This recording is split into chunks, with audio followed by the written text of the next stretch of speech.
This page is a cover of SEGA Saturn magazine.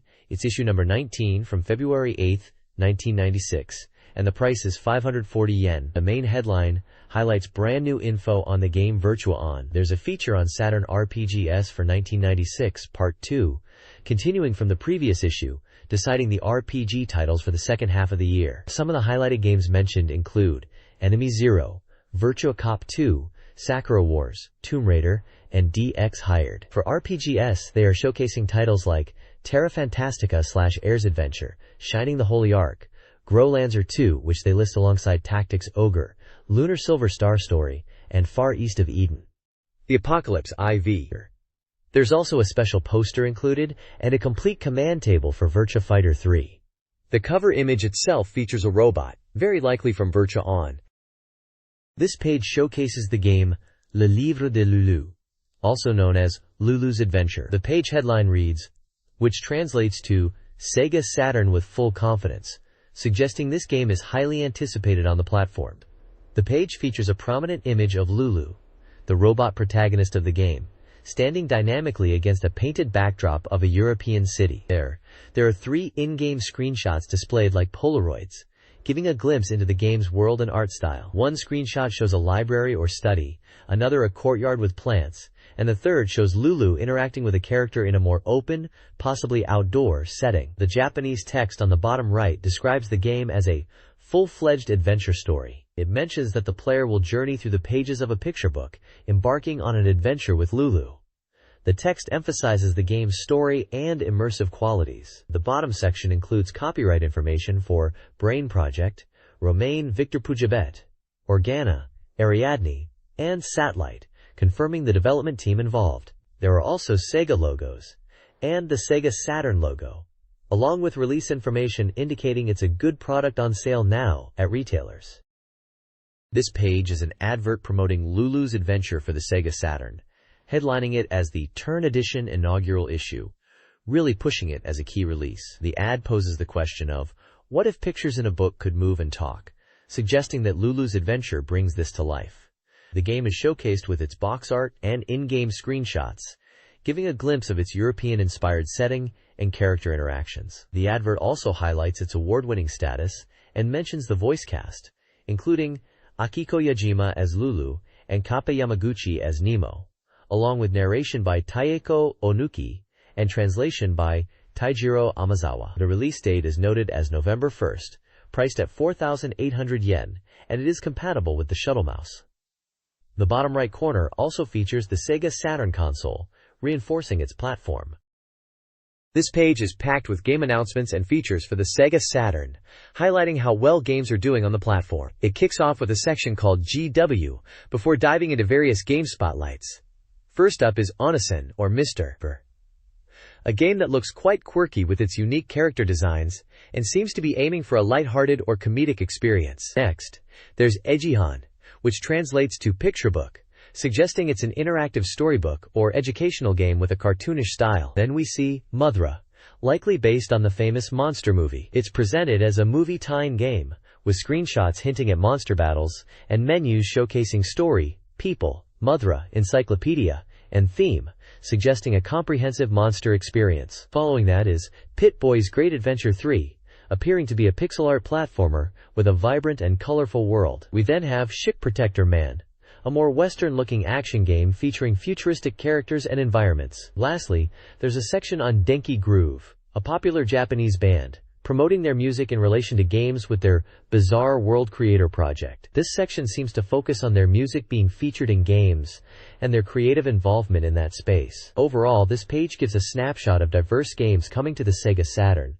from family-friendly titles to movie tie-ins, action games, and even music collaborations, showcasing the variety of experiences available on the console. This page is all about the latest eWare Gameware Volume 3 release. It highlights a bunch of game-related content. Starting off, we've got Virtua Cop 2 and Sega Touring Car Championship, both listed as information games. Next, there's Legend of Sarah Virtua Fighter Part 2, showcasing some anime artwork and manga panels, suggesting a story or visual novel-style experience related to Virtua Fighter. In the digital gallery section, Ship Protector Man is featured, likely offering digital art or multimedia content related to this character. The right side lists the contents of this Gameware Volume 3 release. It's divided into categories. Serial game features Legend of Sarah Part 2, described as a digital comic adventure in 2 parts. Interactive advertising highlights Schick Protector Man again, possibly as a promotional piece. Information includes Music Electric Group, Movies/Mothra, and Games Virtua Cop 2 and Sega Touring Car Championship, suggesting these sections offer game info and related media content. Digital Gallery is also listed, featuring digital artwork for pros and amateur creators. Shopping is another category mentioned with character goods, strategy guides, and Saturn fan items. Finally, Preview Movie is listed as Monthly Flower Mirror Kidan Toriko, suggesting a movie preview is included. The bottom right shows the release date as October 4th for Volume 3, priced at 1,980 yen, and directs readers to purchase it at SEGA Saturn software retailers. There's also a manga-style illustration with a girl saying, "Sorry to keep you waiting." This page is a full-page advert for World Series Baseball 2 on the SEGA Saturn, really hyping it up as the real-deal baseball experience. It's boasting about letting you experience real baseball on your SEGA Saturn, with fully updated 96 season data and player rosters to make it as accurate as possible. They're emphasizing features like polygon graphics to realistically represent players, capturing the intense atmosphere of a real game just like watching it on TV, and even letting you edit teams to your liking. The ad highlights key points, like using real Major League franchise teams in 96 season player data, and says you can experience realistic gameplay with great atmosphere. The release date is confirmed as October 25th for 5,800 yen. They're really pushing the realism and updated data angles. This page is an advert for the SEGA Saturn game Marika Marika, Truth of the World. The game's tagline is a bold statement: Japan is being targeted, setting the stage for a story where 3 girls must save the country from a crazed terrorist group. It introduces the heroines: Kanemoto Akira, a space jumper outlaw, voiced by Yuko Nagashima; Kanzaki Marika, a psychokinetic high school girl, voiced by Yuko Miyamura; and Todo Kaname, a contact telepath heiress, voiced by Kumiko Watanabe. Screenshots hint at different aspects of the game, including character dialogue scenes, battles against monstrous creatures, and exploration of modern Tokyo settings from a top-down perspective. The game is described as a heavy human drama with a full animation battle system and is set in modern Tokyo. It's slated for release next spring, developed by Victor Interactive Software, and directed by Shojiro Yusa. This page is an advert for the SEGA Saturn release of Ogre Battle, The March of the Black Queen. It proudly declares it's only for SEGA Saturn and is set for release on November 1st. Priced at 5,800 yen. They're highlighting some cool features for this Saturn version, including original hidden scenarios, full voice acting in the opening, and conversations using 18 voice actors, and fast CD loading. There's also a pre-order campaign running where the first 10,000 people to pre-order will get a set of super reprint tarot cards as a bonus gift, but the deadline is fast approaching on October 31st, 1996, so they're urging people to hurry. You can see a glimpse of the game with screenshots showing battles and in-game menus. At the bottom, there's copyright information and details about a CD album called Ogre Grand Repeat associated with the game, along with publishing information. This page is an advert for the SEGA Saturn release of Tactics Ogre, Let Us Cling Together, declaring it a simulation RPG masterpiece finally arriving on the SEGA Saturn. It talks about the legend of steel teachings and wise demons, and promotes the game's release in December 1996 for 5,800 yen. The advert highlights supercasts and hyper events, mentioning the use of 17 famous voice actors to create dramatic event scenes. It also boasts 3 dimensions, noting the realistic 3D maps for enhanced strategic gameplay. Key features mentioned are grand background music, multiple scenarios and endings, and a pursuit camera function. There's also a campaign for Ogre series fans, where purchasing both Ogre Battle and Tactics Ogre games will enter you into a lottery to win limited edition goods like metal figures and power memory cards.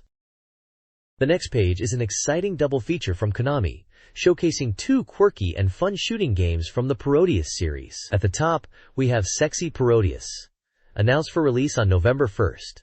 The screenshot shows the game's bizarre humor with a giant corn character battling popcorn enemies. It's described as a sexy shooting game, promising laughter, color, and challenging gameplay. The price for this shooting madness is 4,800 yen, excluding tax. Below that is Parodius Forever With Me, launching a bit later on December 13th, also for 4,800 yen, excluding tax.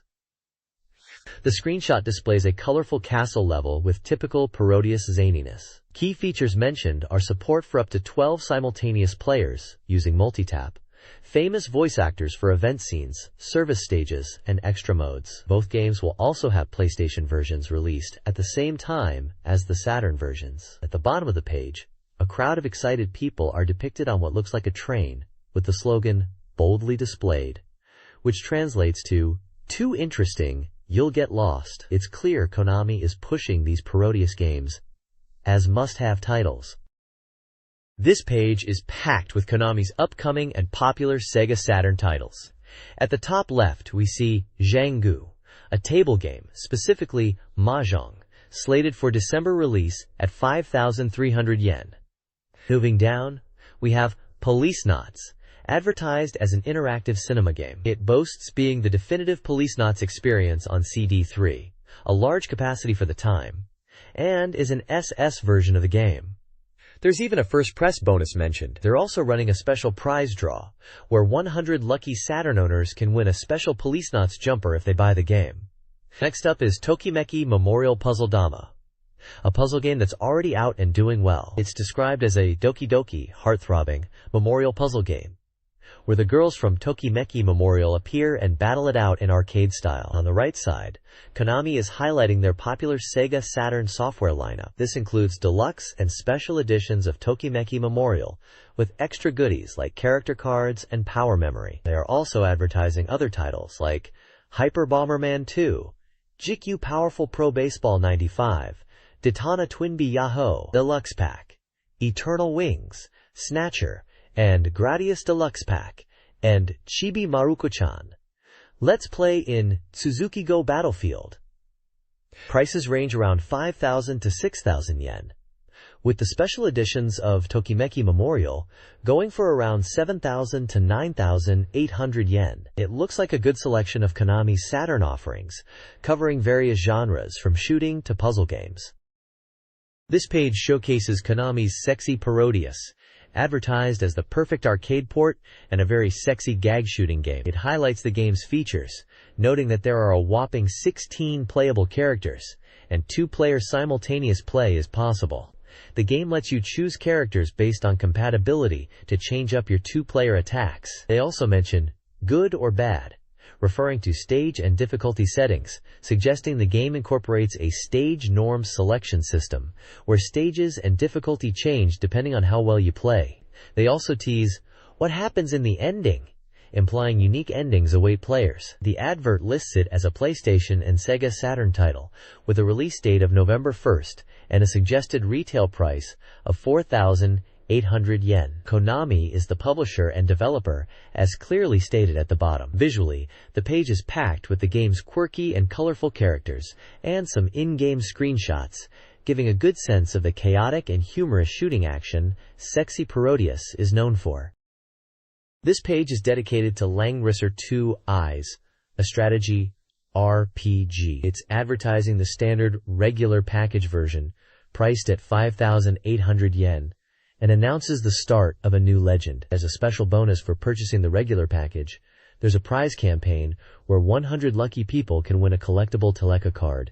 Furthermore, players can anticipate a special hidden face feature within the game, and a special illustration by the renowned artist Urushihara Satoshi will be included in the manual.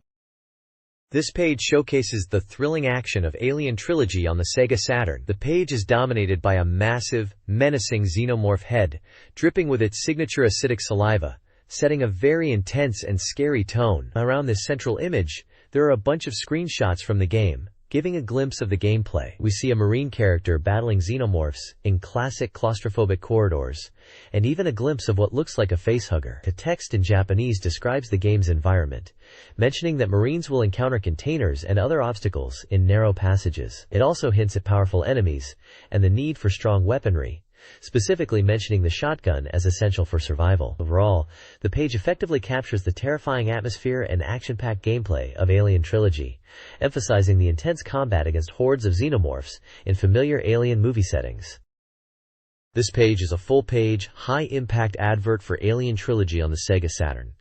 The page uses a collage layout packed with in-game screenshots showing off the intense action. Dominating the center is large Japanese text that amps up the game's fear factor, stating, "The fear of space never ends," and highlighting different difficulty zones like Dead Zone, Reflex Nerves Freeze, Red Zone, the ultimate in fear nightmare, and Hell Zone, destruction and slaughter.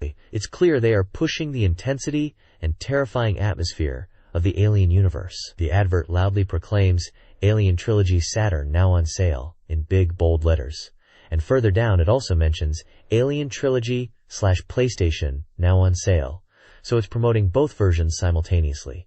They've even included a price point of 5,800 yen. At the bottom, you can see the Acclaim Japan logo, confirming they are the ones bringing this terrifying experience to Japanese Saturn and PlayStation gamers. It's a straightforward and impactful advertisement aimed to grab attention with visuals and strong keywords emphasizing fear and action. This page showcases two games. The main focus is on a grand strategy title, Nobunaga's Ambition, Lord of Darkness, highlighting it as the newest installment in the acclaimed Ambition series. The advert emphasizes its historical setting, strategic depth, and the ability to experience dramatic stories of heroes and battles. It mentions enhancements to the game system and beautiful graphics, suggesting a compelling historical simulation experience exclusive to the Saturn. The price is listed at 9,800 yen. Below this, there's an advertisement for Mahjong Taikai 2 Special, billing it as the definitive 4-player Mahjong game. It boasts enhanced power, engaging gameplay, and impressive 3D graphics. The advert humorously mentions playing against historical figures like Hideyoshi, Napoleon, and Cleopatra in a dream match for big money. This game is priced at 6,800 yen. This page is dedicated to horse racing and romance. At the top, it announces a winning cup tournament for winning Post 2 Program 96. Players can participate by sending in a password from the game via postcard. The prizes are quite enticing.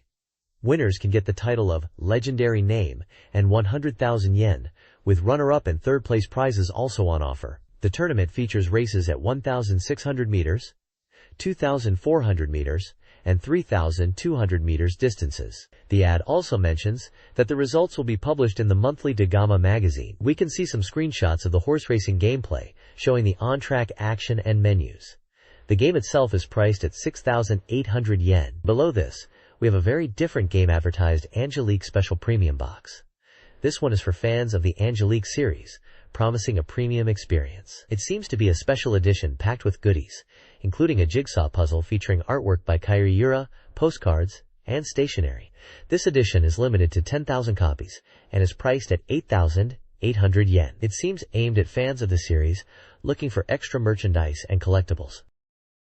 This page showcases two grand strategy titles from Koei. First up we have Nobunaga's Ambition, Lord of Darkness, or Taiko Rishiden 2 as it's known here. The advert emphasizes strategic battles and formation tactics being key to victory. It highlights dynamic gameplay and various scenarios, promising a deep simulation experience where you aim for control of the land. The game is set to release on November 29th and priced at 7,800 yen. We also get a glimpse at gameplay screenshots and character art, showcasing some of the historical figures and strategic map. Below that, the page advertises Romance of the Three Kingdoms Returns, or Sangokushi Returns. This one is touting a visual renewal of the series, promising enhanced graphics. It mentions the game builds upon the long and successful history of the Romance of the Three Kingdoms series, aiming to bring a fresh experience to fans. It's scheduled for release this winter and priced at 6,800 yen. The advert features a dramatic dragon illustration, highlighting the epic scale of the game. This page continues to showcase Koei's impressive lineup of strategy games for the Sega Saturn. It kicks off by proclaiming these titles are hot topics and offer great value. First up is Romance of the Three Kingdoms, IV Wall of Fire, described as a dramatic fusion of strategy, an RPG set in the Three Kingdoms era. It promises deep strategic gameplay and enhanced visuals. Next we have Air Management 96, a business simulation strategy game where you take to the skies to build your own airline empire. It focuses on global business tactics and aims to provide a sophisticated simulation experience. Moving on, there's Nobunaga's Ambition, Genesis of a New World, the latest installment in the popular historical simulation series. This one emphasizes speedy and engaging strategic gameplay and boasts realistic 3D graphics, promising a thrilling depiction of warring states. Then, we have Gotha 2, Night of the Sky, a large-scale science fiction simulation game. This title, from Micronet, is highlighted for its grand scale, deep strategic elements, and impressive 3D CG visuals, putting you in command of futuristic warfare. Admiral's Decision 2 is also featured as a super-scale war simulation game. This title emphasizes realism and a vast scale, offering in-depth strategic gameplay for those wanting to command entire fleets. Finally, the page presents Nobunaga's Ambition Returns, described as a refreshed and revitalized version of the original Nobunaga's Ambition. This aims to bring the classic strategy experience to a new audience, with updated graphics and enhanced playability.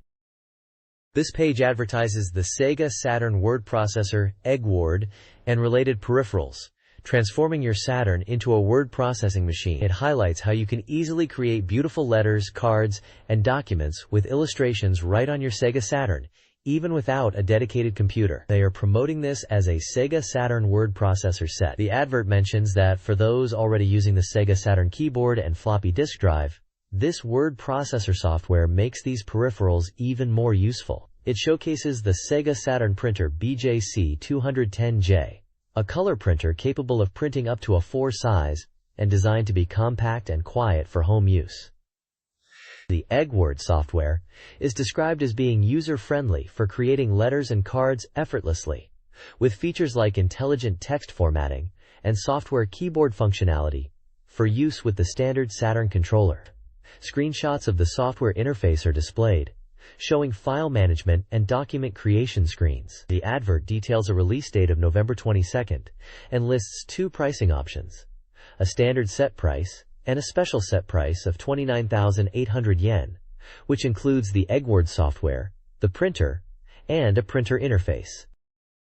This page is an advertisement for the SEGA Saturn game Funky Fantasy. The advert proclaims it as a transformation game birth and highlights it as a hilarious parody simulation RPG. It emphasizes that Sega's full cooperation helped realize Yoshimoto's vision for this unique game. The page showcases several screenshots of the game, emphasizing its quirky and comedic style. Character portraits of Genu, Sali, and Yui are featured, described as cosplayers who are popular TV personalities. The advert mentions a funky command system and boasts battles involving up to 6 players simultaneously, allowing for a wide range of production and pilot systems. The bottom right of the page provides key details, like a release date of November 15th and a price of 5,800 yen, excluding tax. It concludes by stating that Funky Fantasy is the first release in Yoshimoto's Funky series of games, aimed at pursuing genuine fun. This page is an advertisement for the SEGA Saturn game, Purikura Princess Clara Great Operation. This looks like a fun quarter-view scrolling shooting action game. It boasts 18 different multi-endings, which is quite impressive for replayability. It's for 1 to 2 players, so you can team up with a friend. The game is set to be released on November 15th, and the price is 6,800 yen. It seems to have a unique gameplay system focused on pure eggs, which assist players. Apparently, these pure eggs grow as you progress through stages and support you in the game.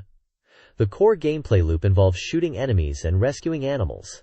Saving animals increases your pure gauge, and if you're in a tight spot, you can unleash a bomb attack. There's also a dual attack system, where strategic attacks give you high scores, aiming for that top rank of diamond. The artwork looks cute with 2 main girl characters, and it's worth noting the character design and CG illustrations are by the talented Yushin Na, and it's published by Atlas. This page showcases the SEGA Saturn game Sengoku Ace Episode 2, which is the sequel to Sengoku Ace, and looks like a side-scrolling shooting game. The advert highlights that it's been upgraded for the SEGA Saturn, and boasts 2 players simultaneous play. The page lists several key features, mentioning it's a horizontal scrolling STG, fully optimized for Sega Saturn. It emphasizes the refined gameplay, multiple endings, and character designs that are popular with game fans. The game also features 3D multi-ending implementation and comes as a premium Kydrom package. It includes premium Kydrom content, guest illustrators, and a settings document collection covering Sengoku Ace and Tokimeki Aingoran. The release date is set for November 22nd, with a price of 6,800 yen. The advert also includes screenshots of the gameplay. You can see key artwork with various characters, including a robotic samurai, a wise-looking old man, and a group of younger characters, giving off a Sengoku-era vibe. The next page showcases the Sega Saturn game Wolf Fang SS Kuga 2001. This advert proclaims it as the second most popular arcade shooting action game, now available on Sega Saturn. It highlights customizable robots, letting you mix and match body, arm, and leg parts to create 64 different combinations. The game also features a multi-ending storyline that changes based on your stage selections. They're also boasting about the varied difficulty levels and voice acting by popular talents like Tomokazu Yokoyama and Tesho Genda. It was slated for release in 1996 and priced at 5,800 yen. You can also see screenshots showing gameplay action and the robot customization menus. This page is an advertisement for the strategy game Kuryu Sangokushi, which translates to something like Imperial Dragon Romance of the Three Kingdoms. It's touted as a real-time historical simulation game that expands the boundaries of the genre, adding many original elements based on the popular Sangokushi series. The advert highlights several key features.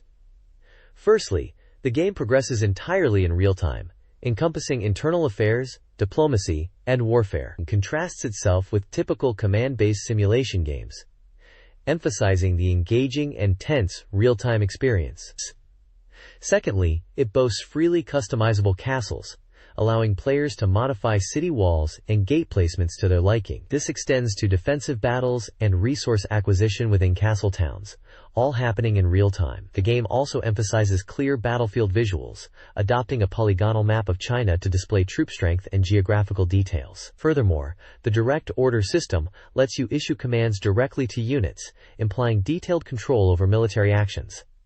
The ad also suggests that officers will provide detailed reports and converse on various matters, hinting at a deeper layer of character interaction. Finally, it mentions other diverse original features are included.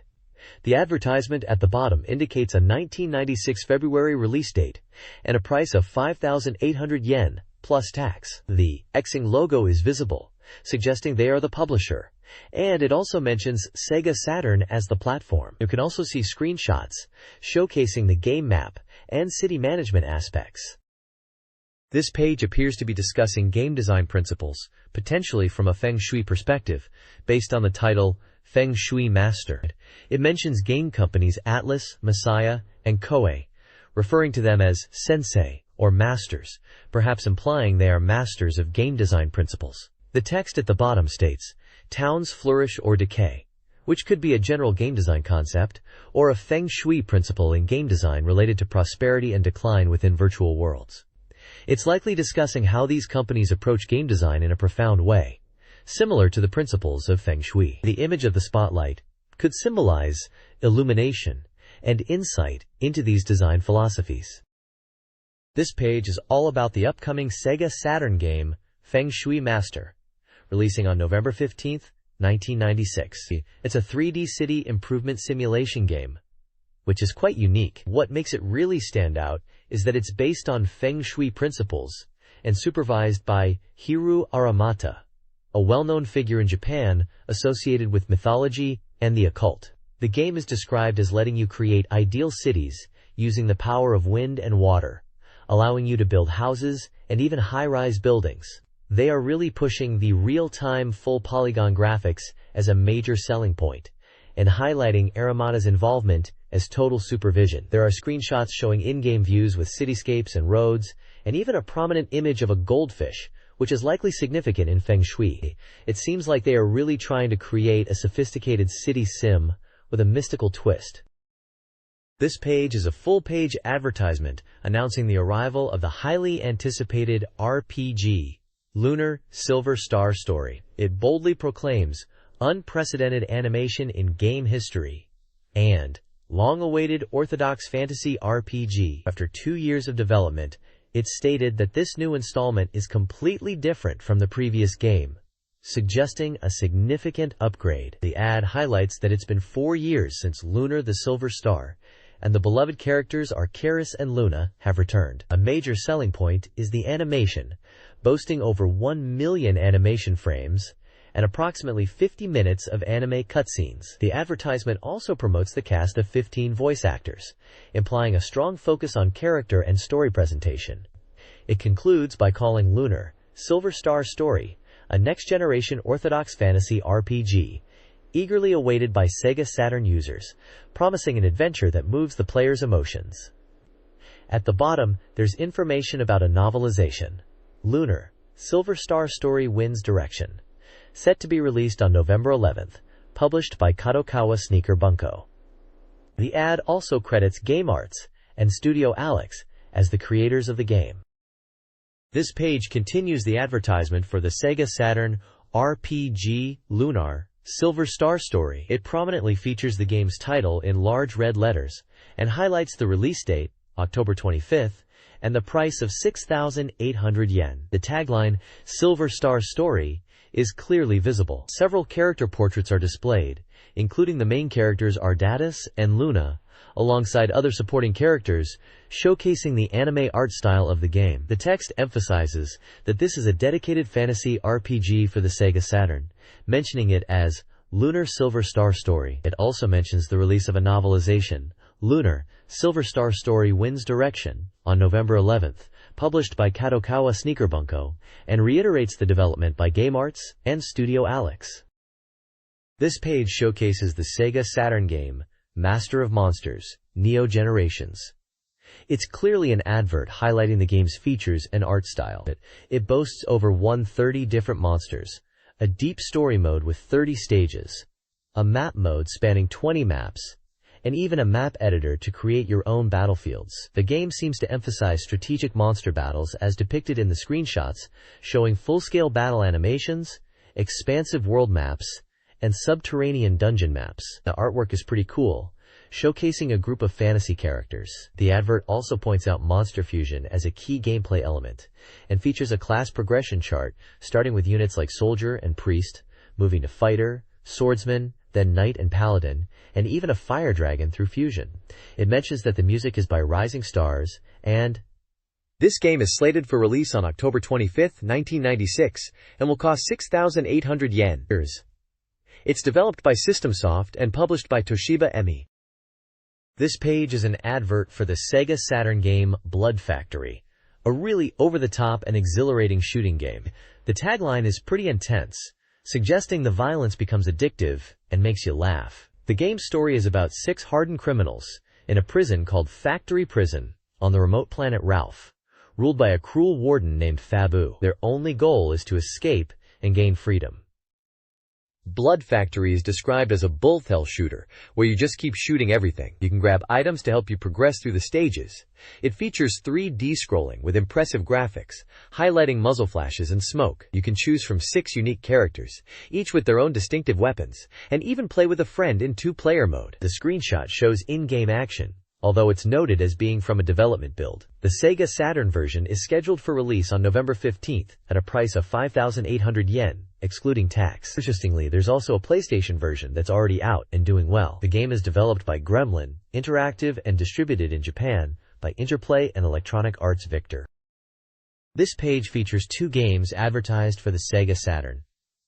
At the top, it's advertising Kiwame 2, which is a shogi, or Japanese chess, game. It mentions that it's extremely popular on PC and is now on SEGA Saturn, boasting a serious, authentic shogi experience that even seasoned players will appreciate. It highlights the game's robust AI and various features included in this version. Below this, we see an advert for Gal's Panic SS, stating it's the SEGA Saturn version of the popular arcade game. It's described as an exhilarating action puzzle game that's been powered up for the Saturn. The advert mentions features like a 200% powered up battle mode, a one-player mode with attacks from all directions, and a girls select mode with 10 cute girls, promising exciting voice acting as well. As a first-time purchase bonus, the first 1,000 customers will receive a Gals Panic SS official guide as a present. The next page is an advertisement for Yoyogi Animation Academy, an educational institution. It's promoting various courses in game development and creative fields, such as game designer, game character moving designer, game sound artist, and junior novelist courses. It boasts a 98.62% achievement rate, highlighting its focus on creative education and job prospects. The advert also mentions free auditions and open campus events, and provides contact information including phone numbers, fax, URL, and email for those interested in joining the academy. This page is all about Braidal Disc, Private Idol, a SEGA Saturn game that's being advertised as a special cosplayers edition. It looks like this game is really tapping into the cosplay craze, promising to let you become a cosplay expert. The advert highlights that it's coming out on November 29th and will cost 3,800 yen. They're pushing the idea that this game is packed with cosplayers dressed up as popular characters and that it's going to be a big talking point that winter. They've got sections like Cospa, which probably stands for Cosplay Paradise, a photo studio mode, and they're saying there are loads of extras to enjoy. Looking at the screenshots, you see real-life photos of people in cosplay at events, someone in a studio setup, and then some in-game shots which seem to show a card game element with characters that look like they might be the private idols. It seems like a game where you can engage with the world of cosplay and maybe even participate in it within the game. Braidal Disc, Private Idol, sounds like it's aiming to be the go-to game for anyone interested in cosplay on the Saturn. This page showcases Can Bunny Premiere 2, a romance adventure game for the SEGA Saturn. It's advertised as a love adventure and hints at slightly adult love, as suggested by the 18 years and older age rating at the top. The advert features a large central image of anime-style girls, presumably characters from the game, surrounded by smaller screenshots. It highlights the game's release date as December 20th, and the price at 7,500 yen for a 2-disc set. The overall impression is that of a visual novel-style game, with a focus on mature romance, visually presented with colorful anime artwork. This page is an advertisement for a product called Planet Blue Mythology Red-Horned Young Girl, described as a CG collection on Credrons. It seems to be a visual and audio experience, possibly a radio drama, given the emphasis on voicecast. The advert highlights a first press bonus of downloadable illustration data. It also lists the voicecast, including Yuriko Shibatori as Kima, Shuto Koyama as Talon, Kan Tokumaru as Ebi, and Kenji Utsumi as Rami. The cast also features Koichi Yamadera, Takashi Nagasako, and Asako Dodo, known for roles in Sailor Moon Haze. Hikaru Midorikawa and Sumiko Arima are also listed. The bottom of the advert details system requirements for Macintosh and Windows, specifying things like CPU speed, RAM, display resolution, and CD-ROM drive speed. Essentially, it needs a decent spec machine for the time to run. Finally, it states that this is a 2-disc CD-ROM set featuring CG illustrations by Kazuhiko Tsuki and digital audio. It mentions the CD-ROM contains over 90 original full-color illustrations and audio data to accompany a story called Boku no Chikyu wo Mamote Sakazuki Seiyoko and Yugen Dokusho Hiko. The price is listed at 6,800 yen. It appears to be a visual and audio experience rather than a game. This page is the cover of the inaugural issue of SEGA Magazine. The cover star is a digitally rendered woman, unmistakably from Virtua Fighter 3. The game title, Virtua Fighter 3, is prominently displayed alongside text, hinting at coverage of the winning championship. It's clear, Virtua Fighter 3 is a major focus for this first issue. There's also a special feature section dedicated to the grand opening of Shinjuku Joyopolis, Sega's famous entertainment venue. Furthermore, the page mentions Sega Saturn game information, likely covering recently released titles and news. The bottom of the page confirms this is the first issue, dated October 11th. This page showcases the Virtua Fighter 3 official guidebook, which is currently available for purchase. It proudly states it's fully supervised by Yu Suzuki and M2 Research, the game's developers. Interestingly, there's also information about upcoming guides, with a Virtua Fighter 3 official playing guide planned for release soon, and an Virtua Fighter 3 official advanced guide expected towards the end of the year. Below this, the page promotes a Virtua Fighter 3 calendar for 1997, calling it a must-have for Virtua junkies.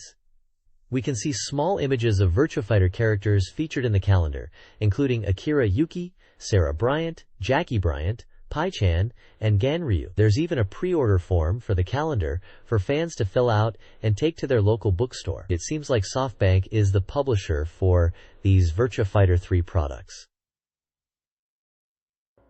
Considering the previous page highlighted Virtua Fighter 3 as the cover story and mentioned a championship, this page really emphasizes the hype around the game and provides fans with guidebooks and merchandise to deepen their experience. The next page is packed with game strategy guides.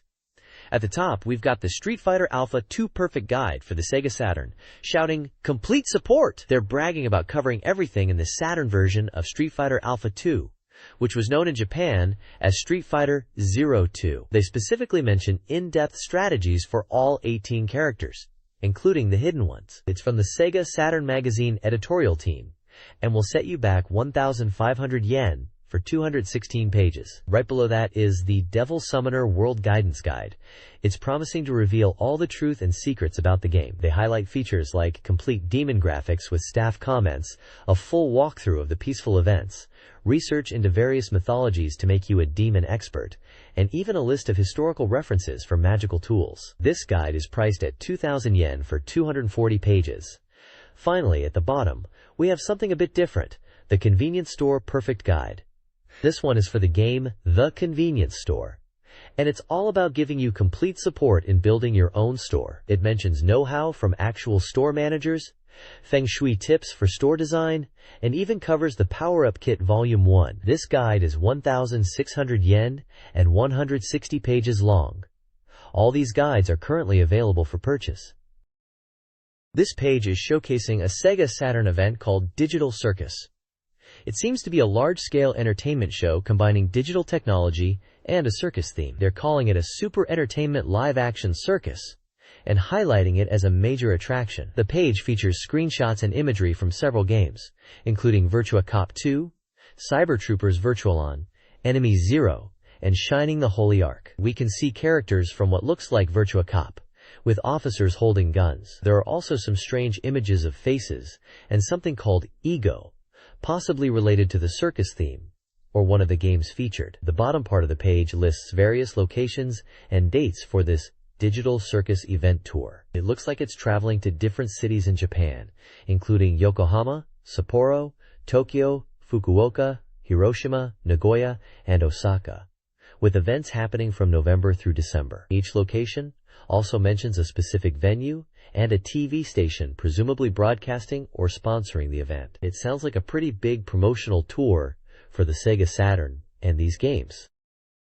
This page continues to promote the Digital Circus event, and it seems the Bolshoi Circus is also joining in the fun. The page is pretty vibrant with circus performers, one riding a log and another being lifted up in a classic circus pose. There's also a robot that looks like it's from a sci-fi anime, maybe related to one of the games being showcased.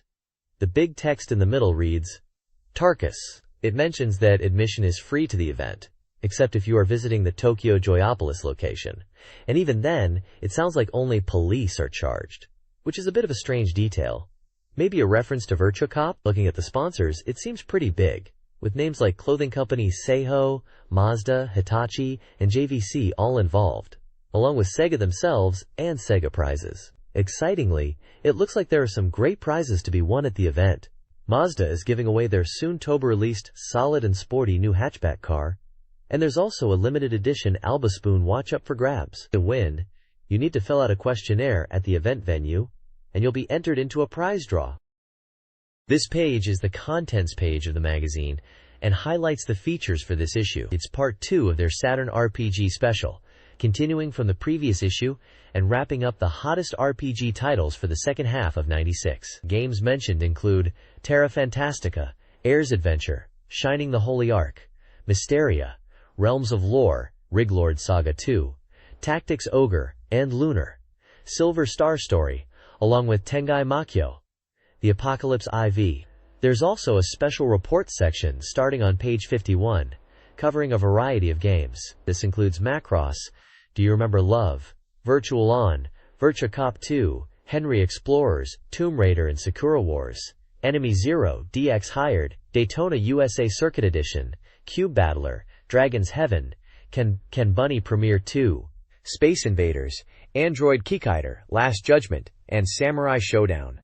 Finally, page 212 features Sega AM2's Express Neo section, which is dedicated to Virtua Fighter 3, announcing that all the command lists are included in this issue. The page also features a character image, and it looks like Akira Yuki is showing off his fighting stance. This Sega Saturn news update previews upcoming releases like Tenchi Muyo and Dragon Master Silk, along with a diverse mix of genres including racing, action, shooters, and sci-fi games. Coming soon, software includes Mobile Suit Gundam, Sexy Parodius, and Battle Athletes. The update features a Sega Saturn Soft Complete Guide focusing on Street Fighter Alpha 2 and teases from Sega's development teams. M3 with a Red Eye command, and M1 with a Dynamite Baseball data collection. Finally, a game index lists numerous titles like Aquazone, Afterburner 2, Virtua Fighter 3, and many more, showcasing the wide variety of games available on the Sega Saturn.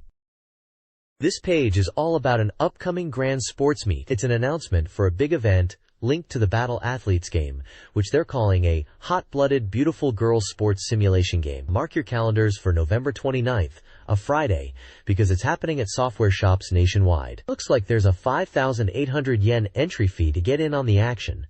But hey, you'll get a poster and CD single just for participating. And if you pre-order from stores taking part in the campaign, you're guaranteed these goodies. Looking at the artwork, it's definitely the Battle Athletes crew, all geared up for some intense sports action. For all the nitty-gritty details, they're pointing you to their website and Nifty Serve, so you can get the full scoop. This event is brought to you by IPC Increment PAT. This page has a couple of really interesting announcements. First up, Sega is bringing the Digital Circus event to 8 locations across the country starting November 9th. It sounds like a traveling showcase for all the latest Sega Saturn games, and it's more than just playing games. They're calling it a mini-circus, so expect some performances and entertainment alongside getting your hands on upcoming titles. They even hint at potential new game announcements, which is exciting. If you want all the nitty-gritty details, you should check out page 117. The second big announcement is for a Japan vs. UK Virtua Fighter 3-player tour, celebrating the opening of Sega World Trocadero in London. This is seriously cool. They're recruiting players to represent Japan and head over to London from December 13th to 18th, 1996, for a Virtua Fighter 3 showdown. The trip is a full package deal, including flights, accommodation in a swanky hotel, city sightseeing, and of course, the Virtua Fighter 3 battles. It looks like a pretty packed schedule, with opening and closing receptions, dedicated battle events, and even some free time to explore London. The cost is 118,000 yen. And if you are keen to represent Japan in Virtua Fighter 3, you need to get your application in by November 13th. This page highlights several product announcements and promotions. A campaign for new Red Seal Double Sword offers potential Nicole goods and game samples. Sega is releasing a 2,500 yen AV selector in December. There's a competition for 100 Virtual Wars, 2 invitations, a virtual reality and online battle game. Konami's Tokimeki Memorial Series unveils new merchandise, including themed AV selectors and framed cell pictures. Music releases include singles by Mayo Okamoto, My Little Lover, and others. Game announcements feature Street Fighter 02 Gaiden Part 2, Celestial Sphere Sealing Godstar Girl, Eye Awakening, along with music crids related to Tokimeki Memorial and Ogre. The page presents sales rankings for Sega Saturn software and arcade video games. Sakura Wars leads the Saturn software chart, followed by Fighting Vipers and Street Fighter 02. Other notable titles in the top 10 include Mobile Suit Gundam Gaiden 1, The Blue Destiny, Virtua Fighter 3, Tokimeki Memorial, Forever With You, Eternal Melody, Sega Ages After Burner 2, Winning Post 2 Program 96, and Real Bout Fatal Fury Special. In the arcade rankings, Virtua Fighter 3 tops the list. Cybertroopers Virtual On is also featured. The reviewer highlights the ongoing popularity of these titles and anticipates future releases for the Model 3 arcade system. SEGA Saturn Magazine's poll data reveals fan desires for the console. The Want to Convert Top 20 section shows players' wish list for ports. Resident Evil leads, followed by Virtua Fighter 3 and Last Bronx, with strong demand for RPGs and fighting games. Hopeful new soft top 15 highlights anticipated releases. Cyberbots. Full Metal Madness tops the list, with Enemy Zero and Download following. Other highly anticipated games include Grandia, Virtua Cop 2, and The King of Fighters, 96. The section ranks current popular games, with Grandia, Virtua Cop 2, and The King of Fighters 96 at the top, demonstrating their ongoing popularity alongside titles like Lunar, Silver Star Story. Overall, the polls reflect excitement for new releases, and the desire for specific arcade and other console ports on the Saturn. This page reveals the SEGA Saturn Readers rankings.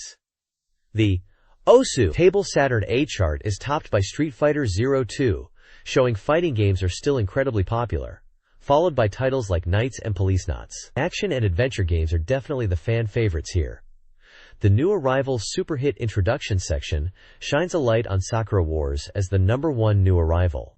Reviewers are really impressed with its engaging story, characters, and unique blend of adventure and simulation gameplay. Magical Drop 2 is also highlighted as a fast-paced and enjoyable puzzle game that's perfect for anyone to pick up and play. It seems Sakura Wars is making a big splash in the Saturn world right now, as hinted at by the Autumn Sakura Storm section, suggesting it's becoming a major hit with players. The next page continues with the SEGA Saturn Reader rankings with OSU Table Saturn B, showcasing more games that are popular among players. Following on from the rankings are new game spotlights in New Arrival Rival Introduction.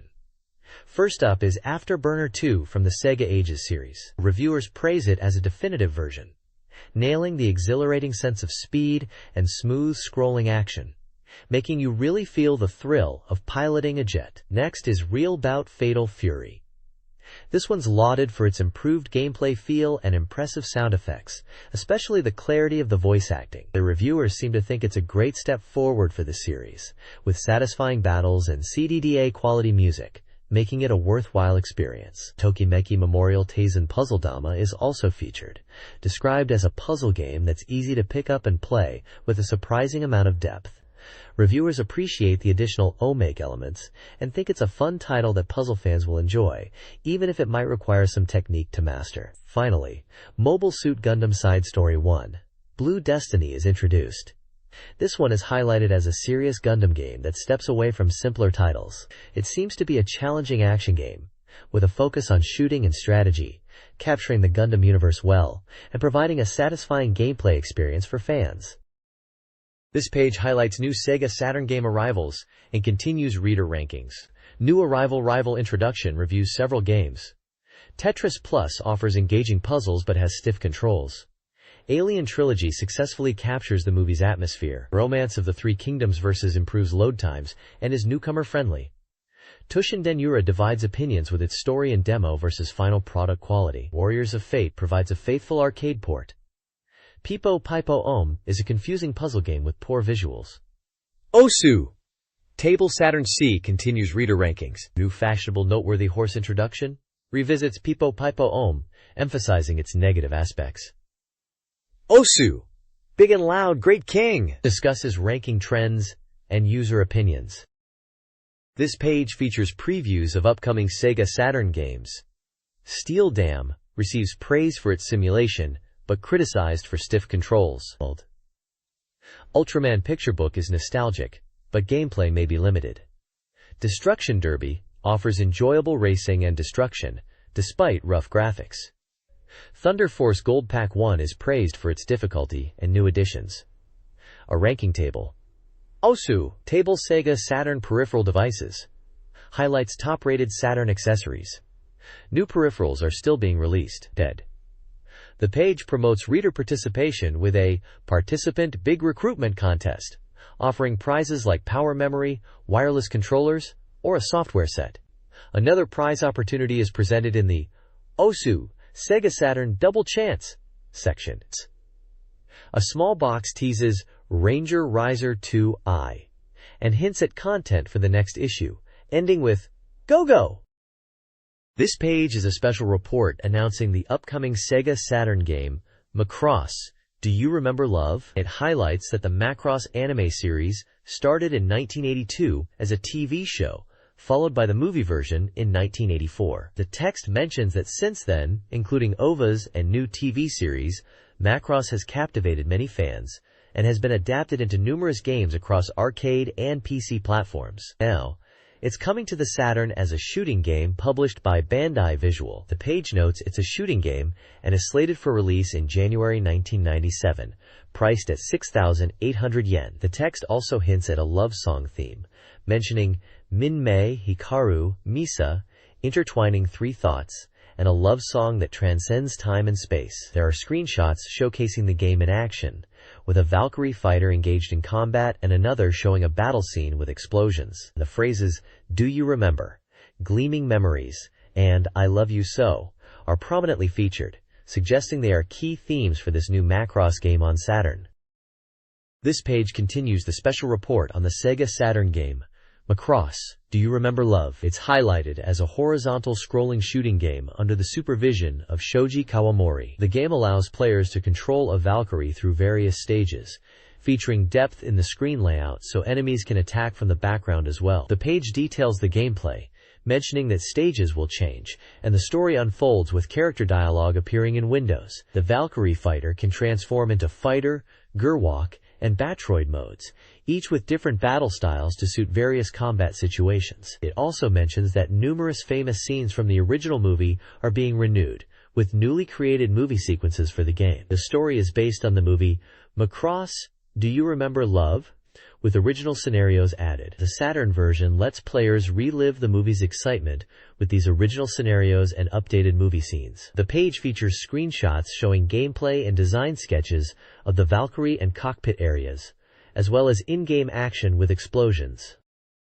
This page focuses on the SEGA Saturn game, Macross, Do You Remember Love?, and dives into what makes this Saturn version special. The article questions how the original scenario ties into the source material movie, emphasizing that while stages are set on Earth and based on the movie, there are original scenarios crafted under the supervision of Shoji Kawamori, which will expand the story with episodes unseen in the film, creating a fresh experience for fans and offering peace of mind for those familiar with the movie. It also discusses the shooting stages, set in space against Zentradi forces. These stages aim to recreate famous movie scenes, like Fokker and Minmay's rescue mission, and will likely include various Valkyrie types. The game is being developed to ensure it satisfies fans in its presentation. The article emphasizes the balance between shooting gameplay and movie-like drama, achieved through the inclusion of these original scenarios, aiming to provide a new Macross experience that appeals to longtime fans. Character introductions highlight key figures like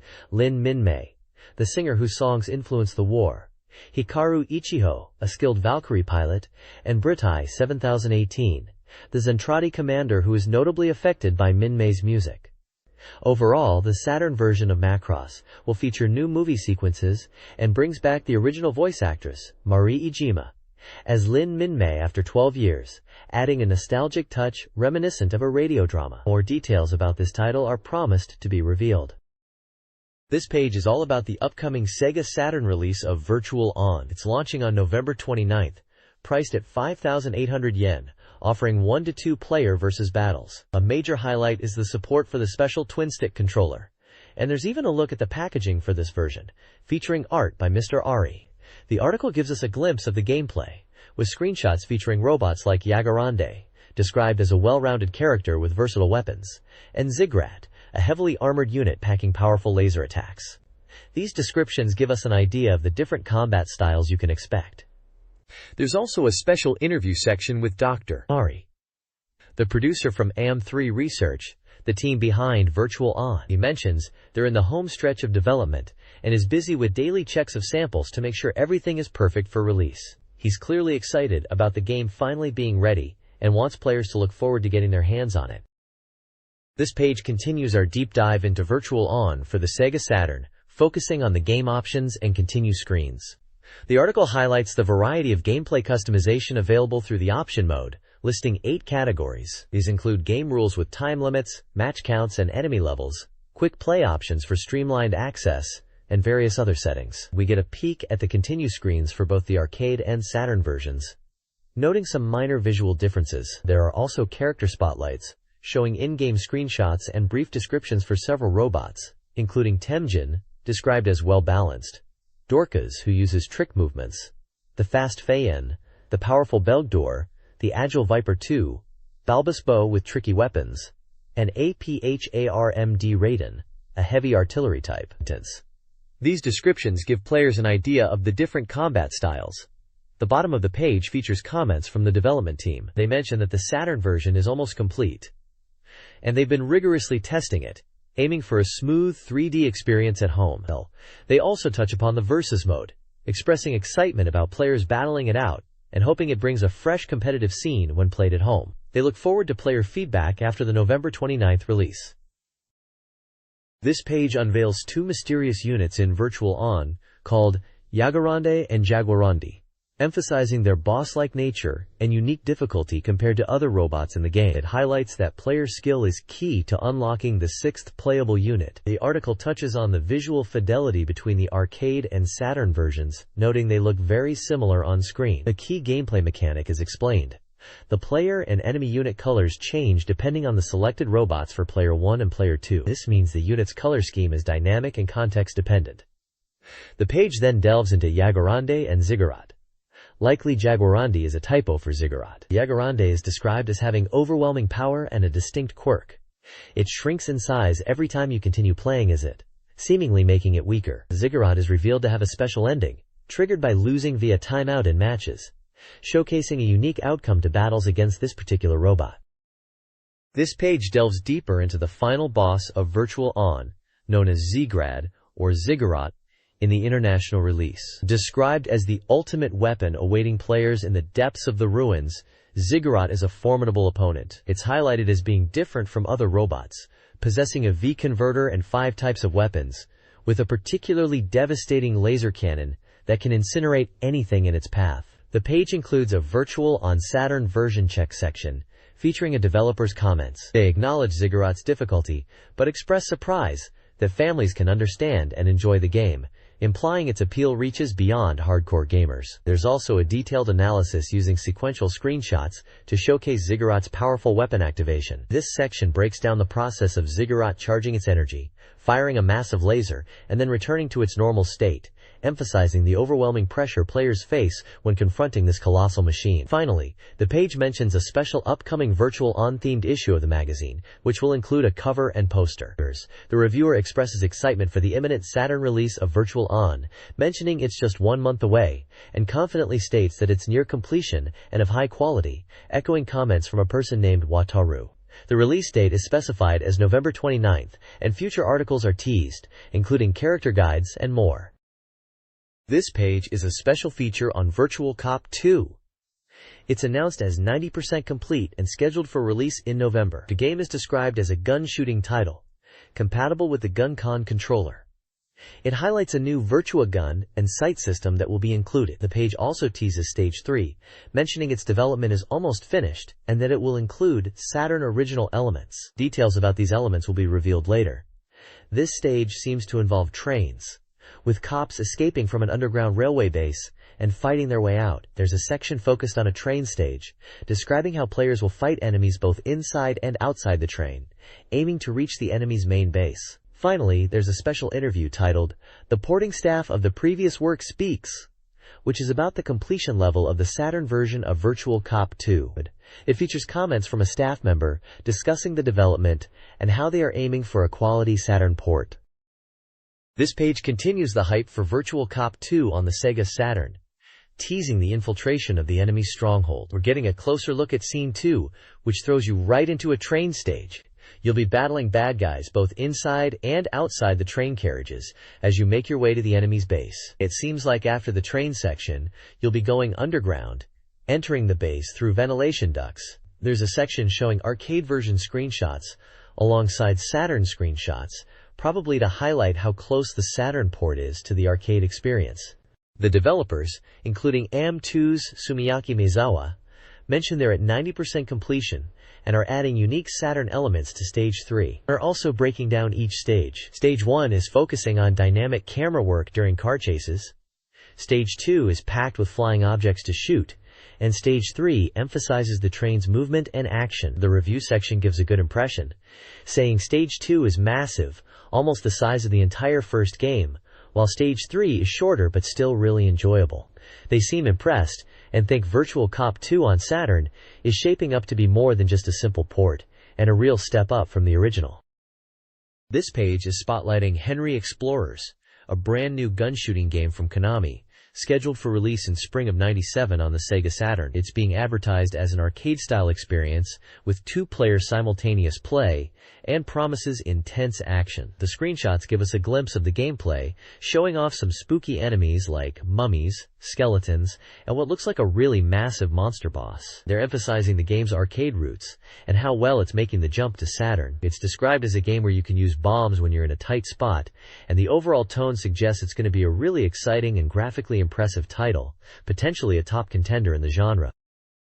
This page previews Henry Explorers, assessing its scariness and highlighting 6 distinct stages. Stage A features mummies, while subsequent stages introduce a giant snake, brick tunnels, gelatinous monsters, skeletons, and aquatic humanoids. The arcade version, designed for up to 3 players, emphasizes immersive gameplay with gun recoil and screen shake. The page confirms light gun compatibility for the Saturn version, specifically mentioning the Virtua gun. Development on the Saturn port is nearing completion, showcasing graphical effects like garage shading and unique animations. The developers anticipate an exciting experience using a light gun on the Saturn version.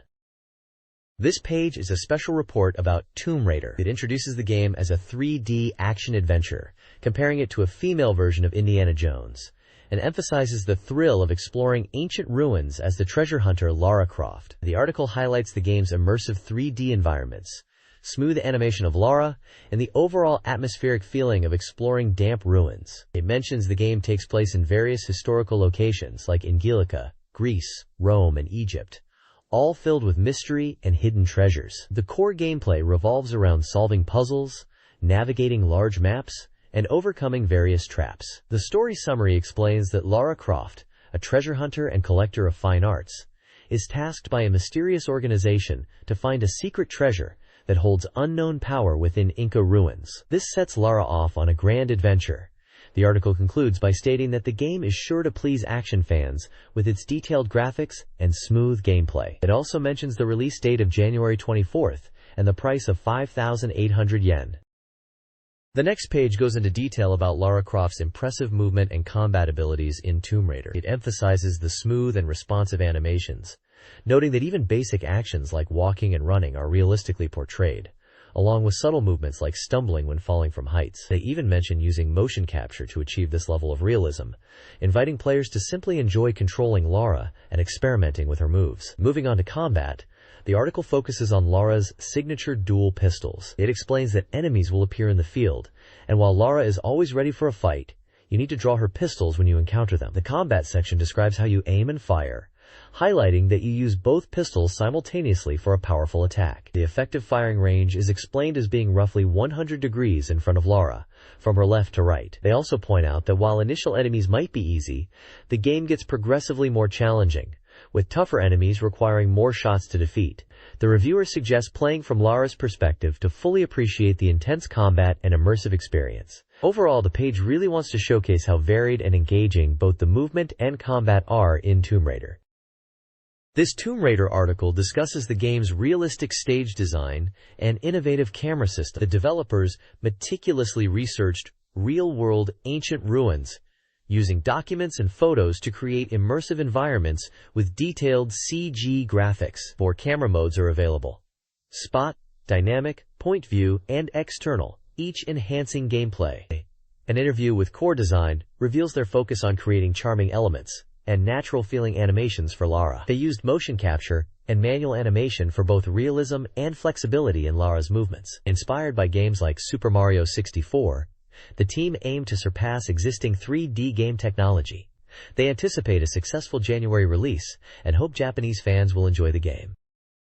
This page is all about Sakura Wars, diving into the story and gameplay of the latest installment. The big headline asks if the aim of the sinister Black Nest Society is finally being revealed, hinting at new plot developments. The article mentions that they're on strategy guide number 3 for the game, covering up to the 6th story episode. It sounds like they are detailing both the adventure and simulation parts of the game. The article teases the escalation of the plot, with the Black Nest Society attempting a metropolitan upheaval. We see screenshots showcasing battles and dialogue, and get introduced to key members of the Black Nest Society, who are prominently displayed. There's a point check section that explains a new combination attack feature. Apparently, if certain conditions are met, like character trust levels, a combination command becomes available in battles. It seems this special attack is very powerful, allowing you to wipe out weaker enemies efficiently, although it uses up the character's entire turn. The reviewer seems enthusiastic about this new gameplay mechanic and the unfolding story. This page continues the Sakura Wars coverage, jumping into the 6th story episode, which is dramatically titled, Metropolitan Collapse. It sounds like the sinister Black Nest Society from the last page is really ramping up their plans for a metropolitan upheaval. The article mentions that the long summer stage performances are finally over, and the Flower Division might actually get a break. However, the screenshots and text suggest things are far from calm, hinting at escalating tensions and plot developments related to the Black Nest Society's schemes. There's a section highlighting a minigame called Lost Child Search. It seems within the Imperial Theater, children are getting lost, and you, playing as the protagonist, need to find them. This adds a different gameplay element to the usual adventure and simulation parts. The page also spotlights 2 locations, the clothing department and the Red Orchid Room. The clothing department screenshot suggests you can choose outfits for characters, with a comment about finding cute costumes.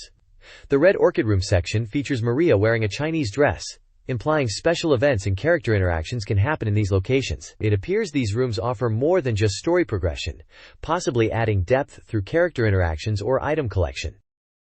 This page delves deeper into the world of Sakura Wars, continuing from the last episode's cliffhanger with the ominous metropolitan collapse. It seems the Black Nest Society's plans are escalating, as you hear talk of monster sightings right in the metro area when visiting the manager's office. Daily life of the Flower Division continues, despite the looming threat. You'll find Iris in the clothing department, likely checking out some cute costumes as mentioned before. The terrace is still a hub for activity, with characters practicing, and you'll have conversations with Okurigami there. Even in the salon and dressing room, there are everyday tasks and opportunities to interact with the cast, like helping Maria with chores or moving props. But the real highlight here is a brand new minigame called Cooking Harasho. It seems Maria takes center stage in the kitchen, teaching you how to cook.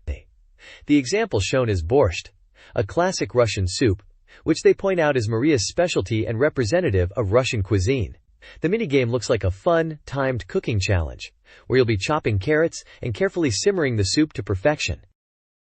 The next page continues, the Sakura Wars 2 story, right from the cliffhanger of Metropolitan Collapse, and it's clear the Black Nest Society's plans are escalating. Now, monster sightings are popping up even in the metro area, which all started after visiting the manager's office. Despite the growing threat, daily life for the Flower Division carries on. We see Iris in the clothing department, probably still looking at those cute costumes like we talked about. The terrace and salon are still hubs for everyday interactions, like helping Maria with chores or moving props in the dressing room. We've already seen the Cooking Harasho minigame with Maria, and it seems like that's still a thing.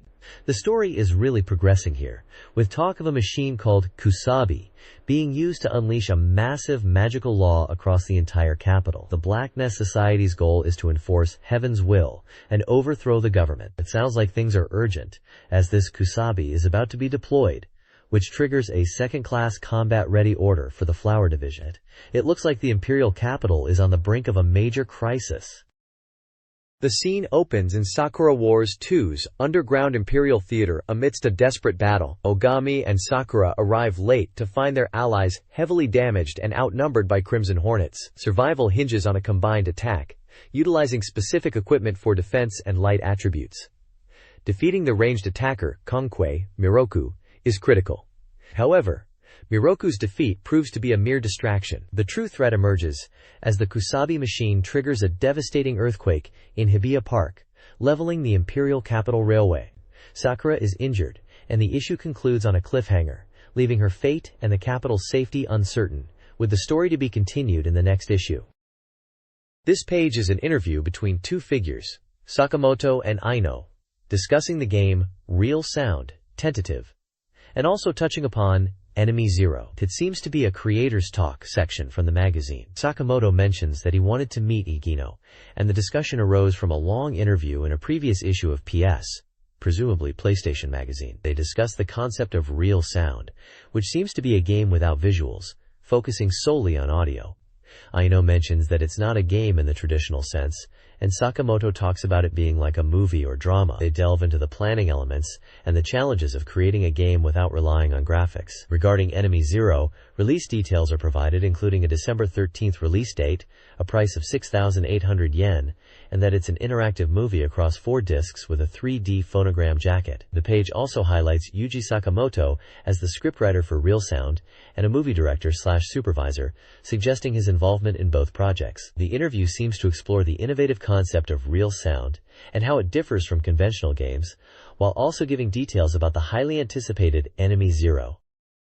This page continues the interview with Sakamoto and Ino. They delve deeper into the concept of Real Sound, with Sakamoto mentioning that the game is aimed at people who might feel hesitant to play video games traditionally. He emphasizes the importance of audio in conveying emotion and story, drawing parallels to radio dramas. Ayasino shares his thoughts on user expectations for audio games and the challenge of maintaining quality without visual feedback. They discuss the development of Enemy Zero, with Aino pointing out the high visual quality and the sheer amount of work involved. Sakamoto mentions his desire to create games that resonate with players on an emotional level and leave a lasting impression, even comparing it to the impact of music. He talks about aiming for a miracle in game design, striving to create unique and unforgettable experiences. Aino jokes about the workload and the immense effort put into Enemy Zero. The conversation touches upon the target audience for these games and the desire to reach a wider audience beyond typical gamers. This page introduces DX Hired, a new 3D fighting game being developed by Takara for the SEGA Saturn, slated for release in spring 1997. The page features an interview with Hiroki Seiji from Takara's CS business division, who is spearheading the project. The article highlights that DX Hired is conceived as a successor to Takara's Battle Arena to Shinden series, but with a stronger focus on gameplay. While Battle Arena to Shinden emphasized character appeal, DX Hired prioritizes the core fighting mechanics and aims for a more realistic combat experience. The developers want to create a game that even serious fighting game enthusiasts on the Saturn will appreciate. Seiji explains that DX Hired fully embraces 3D space, incorporating field moves for deeper strategic options. They are implementing mechanics like spin turns and side steps, allowing players to move freely within the 3D environment. Stages will even feature walls and ceilings, enabling actions like wall jumps and ceiling bounces, adding a new dimension to the fighting. Regarding controls, the focus is on user-friendliness. Players can choose between button or lever controls, with a 6-button layout and guarding. The aim is to make the game accessible and enjoyable without relying on complex command inputs. Essentially, Takara wants to deliver a fighting game that Saturn users will find engaging and hard to put down, prioritizing intuitive controls and deep gameplay. This page continues the discussion about DX Hired, the new 3D fighting game from Takara for the SEGA Saturn. This section focuses on the visual and motion aspects of the game and features interviews with illustrator Kei Suzuki and Yoshiyuki Maki from Nextech, the motion capture company. Kei Suzuki talks about the new's SGL technology and how it has enabled better graphics than previously possible on the Saturn. He mentions that thanks to advancements in image processing, they are achieving cleaner visuals in DX Hired. He brings up examples like real-time Garo shading and graphical techniques similar to Guilty Gear, and emphasizes improvements in polygon display and effects. Yoshiyuki Maki from Nextech discusses the motion capture aspect. He highlights their commitment to realistic character movement. To achieve this, they've employed motion capture and collaborated with movement specialists like Wakayagi Pro for sword action and Active Action Club, AAC, for general action. He emphasizes the goal is to create characters that move naturally and realistically, going beyond just polygon animation, to capture truly believable motion for the game. The team is aiming for a high level of polish in character design, story, and gameplay, intending to deliver a top-tier fighting game experience for SEGA Saturn players that surpasses existing fighting games in overall quality and enjoyment. This page is all about the exciting developments for Daytona USA Circuit Edition on the SEGA Saturn. It's announced that after a short break in development, things have been progressing rapidly, and they're revealing a brand new course called Desert Course. We also get a look at the National Parkway Speedway course, which is currently 65% complete. There are visual changes too, with the Hornet Gallop car's coloring changing from blue to a more reddish tone. The game's menus and user interface are also being completely revamped. The page features an interview with Mr. Ryuichiro Hattori from SEGA CS Development Department, who gives us insight into the development status. He mentions the game is about 6,070% complete, and that the design is being refreshed compared to previous versions. He also talks about how they're renewing the in-game music and aiming for a more pop feel for the name entry and option screens, in line with the overall American pop art style of the game. This page announces the second course for Daytona USA Circuit Edition, called the Desert Course. It's described as a high-speed technical course set in a desert environment. The developers aim to capture an American feel by including elements like trains, air balloons, and cacti, inspired by American scenery photo books. They emphasize the balance of high and low-speed corners and long straightaways on this course, which is currently about 80% complete. The screenshots showcase different sections of the desert course, from the starting line with its wide sandy area to tight corners, tunnels, and encounters with cargo trains. One image highlights a corner with a truck, suggesting traffic elements in the course design. Mr. Hattori from SEGA CS Development Department is interviewed again and explains that while initial courses were beginner-focused, these new courses, starting with the Desert Course, are designed for intermediate to advanced players, level 3 and above. He mentions they're prioritizing the fun factor in course design and catering to players who enjoy time attack challenges with more technical courses. He also hints at enhanced features like consumer-level time attack modes and extra traction information to deepen the gameplay experience. The team is focusing on creating newly made courses, suggesting a significant overhaul in design philosophy for this edition. Finally, there's a teaser for the next issue, which will fully reveal all the vehicles in the game. This page is a special report introducing Cube Battler, Story of Show, a new game that's aiming to go beyond digital video anime experiences. It's described as a digital battle animation game, about 65% complete, and planned for release in spring of '97. The developers are focusing on creating an interactive anime experience where battles are key, but the story and drama are also very important. They want to deliver a game with deep, engaging gameplay and replayability, moving beyond simple anime cutscenes. We get to see character introductions, including Debugger Akira, Anna Mirai, Bomber Takayama, Miracle Bunny, Electric Wave Monk, Dark, and Armored Ninja. These are the central characters in the game, all connected to these mysterious cubes. The game system itself is heavily focused on these cube battles, suggesting a strategic element within the animated action. The page highlights that the game is designed with both story and adventure aspects, combined with this unique battle system. This page continues the special report on Cube Battler, Story of Show, and features an interview with Yamazaki-san from the development team at Nanchi Narukijo. He talks about the game being an interactive anime experience, aiming to go beyond just watching animation, with around 6,070% completion. The page delves into the cube battle system, explaining it as a system within the game, where players use imagination to battle in a virtual space. It's described as a puzzle-like game with rotating cubes, where players find matching images to attack opponents and break cubes. The game features a debug mode display showing a main screen with red dot indicators, cubes, and a time gauge. The core gameplay involves using these cubes strategically to attack effectively, with stronger attacks possible by combining cubes in various ways. There's also mention of special attacks, triggered by windowing the enemy. The article then shifts to digital animation and its advantages, contrasting it with traditional cell animation. It highlights how digital animation uses computer graphics directly, offering benefits like color accuracy and easier data management. The page includes flowcharts illustrating the production processes for both cell animation and digital animation, showcasing how digital methods streamline certain steps like compositing, finishing, and scanning. It suggests that digital animation offers advantages in terms of quality and efficiency, especially in animation that will be seen on Saturn consoles. Yamazaki mentions that while technically digital animation is easier, securing a proper workflow is still a challenge. This page introduces Dragon's Heaven, a tabletop RPG set to arrive on the Sega Saturn with a 25% completion rate and expected release in February '97. It's highlighted as a role-playing game for all ages and is based on scenario from tabletop RPGs, aiming to create a new worldview. The game focuses on compelling characters and story created by Yasuda and Group Stain. This installment introduces the main characters and story.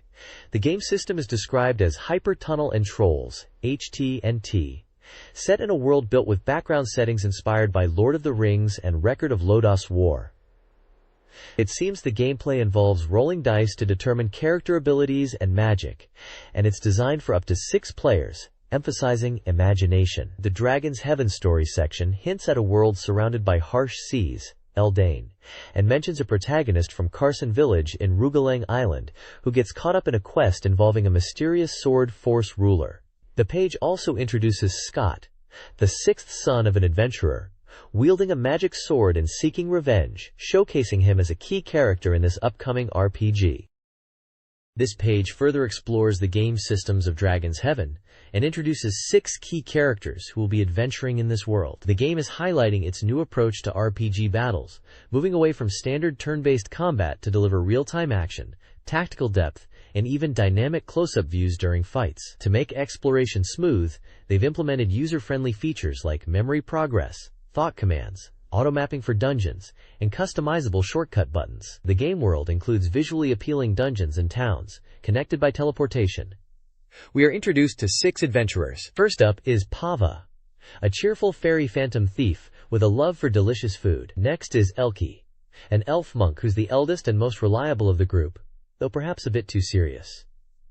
Fitz is presented as a prideful and powerful magician. Sylvia is a magic warrior girl, skilled in both swordplay and magic, who comes from humble beginnings. Lastly, there's Gas, a dwarf martial artist known for his quiet nature, strong sense of justice, and decisive actions. These are the main characters that will be at the heart of the Dragon's Heaven adventure. The Sega Saturn is set to receive a nostalgic blast from the past with the release of Space Invaders on December 13th by Taito, priced at 3,980 yen. This 80% complete port promises to faithfully recreate the classic arcade shooter, complete with its addictive gameplay and 2-player versus mode. This version aims to capture the memories of players who played the original game 20 years ago. Beyond standard gameplay, the Saturn version features 4 unique display modes, including options that simulate arcade cabinet experiences. The Versus mode allows 2 players to compete, split-screen style, with handicap options available for balanced gameplay. The goal is to defeat invaders and then eliminate the opposing player's pilot. This page is showcasing the upcoming adventure game, Kyan Kyan Bunny Premiere 2, highlighting that it's packed with cute girls.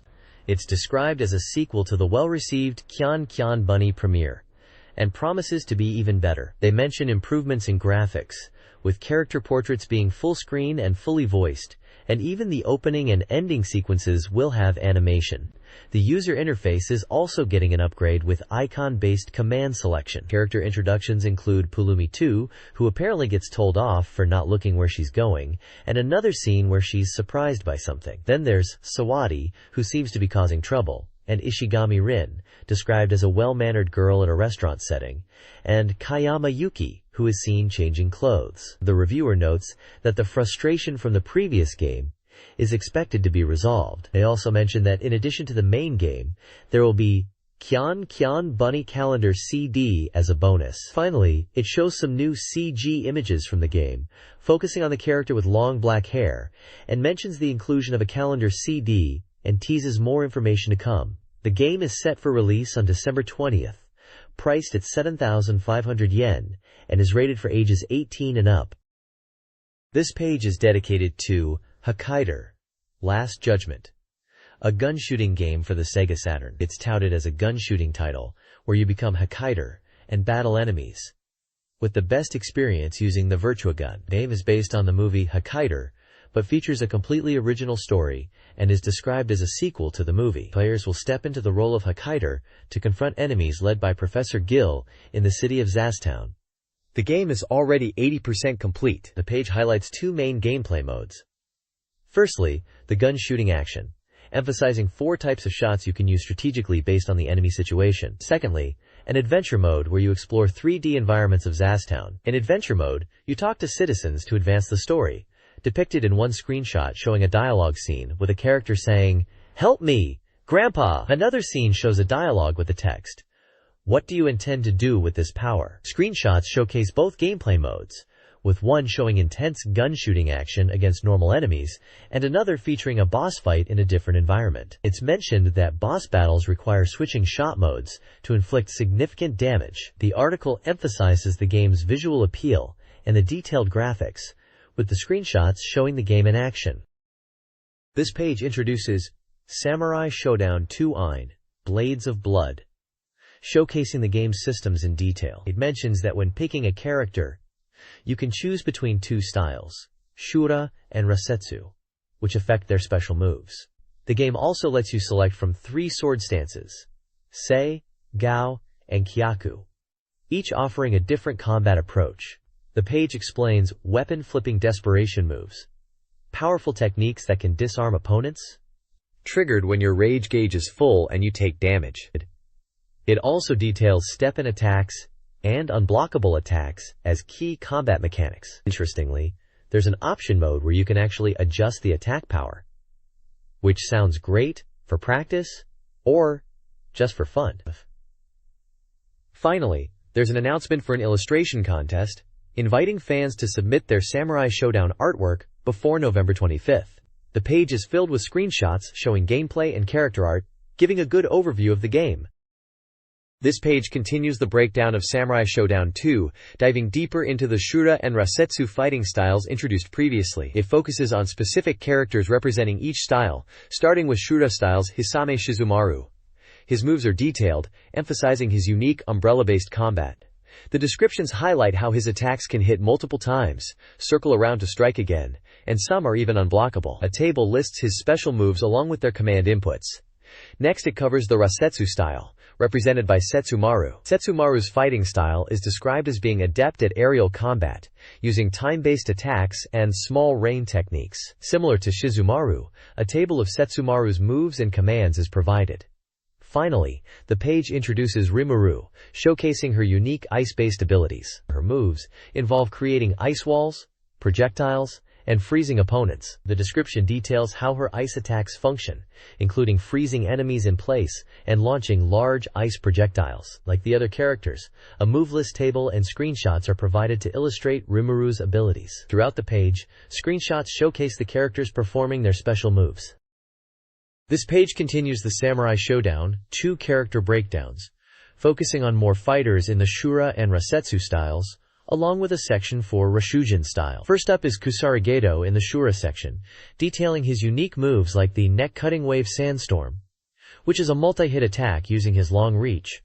Some moves are projectiles, and others allow for aerial attacks.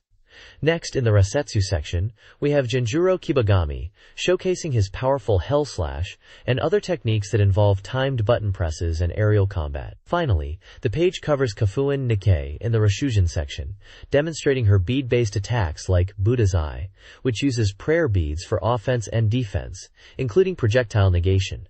The page details her various bead techniques, including ground and air-based attacks and command throws. Each character section provides move lists, with command inputs and short descriptions of the move properties and usage. This page details character breakdowns for Amakusa Shiro Tokisada and Haomaru in Samurai Showdown 2, covering their Shura and Rasetsu styles. Amakusa, Shura, emphasizes teleportation for offense and defense, using the Death Sickle Blade projectile and prayer bead attacks, including command throws and aerial variations. Amakusa, Rasetsu, retains teleportation and gains the governing Evil Magic Bullet projectile, with an emphasis on bead attacks and the aura-based Pitiful Cry and 10 Slaughtering Star. Haomaru, Shura, focuses on powerful direct attacks like Slashing Steel Flash and Whirlwind Blade, with charging attacks and aerial moves. Haomaru, Rasetsu, prioritizes follow-up attacks after landing hits, such as Fang Strike and Flying Swallow Flash, and alters Whirlwind Blade properties. Both styles feature special moves, aerial attacks, and command throws, culminating in powerful super moves, like Haomaru's Heavenly Punishment Sky Flash Slash, when at max rage. This page features character breakdowns for Nakoru and Hattori Hanzo in Samurai Shodown 2, again detailing their Shura and Rasetsu fighting styles. Nakoru, Shura, is described as a close to mid-range character with strong normal attacks and command throws, utilizing her Hawk Mamaha for attacks.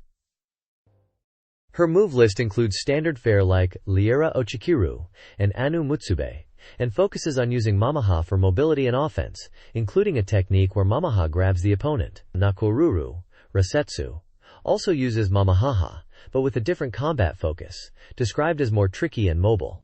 She retains similar moves but with variations, like Anzu Mutsube, which becomes a ground-based rush attack. This style emphasizes using Mamaha to jump and attack, with moves like Shipakam Ishikite, where she rides Mamaha for a dive attack. Hattori Hanzo, Shura, is portrayed as a nimble, ninja-style character, with quick attacks and high jumps. His special moves include shadow-based techniques, teleportation, and disappearing acts, fitting his ninja persona. His move list includes Ninja Art Shadow, Ninja Art Flame Wheel Change, and Shadow Clone attacks. Hattori Hanzo, Rasetsu, retains the ninja theme but focuses on explosive, fire-based attacks, in contrast to the shadow style of Shura. He has similar moves but with fire properties, like Ninja Art Flame Wheel Change Modified, and bomb-related techniques. His style emphasizes creating openings with bombs and disappearing acts to launch surprise attacks.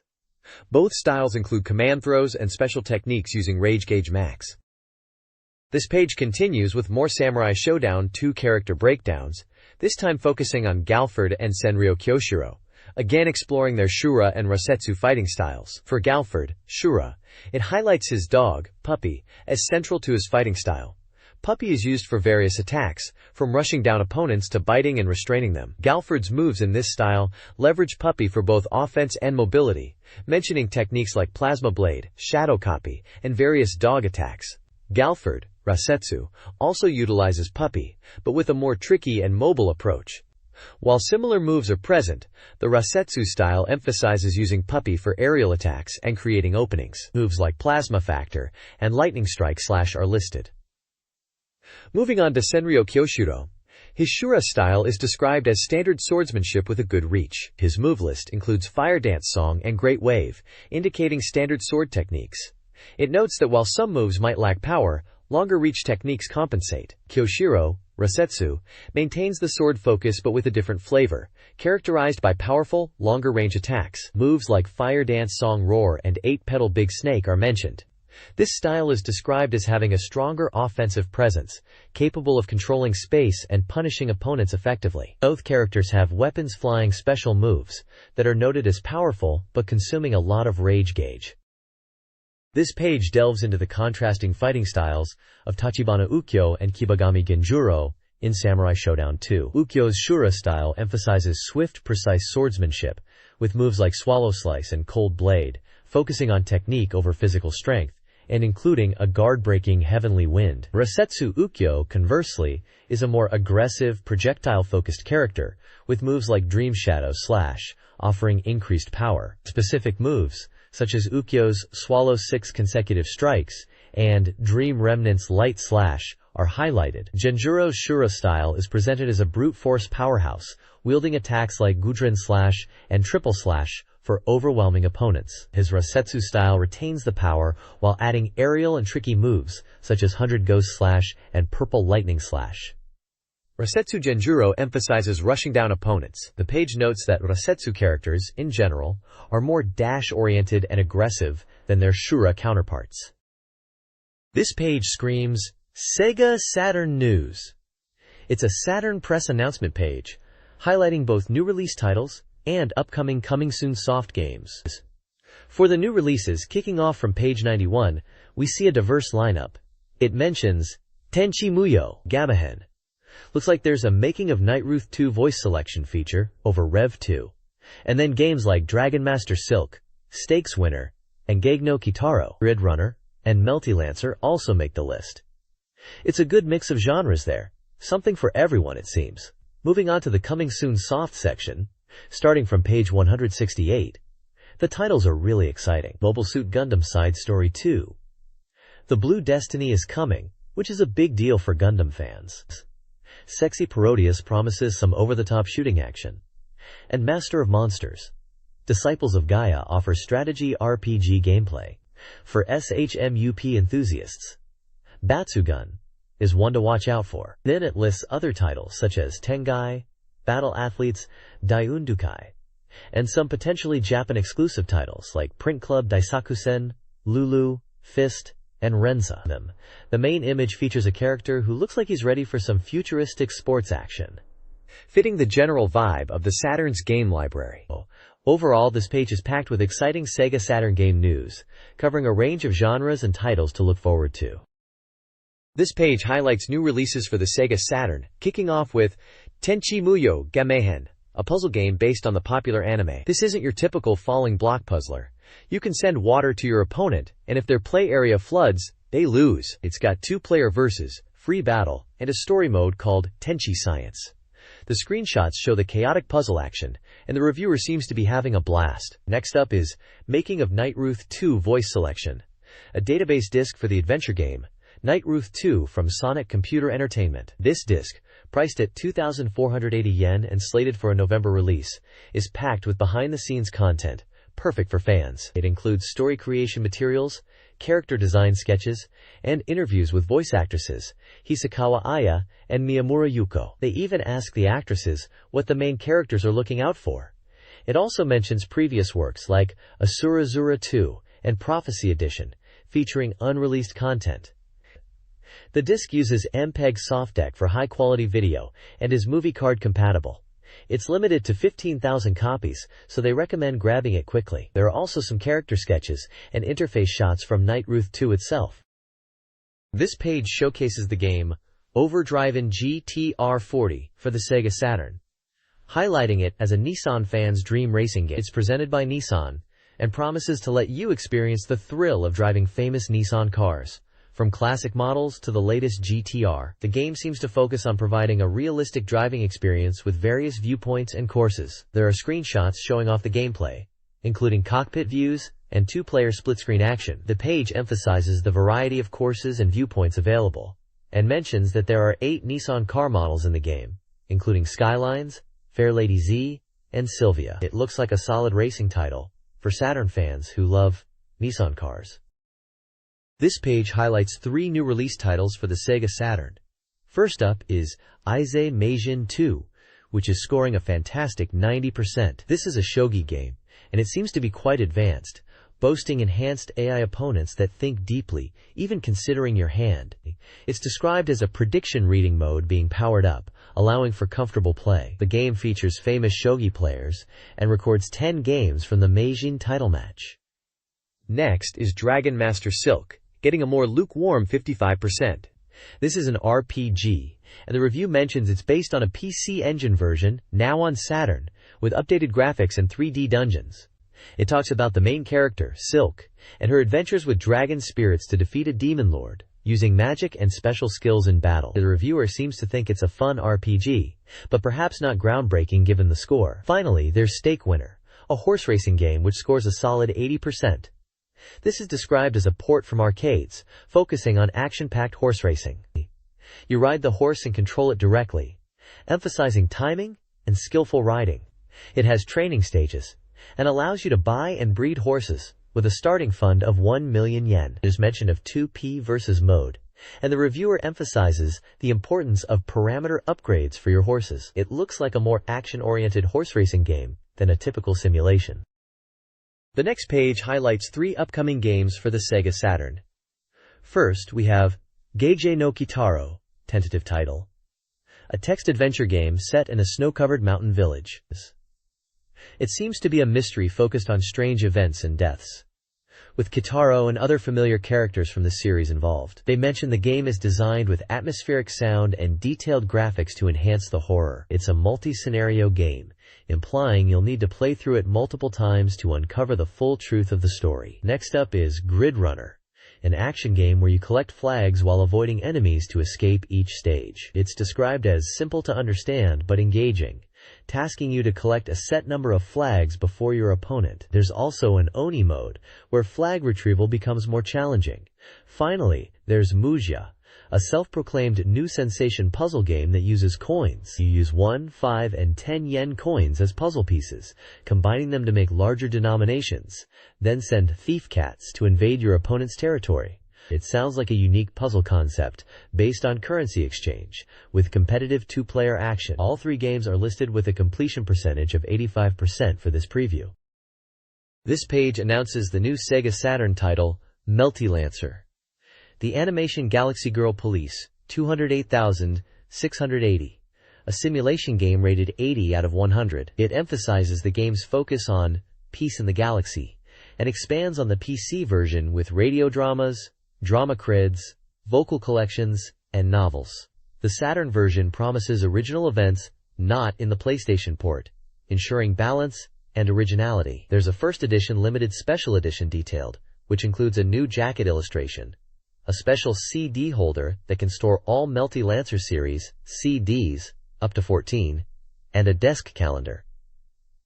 The page highlights Saturn original events, with screenshots showcasing new scenarios. One seems to involve Angela challenging Melvina to a duel, while another features June in a private scene with an unnamed character. Below this section is new Hamadashi information, showcasing other games. The Sega Calendar 1997, featuring Virtua Fighter 3, is advertised for 1,800 yen, available at Sega amusement centers and Saturn software retailers. There's also a Virtua Gun accessory mentioned for 1,200 yen, described as a screen-mounted sight for easier targeting in Virtua Cop 2. Another game advertised is Hina's Home, a Dream Square brand adventure game featuring multimedia content like databases and minigames. Finally, Phantasm Forum, tentative title, from Nippon IM Technology is teased, described as a 3D action-adventure where polygon bears roamed a fantastic adventure world. It sounds like a title focused on world exploration and unique visuals. This page showcases the upcoming Sega Saturn title, Graduation S, described as a training simulation game. The tagline reads, "This time, let's meet on Saturn," suggesting a new iteration of the series for the console. The page prominently features 5 main female characters, who appear to be the focus of the game. These are Takagi Reiko, Arai Kiyomi, Kato Mika, Nakamoto Shizuka, and Shimura Mami. For each character, there's a cute portrait and a small snapshot showing them in various scenes, like on a beach, near cherry blossoms, or in a casual setting. Beneath each character's name, you can also see their birthday, zodiac sign, blood type, and measurements, adding to the character detail. The bottom of the page notes that the game is from NEC Interchannel and is labeled as Coming Soon. It's a clear advertisement for Graduation S, highlighting the game's characters and genre for Sega Saturn owners. This page opens with Ara's diary, where the writer reflects on time passing quickly and reminds someone to write their manuscript, mentioning Sega ages, and feeling nostalgic about the good quality of the demos. Someone else writes about buying the Digio digital camera as today's new product, calling it small and cute, and interested in the link function to Precura. Moving on to the Saturn section. A reader from Shizuoka Prefecture talks about having nightmares after leaving their Saturn on for too long, and that their Saturn turned gray and face turned blue, asking if Nights will be released. In the Satamaga section, a reader from Shiga Prefecture complains about a past issue of Saturn magazine with a misordered index, causing a shelf and Saturn models to fall and break. They also inquire about the meaning of on and off in Saturn magazine. The page then mentions Sakura Wars and how difficult it is to pre-order the limited edition version, which is due in September, and asks if everyone is pre-ordering it. Finally, the Come Closer and See Dreams section showcases reader submissions with illustrations. One is for Yarira Great War from Kagoshima Prefecture by an 18-year-old, and the other is for Nights from Tokyo, asking if it feels like nights and saying Adieu, Diema. This page features a free talk section with reader discussions. One reader analyzes Game of the Year results, praising Saturn games, and discussing the good versus bad game debate, highlighting visual and sound advancements over older consoles. The editorial team clarifies that Gochi reflects personal experiences, acknowledges platform limitations, and hints at future improvements. Another reader hopes for Sega and SNK collaboration, particularly for expansion cartridges and games. Saturn's strengths in adventure games are also mentioned. A cosplayer discusses the spirit of cosplay, reflecting on a previous article. They share a negative experience, feeling judged, and offer observations on other cosplayers and photographers. They criticize aggressive photographers and advocate for respectful participation in cosplay. Finally, the page showcases reader submissions, including a Saitama gallery featuring an illustration and a Today's Capcom section with character illustrations. This page continues with the Ars Station reader submission section, and this time the topic is racing games. One reader starts by asking if anyone remembers racing games that aren't trying to be super realistic simulators, reminiscing about the days when racers were viewed more from above. They are after a refreshing racing experience and are hoping for Sega Ages ports on the Saturn, mentioning games like perhaps F1 Pilot and titles from the old SC-1000 console. Another reader shares that they weren't originally a fan of racing games, but they got hooked on a pre-release version of Sega Rally. They discussed the sense of realism in games, focusing on suspension and body roll, and were curious about cornering at high speeds, like around 100 kilometers per hour. They are impressed with Sega Rally's depth and the force feedback. There's a quick section about character goods, asking readers what kind of merchandise they would like to see. Finally, Today's Sega showcases reader-submitted artwork related to various games. We see illustrations for Fighting Vipers from Niigata, Last Bronx from Fukuoka, an unknown game from Okinawa, Virtua Fighter 3 from Tokyo, and Puyo Puyo from Kyoto.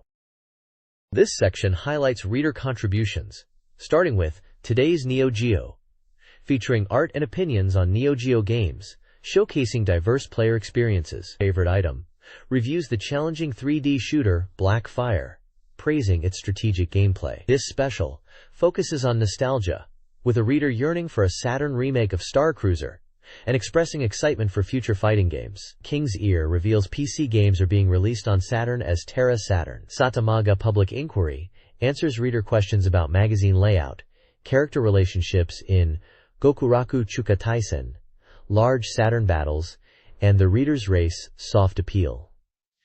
Lastly, Today's GDNet features reader art and comments on GDNet games, discussing the potential of Slayers and the size difference between Grandia and GDNet games. Ars Station features reader contributions. Virtua Day reviews games.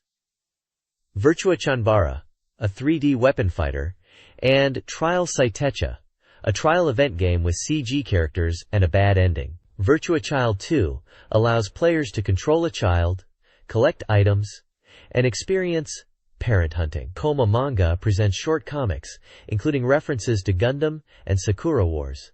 Satamagakun includes a question about custom Purikura frames. The information section details submission guidelines, postcard-sized illustrations and text, with deadlines, clear addresses and pen names required, and flexibility in drawing and writing styles. This page from Data Search focuses on strategy for the game Shellshock. It kicks off with a writer's comment that this game is designed to make you suffer, comparing it to The Horde. The page highlights the game's 3D graphics, great music, and particularly its high difficulty. It suggests this game will really challenge core design maniacs, mentioning the high costs for repairs and weapons. The guide offers tips for missions, suggesting players should aim for smart clears and advises, using satellite light and linear shot, though you'll need to check previous pages for details on these terms. There's a section dedicated to using the main gun and chain gun effectively, especially against bunkers and structures. It mentions using SAM against helicopters, and a heli tactic, likely a weaker or specific type of helicopter enemy. Upgrade strategy is discussed, emphasizing that while upgrading your Predator tank is vital, resources are limited. Armor upgrades should be prioritized, followed by reload, mechanics, target computer, and considering SAM and air support upgrades if you have spare cash. The guide also covers using satellites for fixed viewpoints for easier targeting, particularly with the Z button, and warns about straying outside the mission area and the dangers of water, pointing out that your Predator can sink and cause mission failure if you're not careful in rivers. This data search guide outlines strategies for the first 9 missions of Shellshock. Mission 1 emphasizes early satellite use and attacking from afar. Mission 2 focuses on building destruction, using satellites for targeting. Mission 3 involves water combat, utilizing linear shots and rescue objectives. Mission 4 is a night battle with zone-based enemy elimination, warning of ambushes. Mission 5 is a helicopter mission, requiring truck destruction along roads. Mission 6 focuses on rescuing people and collecting boxes. Mission 7 starts with immediate enemy engagement, requiring radar use and caution. Mission 8 provides plentiful satellites and rapid fire, targeting light helicopters and tanks. Mission 9 is a night battle continuation, involving tank destruction and road traversal while minimizing damage. Missions 10 to 17 of Shell Shock offer varied challenges. Mission 10 involves navigating to a target area, dismissing helicopters as minor threats. Mission 11 is a tactical exercise, utilizing terrain and resource gathering. Mission 12, Shell Shock, focuses on defending against waves of enemies, utilizing satellites and river navigation. Mission 13 offers a reprieve, prioritizing building destruction and vehicle cover. Mission 14 is a forest map with frequent helicopters, urging caution. Mission 15 involves a hostage rescue, requiring careful exploration and predator unit management. Mission 16 uses color contrasts and radar, emphasizing hidden treasures. Finally, Mission 17 removes air support, mandating ground-level tactics, destructible wall exploitation, and careful advancement, especially in areas with limited visibility. This guide covers missions 18 to 25 of Shell Shock. Mission 18 tasks players with destroying a weapon plant using gunships. Mission 19 involves destroying weapon depots. Missions 20 and 22 are escort missions focusing on truck protection. In 20, clear the path ahead, while in 22, watch for ambushes. Mission 21, the final battle, is another escort, requiring cautious navigation of muddy terrain and careful enemy engagement, prioritizing truck survival. Missions 23 and 24 are set in a city, with 23 focusing on silo destruction, and 24 on resource gathering. Mission 25 is a collection mission, requiring players to gather 10 boxes on a maze-like map, focusing on collection rather than combat. This page is showcasing 3 different strategy guidebooks. The top section promotes a Sakura Wars original art and setting material collection book, highlighting it as essential for fans, especially commanders of the Imperial Assault Forces Flower Division. It mentions unseen concept art, interviews with the staff, related goods, and even presents. A special bonus is a poster and costume patterns for the Flower Division's combat uniforms. It's slated for release in November, priced at 2,000 yen. Moving down, we see an advert for the Fighting Vipers Perfect Guide. This book promises a complete strategy guide for the SEGA Saturn version of Fighting Vipers, including a full system analysis, details on hidden characters like Pepsi-Man and Kuma-chan, comprehensive character data, and hidden features. This is scheduled for a December release, priced at 1,400 yen. Finally, at the bottom, is the Master of Monsters, Neo Gene Generation's official guide. This guide boasts itself as a complete official guidebook, featuring detailed maps, comprehensive monster data for over 130 creatures, and insights into items, magic, and monster fusion. It's advertised as a must-have for simulation game fans, and the ultimate strategy guide for Masuman, which is likely short for Master of Monsters. This one is also set for a November release, and priced at 980 yen. Hello! Capcom Volume 17 features a Cyberbots special interview with Fukumoto-san discussing the Saturn version. This port isn't a straight arcade replica.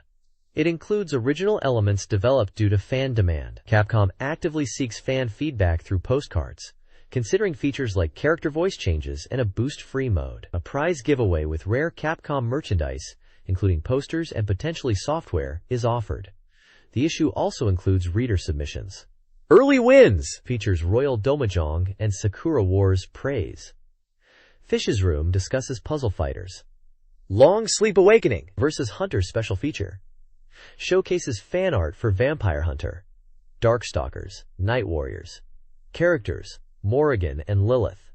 The To the Address section is a reader mailbag, covering X-Men vs. Street Fighter and the VS series. The magazine solicits opinions on games like X-Men vs. Street Fighter, Marvel vs. Capcom, and Darkstalkers, demonstrating a deep understanding of the fighting game community.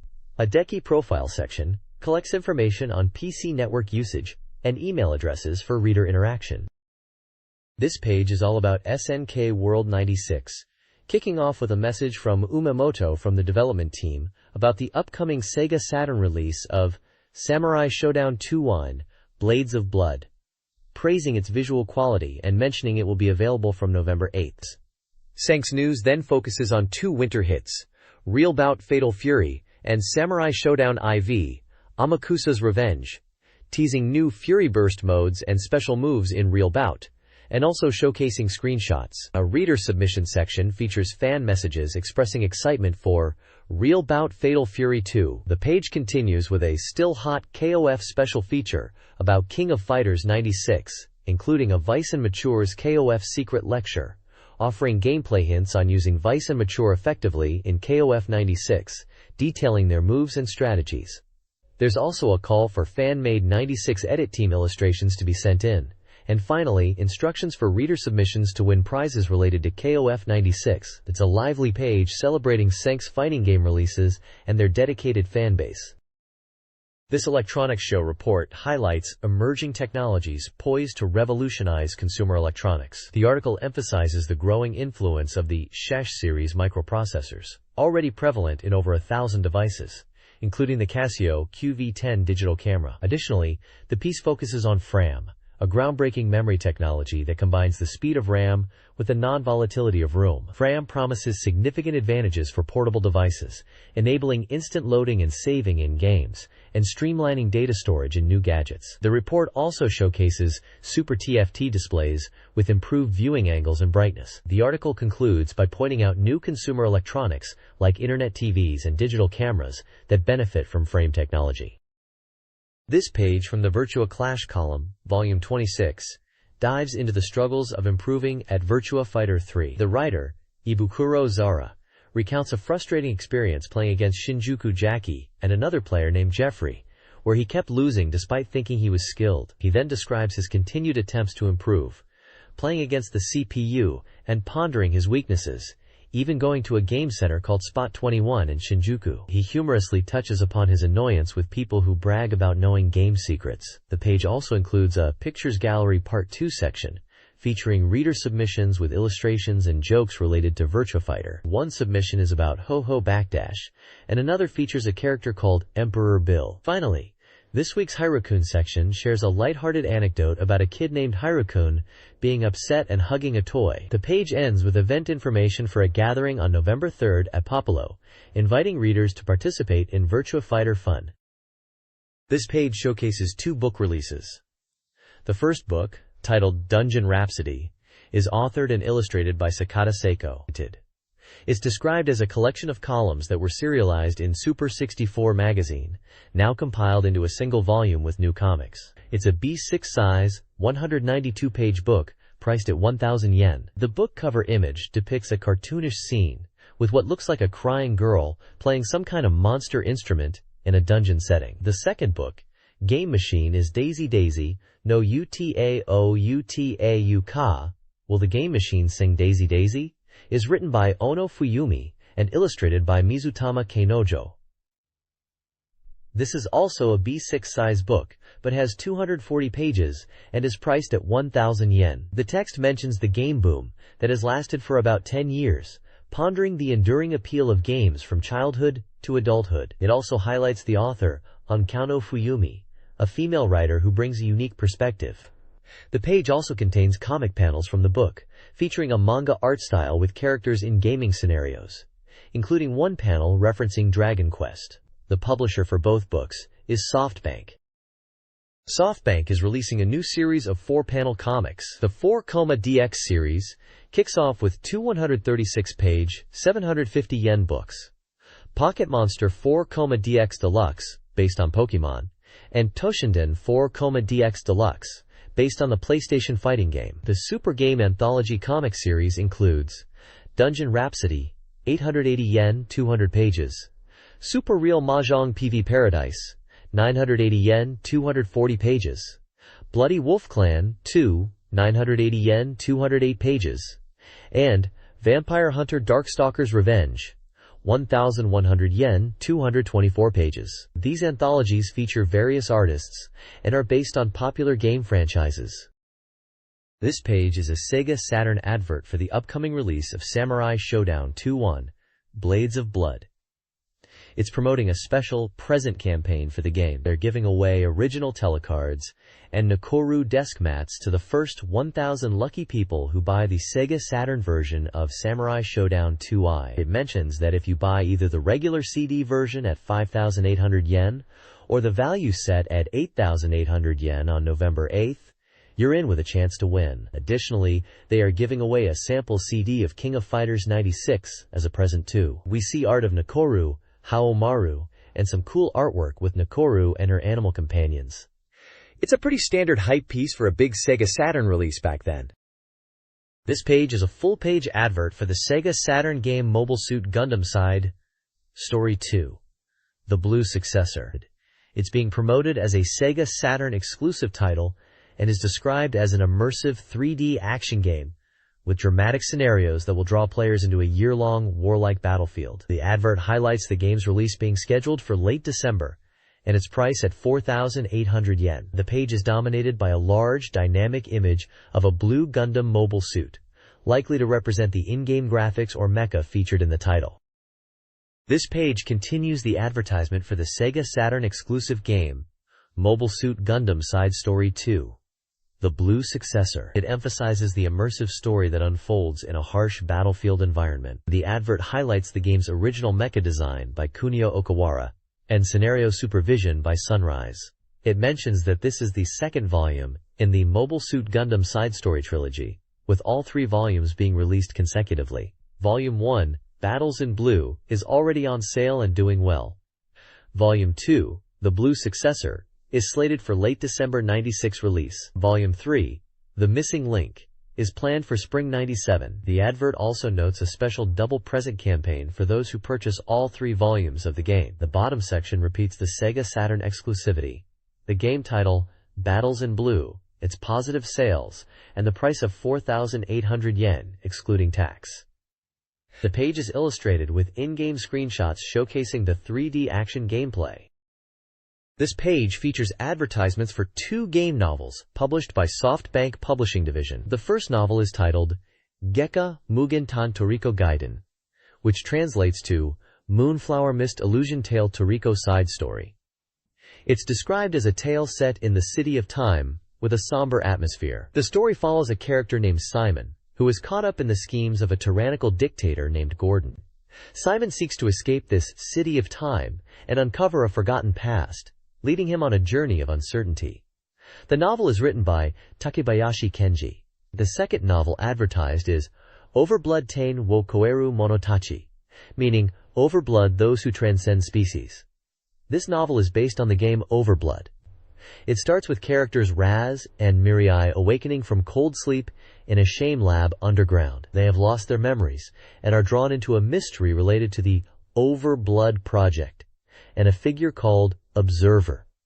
The text highlights the intensity of the story, with themes of pursuit, overflowing blood, and the feeling of speed. It mentions the author Ishida Yuichi, stating his writing has a unique 3D perspective and a raw, emotional depth that even professional writers might not be able to replicate. The novel is described as capturing the essence of the Overblood world and the feeling that the protagonist is ready to bite the dog that barks. SEGA announced the Digital Circus, a SEGA Saturn 2nd anniversary user event caravan across Japan, beginning November 9th, visiting 8 locations. The event, starting at the Tokyo Game Show in August, aims to promote the Saturn and its software during the year-end sales season. Attendees can experience the latest Saturn titles at the Touch and Try Corner, including Virtua Cop 2, Virtua Fighter Kids, and Enemy Zero. The Bolshoi Circus will perform and showcase games on a large screen, alongside a Virtua Cop tournament. A questionnaire offers a chance to win prizes from Sega, Victor, and Mazda. Sega Enterprises promotes the event, highlighting performances, new software, and potential surprises. The event encourages everyone to participate and enjoy the SEGA Saturn experience. The SEGA Saturn Digital Circus event is touring Japan, with stops at Yokohama Landmark Tower Dockyard Garden, November 9 to 10. Sapporo New Chitos Airport Terminal Building Center Plaza, November 16-17. Fukuoka Canal City, and Hiroshima Credo Furai Square. The event will feature various Saturn games from different publishers. Exiting Entertainment will showcase Fighting Illusion K1 Grand Prix. Electronic Arts Victor presents Overdriven GTR, a racing game. Konami will feature a new Gokuju Parodius game. Taito will promote Puzzle Bobble. Datum Polystar will present Roommate, and Victor Japan will showcase Battleborn. Hudson will feature Far East of Eden, Apocalypse IV, a grand RPG. Attendees can find maps and directions for each location. The Digital Saturn Circus Guide details upcoming events across Japan. In Tokyo, events will be held at Joyopolis, November 23 to 24, and Ebisu Garden Hall, November 30th to December 1st. Bandai previews games with a focus on immersive audio experiences. Victor Interactive Software showcases a Dungeon Master-style game and a Tomb Raiders title, promoting the digital circus theme. Human is highlighting Fire Pro Wrestling's 6-Men Scramble. Messiah is promoting Langrisser 2i, emphasizing its appeal and hinting at future projects. Media Quest focuses on original and large-scale games like Mini 4WD. Yoshimura previews Bakugeki Parodius, encouraging hands-on experience. Riverhill Soft hosts a cosplay event at Ebisu Garden Hall, December 1st, with characters from Ferrieri, Denipa, and Valkyrie. Whoop announces the December 13th launch of E0, praising its CG quality. This page dives into the secrets behind SEGA in-store promotional posters, highlighting how they differ from regular game posters with unique concepts and hidden meanings that SEGA wants fans to appreciate. There's a section about a stomach event at Toshimayan Amusement Park featuring a player select event, showcasing games like Flying Pirates and Virtual Fighter 2. The More and More Present campaign section details a promotion where SEGA Saturn marks on packaging could be collected for prizes. A new SEGA Saturn is announced, a new console model priced at 20,000 yen, emphasizing its appeal with red coloring and attractive packaging. The Sega Ages section introduces a new series, though details are vague. The page then explains how to get the latest Sega news, introducing Sega Joy Telephone, a phone service providing weekly updates and game information, and Sega Fax Club, a service for fax-based information. Sega Video Magazine and Flash Sega Saturn are mentioned as video and floppy disk magazines respectively, offering promotional videos and game demos. Finally, Sega PC Network is praised, listing online services like NiftyServe, Segvan, People, Copernicus, and ASC2Net, emphasizing Sega's online presence. The page ends by encouraging readers to check local stores for more information. This page starts with a queue and a section featuring Sonic. A reader is curious about the Robo Pitcher series, and Sega clarifies it's an older game from 1985. Another question is about a sequel to Nights into Dreams, which Sega confirms is in the works, and a CD single soundtrack is coming soon. The Q&A also touches upon Cybersound, with Sega explaining it's a sound library technology from an American company called Envision, used in games like Sakura Wars, and available across Saturn, PC, Mac, and even arcade platforms. Moving on, there's a Catch the New Prize section, announcing monthly prizes that are Sega, AMR, and D goods, and new product previews. November is highlighted as a target month for prizes, showcasing goods from Virtua Fighter 3, Vakaroid, and Kyo-chan as punching dolls. The Sega Press newspaper section has short columns from different writers. Take-chan is busy with year-end tasks and mentions video software. Amagumo talks about autumn travel and local food. Gamer Miki discusses game reviews, referencing a game called Air Adventurer and Mamoru Nagano. Honey Hanatani is focused on baseball predictions for Series 7. And Seki Tetsujin talks about phone calls, baseball predictions, and mentions players like Miyama and Chibita. Finally, there's a Sega Press Present section where readers can win a Sega Saturn Speed Bag by sending in postcards. Overall, this page is packed with news, prizes, and staff commentary, all focused on the Sega Saturn. This page announces Basic for Sega Saturn, a new program development tool that will let you create your own games on the Saturn. It's being developed by companies like NET, GameArts, and Bits Laboratory, in collaboration with Sega and Takuma Shuten Intermedia. They're aiming for an early December release, and it will come in a couple of price points, 9,800 yen, 12,800 yen, and an etc. version, which is likely the development tool itself. The article emphasizes how easy Basic for Sega Saturn is to use, even for beginners, while still being powerful enough to make real games. It highlights 3 key features. Firstly, anyone can program with it, even with limited knowledge of Basic. Secondly, it lets you use Saturn's unique hardware features to create sprite and polygon graphics, control the screen, use scrolling and rotation effects, and display up to 32,768 colors. You can also use CD audio and PCM sound, and control the game with a mouse or gamepad. Finally, it allows you to exchange game data with other Saturns using floppy disks or power memory cartridges, even with standalone Saturn floppy disk drives. The page shows screenshots of simple programs created with BASIC for SEGA Saturn, like line drawings and a basic 2D shooter example, proving you can indeed make games yourself. It looks like a really cool way to get into game development on the Saturn. BASIC for SEGA Saturn offered two programming packages, a standalone type and a cable connection type. The standalone type, costing 9,800 yen, allowed direct programming on the Saturn using the provided CD-ROM and manual, saving programs to power memory or floppy disks. The cable connection type, priced at 12,800 yen, connected the Saturn to a PC-98 or DOS, versus running Windows 95, via a cable, facilitating text editing and data conversion on the PC before transferring to the Saturn. This package included a CD-ROM, manual, cable, and PC floppy disk. Both packages provided the same basic commands covering operations: flow control, screen, cursor, print, image, sprite, color, file, input sound, and extended commands for PCM and polygons, enabling developers to utilize the Saturn's graphics, sound, and peripheral functionalities. Key commands like !set, polygon, and sound controls were included. This page features an interview with Mr. Miyazaki and Mr. Kanemitsu from Bits Laboratory, the developers of BASIC for SEGA Saturn. They discuss the concept behind creating BASIC for the Saturn, emphasizing their aim to provide an accessible entry point into game development for aspiring creators. Miyazaki-san mentions they observed many individuals interested in game creation but facing high hurdles. BASIC for Saturn is designed to be user-friendly, allowing direct manipulation and instant feedback, contrasting with compiled languages which can be cumbersome for beginners. They acknowledge the limitations of interpreter-based BASIC, but believe the ease of use and immediate results are more valuable for newcomers.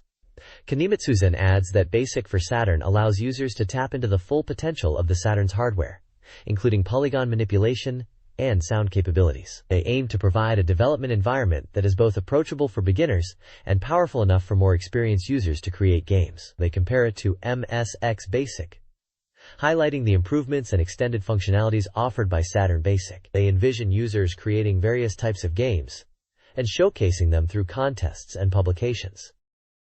This page continues the discussion about BASIC for SEGA Saturn, with the developers emphasizing its ease of use and powerful capabilities. They mention it being about 10 times faster than MSX BASIC, making game development more efficient. The developers highlight that users can create various types of games using BASIC for Saturn, including those utilizing polygons and sprite graphics, aiming to offer a user-friendly yet potent development environment. There's a For Beginner section, which serves as a glossary, explaining programming terms like interpreter, compiler, C language, and wizard, alongside computer-related terms like MSXPC, Windows 95, background, BG, MML, micro-macro language, for sound, byte, and sprite. These are fundamental concepts for anyone starting out with game development. Finally, the page announces a game contest specifically for creations made using BASIC for SEGA Saturn, encouraging users to submit their games. They are looking for creative and unique entries, and the contest is positioned as a way to showcase the potential of BASIC for SEGA Saturn and the talent of aspiring game creators. This page is a SEGA Saturn software databank, covering releases from late 1994 to late 1996. It's like a snapshot of what was available for the console during that period, showing a wide variety of titles. The page seems to be driven by reader feedback, as it mentions reader reviews alongside staff opinions for each game. Looking at the lists, you can see games categorized by their release month, starting from November 94 all the way up to October 96. For example, in November 94, you've got games like Virtua Fighter and Myst. Moving into later months, there are titles spanning various genres, from action and RPGs to simulation and puzzle games. You can see names like Daytona USA and various sports games appearing. The page is laid out in tables, packed with information like release dates, prices, game genres, and those reader and staff review scores. While it's a lot of data, the main takeaway is it's a comprehensive overview of the SEGA Saturn software library at that time, reflecting player opinions and release information. This page continues the SEGA Saturn software databank, listing more game releases from November and December 1995, and then moving into January, February, and March of 1996. It's still in that table format, giving you the release dates, game titles, the makers, prices, genres, and those reader and staff review scores, which gives a good indication of what players thought at the time. We can see a wide range of games being covered, everything from action titles to deep RPGs, puzzle games, simulations, and sports games. For some titles, they even mention the compatible peripherals, such as joysticks or mice, which is useful information. It's interesting to see the reader scores alongside the staff scores, giving a balanced view on each game from both professional reviewers and actual players. This section looks at a solid chunk of the Saturn's game library as it was growing in popularity. This page is still diving deep into the SEGA Saturn's game library, with more listings in the software databank. Moving into releases from early to late 1996, we can see a huge range of titles, from fast-paced action like Daytona USA Circuit Edition and Sonic 3D Blasts, to fighting games like Virtua Fighter Kids, and platformers like Clockwork Knight 2. It's fascinating to see the mix of genres and how the Saturn's library was expanding. The interesting part at the bottom is a little discussion about limited edition games and the issues they caused. It specifically mentions Sakura Wars' initial release being really scarce, making it a really hot item and causing headaches for players. It questions the best way to handle these situations, since even with good stock levels, they sold out immediately. Pre-ordering seems to be the main point they're discussing, in terms of getting your hands on these sought-after games. This page continues the SEGA Saturn software databank, showcasing a huge list of games from the system's library. It's still organized in that alphabetical order, and we're seeing even more titles that span a wide range of genres. Looking through, there's everything from puzzle games like Baku Baku Animal and Puzzle Bobble 2X, to fighting games like Virtua Fighter 2, and even some RPGs and strategy titles. There's a mention of Deep Fear, a survival horror game, and Cyberdoll, which might be interesting for fans of anime-style games. It also lists some well-known titles, such as Street Fighter series entries, Sonic R, and The House of the Dead. It really demonstrates the diverse software available on the Saturn at this time, highlighting both well-known franchises and some more obscure Japanese titles that were available. Towards the bottom, it looks like there's a small section about limited editions and special editions again, perhaps following on from the previous page's discussion. It mentions things like bundled versions, special packages, and the like, which were clearly a big deal for collectors even back then. It seems to be emphasizing the variety of software available rather than focusing on specific details of each game, acting more like a comprehensive catalog. This page is a schedule showcasing a massive wave of new software coming to the SEGA Saturn. It's packed with game titles across every genre imaginable. We're seeing everything from strategy games like Legend of Galactic Heroes and Koryu Sangokushi, to action titles such as Batsugun and Hyperduel. Role-playing fans are in for a treat with games like Lunar, Silver Star Story, and Mysteria, Realms of Lore 2. There's a good selection of sports games listed too, including World Series Baseball 2 and NFL Quarterback Club 97. And for football fans, Victory Goal Worldwide Edition. Puzzle games are also represented with titles like Sexy Parodius. Interestingly, there's even a SEGA Saturn word processor set listed, which is quite unique. You can also see peripherals like a twin-stick controller being highlighted as a new release, likely for games like Cyber Troopers Virtualon, which is also on the list. There's also mention of RAM cartridges and various option discs for games like Aquazone. Overall, this page gives you a great overview of the sheer variety of games coming to the Saturn, showing there was something for everyone, no matter what your taste. It's a real testament to the system's diverse library. SEGA Saturn's software schedule for late 1997 includes releases in July, September, and fall, along with titles with unconfirmed dates. July sees Guilty Gear, a fighting game. September brings The Crow, City of Angels, Super Motocross Championship, Nice Shot, Magic, The Gathering, and Doom. Other September titles include RPGs and action games. Fall 97 will feature Tank, The Great Tank Battle, among others. Games with undecided release dates like Heart of Darkness and Spot Goes to Hollywood are also mentioned. The SATURN Magazine editorial department section highlights the influx of games, expressing enthusiasm for the variety and quality. The editorial team notes popular arcade conversions, new titles, and a significant number of RPGs, especially from Company M. The overall sentiment is optimistic about the Sega Saturn's continued success. This page is all about a reader survey included in this magazine. Using a postcard, it details how to fill out the questionnaire, emphasizing clear writing and marking answers correctly. There are examples provided for filling out the answer card, showing how to mark choices for questions with different response scales. The page features 3 tables. Hard list is a list of Sega Saturn hardware, ranging from consoles like the great Sega Saturn Z, Saturn Super, and HI Saturn, to accessories like Game Gear adapters, mouse and controllers, even pointing sticks and modem sets. Soft list is a massive list of software titles, going from Action Puzzle, Wimble 2, and Aquazone, to titles like Virtual Bart and World Series Baseball. It's quite an extensive catalog of games. This issue's articles table lists the contents of the magazine itself, covering various sections like Landmark, Data Station, Sega Saturn bestsellers, special features, game strategy guides, and more. Finally, there's the actual questionnaire. It asks about the reader's gender, age, occupation, how many Sega Saturn consoles and games they own, their favorite game genres, how much they spend on games monthly, and their opinions on the magazine's articles and game content. They are also asked about the hardware they own from the hard list, games they plan to buy from the soft list, and to list 10 games they want to buy in the future from any genre.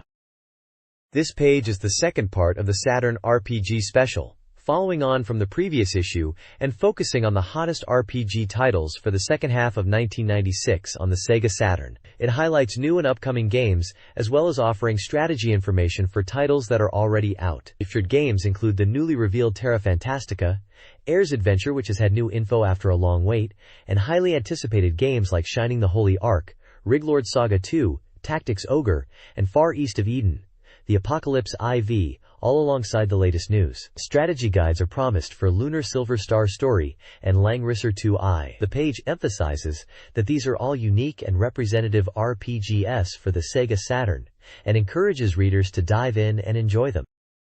This page delves deeper into the newly unveiled RPG, Terra Fantastica. It highlights the game's grand fantasy setting and story, emphasizing it's a full-fledged RPG experience. The page introduces the main character, Dine, a mysterious woman said to be an incarnation of a nameless goddess. She's tasked with a vital mission despite having amnesia. We get a glimpse into the world of Terra Fantastica through a map and descriptions of key regions. These include Aroma Kingdom, ruled by Julian V2, facing territorial disputes. Velsarion Public State, troubled by monsters and internal conflicts. Gerdar Galt, Great Kingdom, allied with Aroma and in a good relationship. Celestian Holy Nation, a theocratic state led by Emperor Aquatios 23 Rards. Maiais, Great Kingdom, currently ruled by young Alexis II, and in a state of crisis. The opening story section sets the scene with a demon invasion from Porfoon, forcing nations to unite. Maiai's Great Kingdom is hit hard, losing Alexis in, and facing a dire situation. It hints at Decane's arrival as a potential savior, with mysterious powers to help the young king, Alexis II, who has lost his parents and is about to be fostered. It seems the game's narrative will revolve around this young king and the unfolding crisis. This page continues the special feature on the Saturn RPG, Terra Fantastica. It outlines the game's core gameplay loop, which is divided into 4 main phases: International Conference, Office, Strategy Meeting, and Battle. The first phase, the International Conference, is where the story progresses and national policies are decided. We're introduced to Gerard, a loyal and stoic elite soldier who pledges his service. The initial conference seems to revolve around dealing with the Dharma Duke's ambitions. Next is the office phase, managed by Claude, the calm and practical vice commander. Here, you organize your troops and prepare for battle. Claude explains that you can arrange your army composition and sortie from here. The strategy meeting phase, where you decide battle locations and routes, is overseen by Ginny, the tomboyish daughter of the Dharma Duke. Ginny's descriptions suggest battles are dynamic, with routes potentially changing based on enemy strength and battlefield developments. Finally, Marlene, a cool and collected government official, emphasizes the importance of your role in nurturing the young lord to become a great ruler within the office phase. She states that the Duke's future rests on your shoulders. We also meet Brad, a serious priest who understands the goddess's prophecies and perceives the main character's mission as a divine battle. The page visually summarizes the game flow with a circular diagram, showing how these phases connect, emphasizing the strategic and narrative progression of Terra Fantastica. This page delves deeper into the battle system of Terra Fantastica, providing a soldier's handbook to understand combat strategy. The page highlights key elements for successful battles, starting with understanding the battlefield map and unit movement. Each unit can move within its indicated range, influenced by terrain and unit type.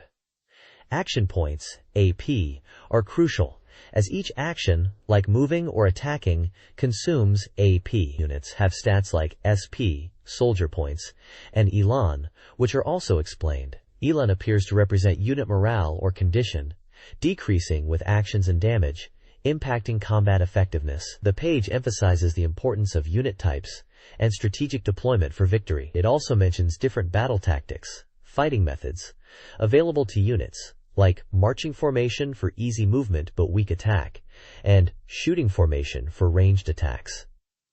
Screenshots show battlefield scenarios and unit information displays, illustrating the tactical depth of the game. The page seems to encourage players to master unit management, terrain awareness, and formation tactics to become a skilled commander in Terra Fantastica.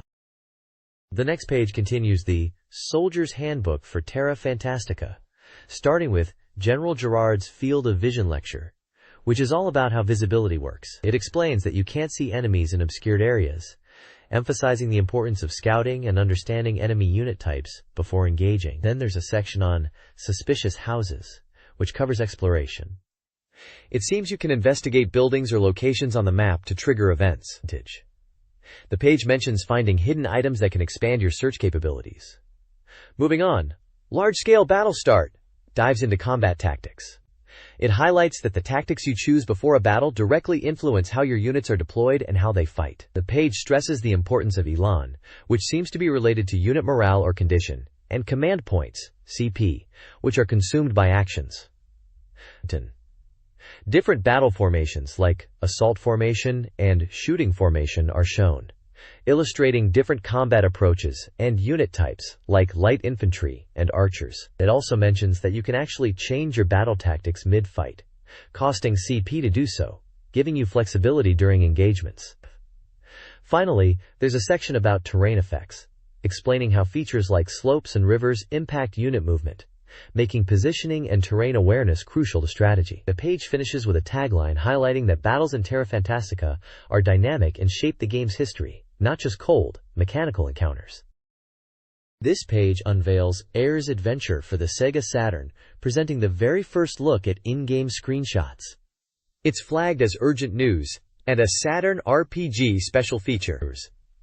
The page is divided into sections focusing on indoor scenes and outdoor and town scenes. For the indoor environments, it's highlighted that the game uses texture-mapped polygons to create 3D spaces, and characters are designed with CG rendering for smooth animations. The game studio comment for this section mentions the controls are designed to be automatic in indoor areas, emphasizing exploration and puzzle solving like searching inside wells for items, departing from typical overly obvious game design. Moving to outdoor and town scenes, the page boasts the beauty of the field and town graphics, evoking a medieval-era feel with detailed cityscapes rendered in texture-mapped polygons. The studio comment here describes the outdoor gameplay as having an RPG feel, but with a focus on action. They state that while it might seem standard at first glance, there's a unique quality to the game, and towns are designed to feel less restrictive than traditional RPGs, encouraging players to explore and enjoy the story and atmosphere. Screenshots showcase both dungeon-like indoor areas and outdoor town scenes with character interactions. This page is a special feature, highlighting the Saturn RPG Air's Adventure. They're calling it a romantic story RPG, from a top-tier development team, emphasizing its focus on story and immersive events over complex systems. The game is set across two distinct worlds: a sky-high world, described as a floating, pure world of fairies, and a historical world, set in a 17th century European-inspired setting. The article then spotlights event scenes as a way to experience the charm of the characters, specifically calling out the Henry neck-cutting scene as a first reveal. Screenshots show a dramatic scene with Henry about to be executed. Finally, there are comments from the game studio. One developer, Endo, mentions they've created the characters in a three-head style, finding it challenging but rewarding. He notes the field and giant-like town scales are impressive, and the contrast between small characters and large environments feels realistic. Another developer, Shibata, expresses relief that the game is nearing completion and thanks fans for their patience, hinting at communication issues during development and assuring fans they'll deliver a quality game. They are looking forward to fan feedback on the final product. The page ends by urging readers to look forward to more development news. This page is focused on the new Pixie Rush system for the Saturn RPG, Shining the Holy Ark. The article introduces pixies as fairy spirits that can be recruited to aid in battle. Pixies are found by using the search command near suspicious objects in dungeons and towns. Once found, they automatically become allies and are described as being small in appearance but powerful in battle. The article details the 4 attributes of pixies, which are ceiling, right-left wall, front, and ground. Each attribute represents the direction from which the pixie attacks monsters. Ceiling pixies attack from above and are effective against flying monsters. Quote, right and left wall pixies, described as ghost-like, attack from the sides and are effective against monsters appearing from walls. Quote, front pixies attack head-on and can even float enemies. Ground pixies attack from the ground and are effective against skeleton-like monsters. It's mentioned that there are over 50 types of pixies to befriend, each categorized into these 5 attributes, including a 5th, not explicitly detailed, implied to be directionless. To effectively utilize pixies, players must find pixies corresponding to the direction from which monsters appear. The page uses screenshots to demonstrate the search command, finding pixies, and pixies in battle. The reviewer seems excited about this new combat system and encourages players to actively search for pixies.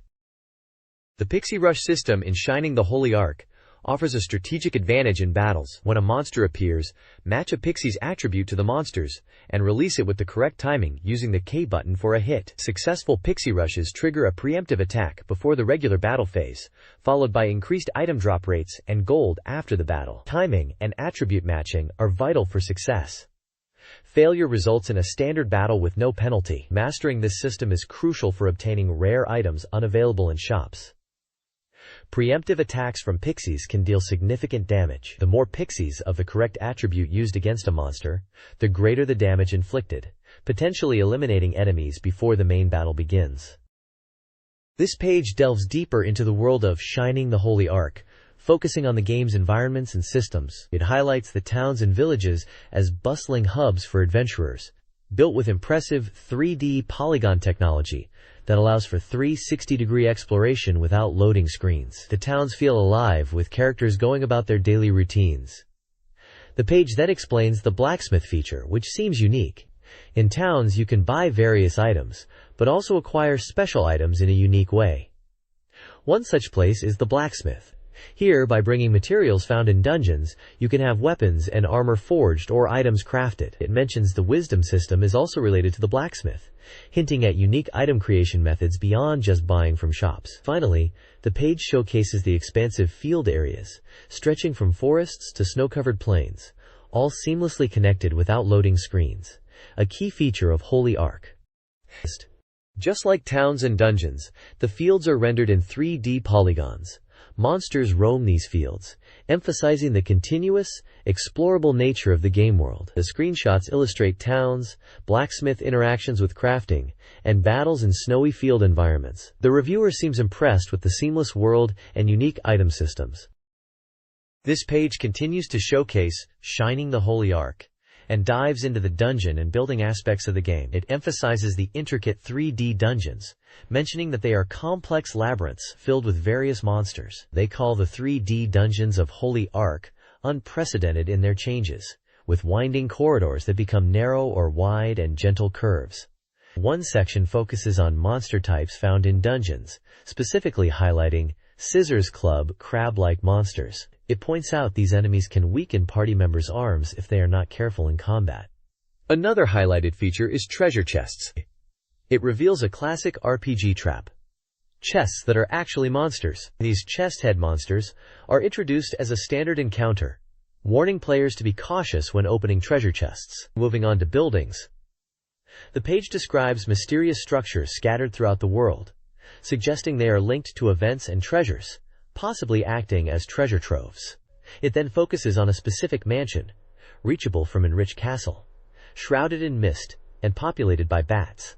It hints at potential events occurring in these locations, suggesting a suspenseful atmosphere and monster encounters within buildings like this mansion. Finally, the page shows more monster encounters, this time monsters attacking from the ceiling, and a large hall where players are ambushed by multiple bats. These scenarios seem designed to create tension and surprise players as they explore. The page ends teasing further developments with, "To be continued." This page is about Riglord Saga 2, a tactical RPG set for release on November 8th, priced at 5,800 yen. The game's subtitle translates to Magic Empire Kadar Invasion-Seeking World Hegemony, and it seems to be about a conflict where the Magic Empire of Kadar invades the Kingdom of Drageen. The story focuses on the Kingdom of Drageen, ruled by Queen Mew, who has to confront the invading Kadar Empire led by the enigmatic king, Gard Bazard. Gardzard is described as a powerful magician who uses strong magic attacks. We are introduced to 4 key characters: Mew, the Dragon King's queen, and a skilled swordswoman, also adept in dragon magic, Asuka, from the village of Igari, in Yamatai, a member of the Moon Shadow Ninja clan, skilled in swordsmanship and quick to grow. Rusty, described as a young boy and Mew's childhood friend, uses both sacred and powerful magic. Quote, Nizuna, a girl who serves a master, encountered in Asuka's village. She uses unique magic and special martial arts. There's a section highlighting the mysterious 7-person committee, a shadowy group at the heart of the Magic Empire Kadar. The page questions their ambitions and power, suggesting they are a significant force to be reckoned with in the game's narrative. One screenshot shows gameplay with a character using a large blue magical sphere, and another depicts the 7-person committee in cloaks. The magazine page previews a section in the Yamatai region's town of Gojo, focusing on the Western Gate checkpoint. It introduces the bandit boss, Shiranami, who uses sleeping pills to rob townsfolk. A skilled swordswoman and magic user, she utilizes a powerful spiral arrow attack. Another character, Cha-Cha from Haoshuan Temple, a guard dog general, is pursuing Shiranami, who aided in a prison escape. Cha-Cha is a formidable enemy, with a possible surprising reveal about her true identity. Finally, the page details a bridge collapse event on Gojo Grand Bridge, where players must face Waka and monsters. The bridge collapses quickly, forcing players to defeat Waka and escape before it's too late, highlighting the need for tactical positioning and decisive action.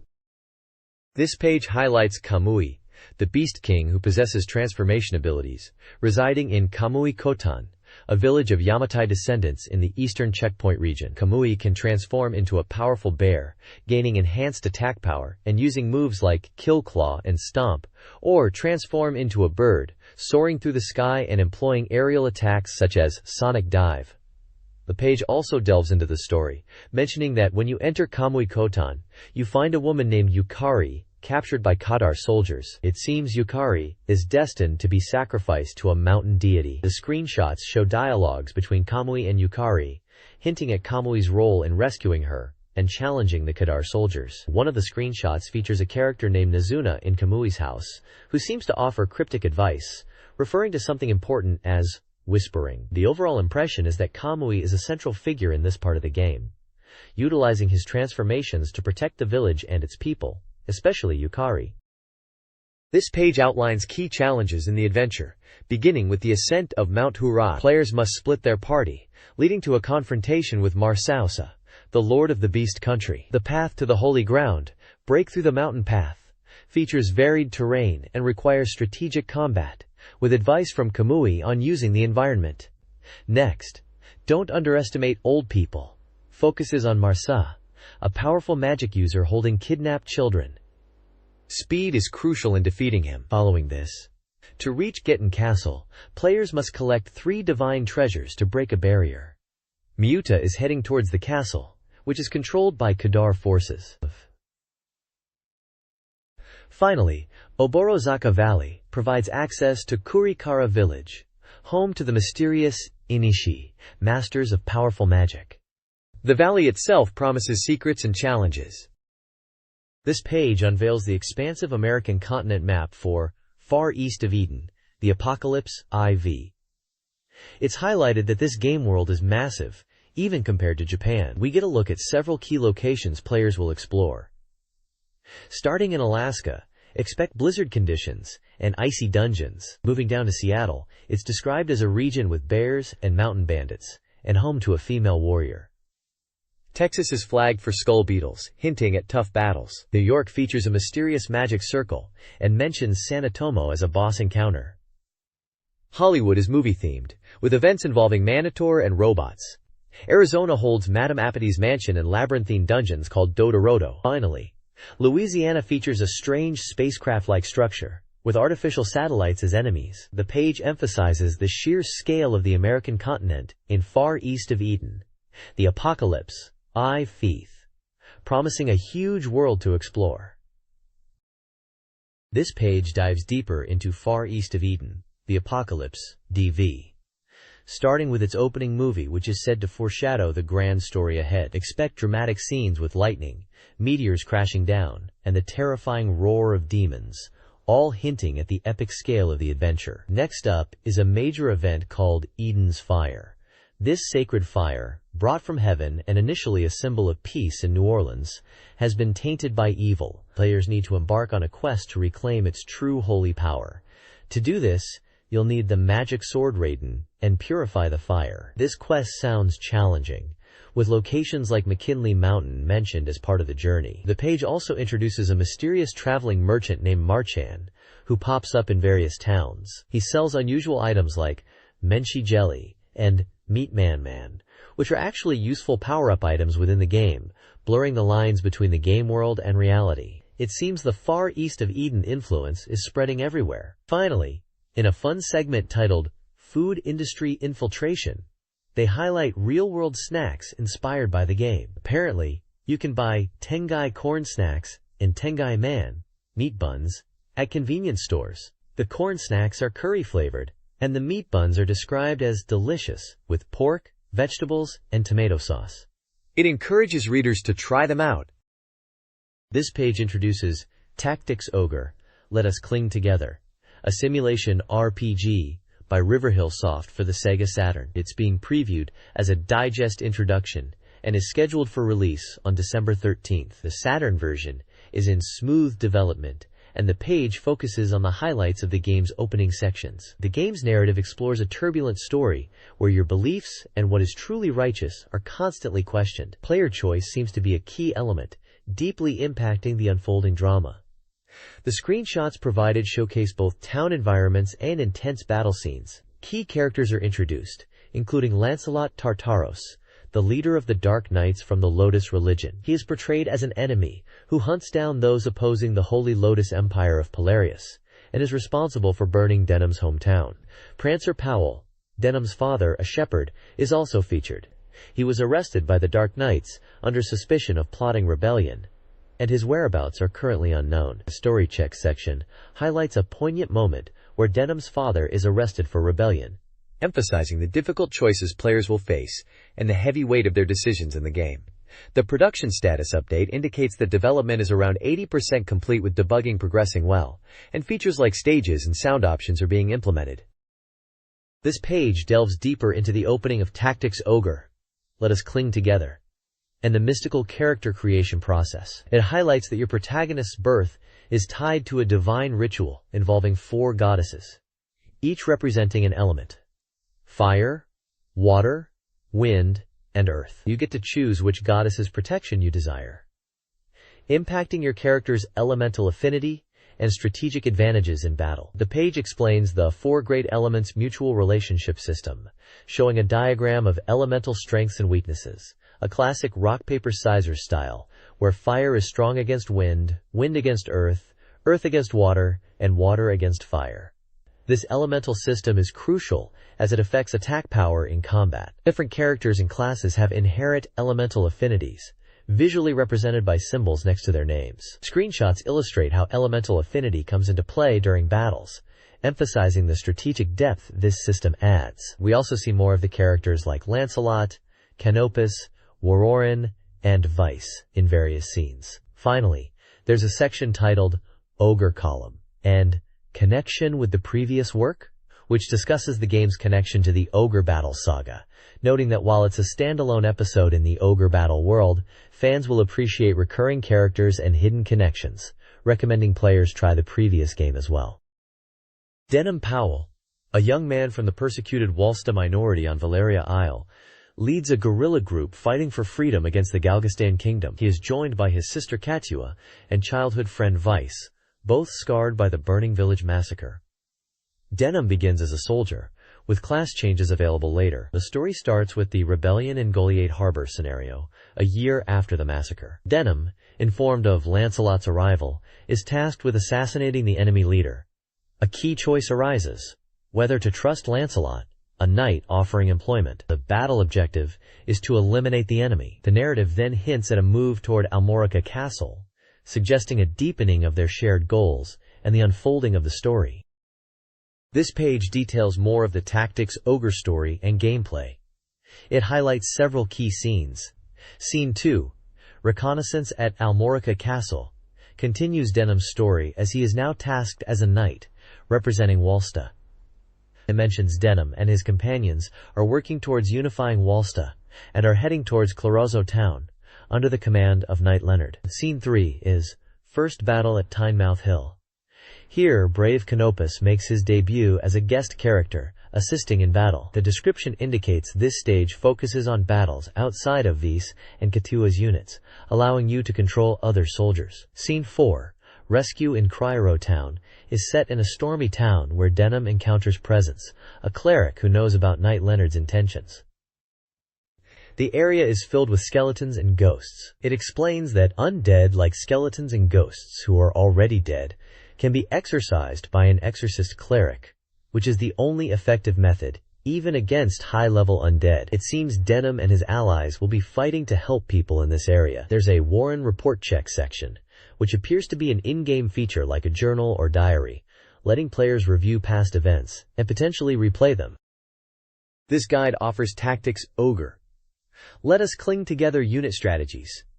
It emphasizes unit preparation for story enjoyment, focusing on 4 key unit types. Liberation units, crucial for liberating areas, benefit from high alignment, achievable by leveling units through battles, and including classes like Hawkmen and Clerics. Battle units, with low charisma, are used to weaken enemy morale, and can be employed after liberation units capture an area. Counterattack units are defensive, using knights and leaders for frontline defense and high alignment. Play units, utilizing mobile units like fairies, focus on treasure hunting. The guide advises players to experiment with different classes and create personalized, well-rounded units catering to their combat style, highlighting unit building as a core enjoyable element of the game. This character distribution chart for Tactics Ogre's Avalon Island stage highlights the Empire Army, enemy, versus the Rebellion Army, player. The Empire features Valiant Knight User, Golden King Capella, Heavenly Wolf Sirius, Black Knight Galgus, and Witch Deneb, neutral.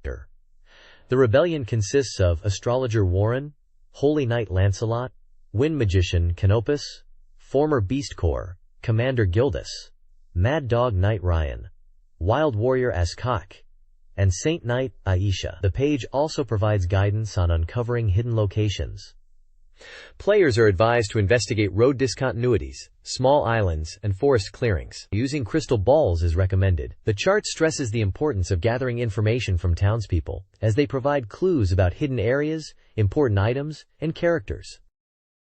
This guide details event strategies for the game Tactics Ogre, broken into 3 war sections.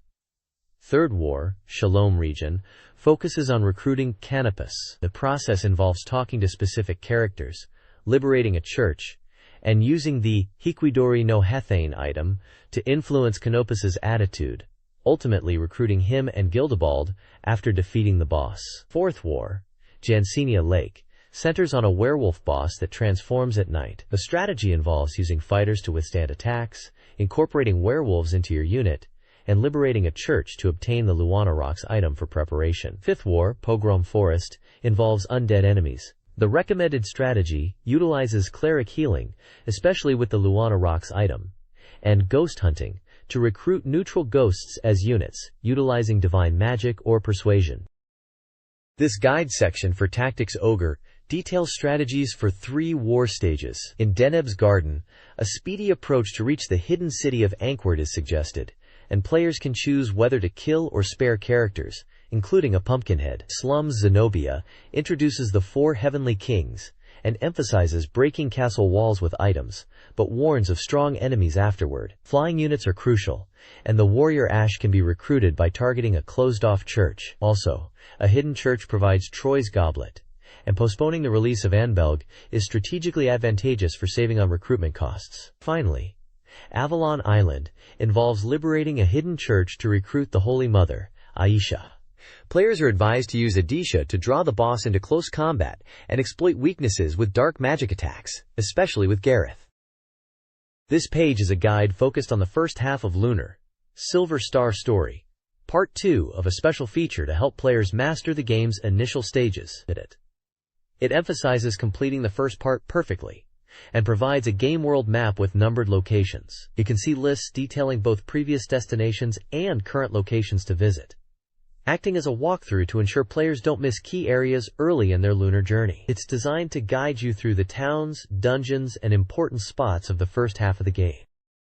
This guide section focuses on the city of Maribia in Lunar Silver Star Story. Maribia, a large port town, offers opportunities like selling dragon diamonds and visiting Mel's mansion. Mel, one of the 4 heroes and a former pirate, can be challenged to a battle to gain his favor.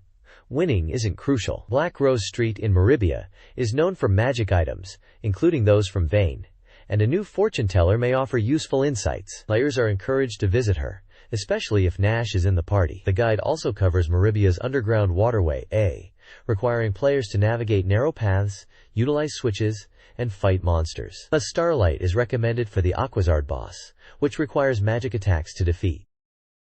This guide continues the Maribia walkthrough, starting with the confusing Maribia Underground Waterway B, advising item stocking due to monster encounters. Players then encounter the Teleport Fountain, which requires a Magic Guild entrance permit to access Vane, as commoners are restricted. To obtain the permit, players must visit Altena's Great Temple and speak with Phasia. After getting the permit, the next step is the trial dungeon near the fountain. To enter Vane, players must clear this dungeon, which features enemies. The guide includes a map and warns of a boss battle against Funky Pot at the dungeon's end, recommending level 5 or higher, and preparation for a difficult fight. Vane itself is located near the Goddess Tower, orbiting it.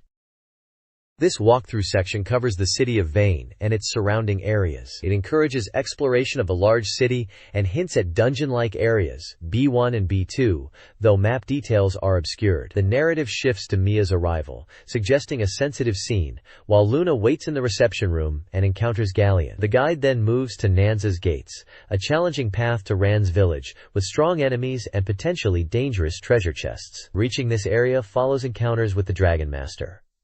Finally, the guide introduces Kiri and his role in passing Nanza's barrier. Kiri is presented as a mischievous character, accompanied by a tough girl. The text concludes with the revelation that Kiri is actually Masaka Chang, indicating a potential twist. After Nanza Pass, the guide focuses on Rand Village, north of the pass, where a Dragon Master bullies villagers and monopolizes fishing, though the villagers prefer Nanzel fish. The walkthrough then leads to Rand's small island, now controlled by the Dragon Master, where HP depletes due to water, and treasure chests often trigger monster encounters. The guide highlights Jessica's fear of the Dragon Master, amusingly causing her to decline helping. Players are advised to use the island for training and return to Arliss Village through Nanza Pass. The Hot Spring of Guidance offers a quick return to Vane, which is now easier due to a simplified labyrinth trial. The page then introduces hard-to-get but useful items: the Ring of Gale, attack and HP restoration; the Ring of Bewitchment, reduced MP cost; and the Magic Staff, enhanced magic attack. The guide concludes by questioning the player's ability to acquire these powerful items. This page talks about what awaits players in Vane in Shining Wisdom. After escaping from the labyrinth trial, unexpected events unfold related to Remilia. Ails gets pushed into a cell, but Mia comes to his rescue. Luna is mentioned as being taken to the Star Palace. The Crystal Tower is the next dungeon, described as a place where players will face puzzles and enemies. It's highlighted that attackers and magic-using enemies like the Heaven's Ogre appear here, so be prepared. The guide then moves on to the Star Palace, where Mia and Ails try to understand the truth about Mia's mother. They encounter Remilia along with Galleon, Thayasia, and Rui.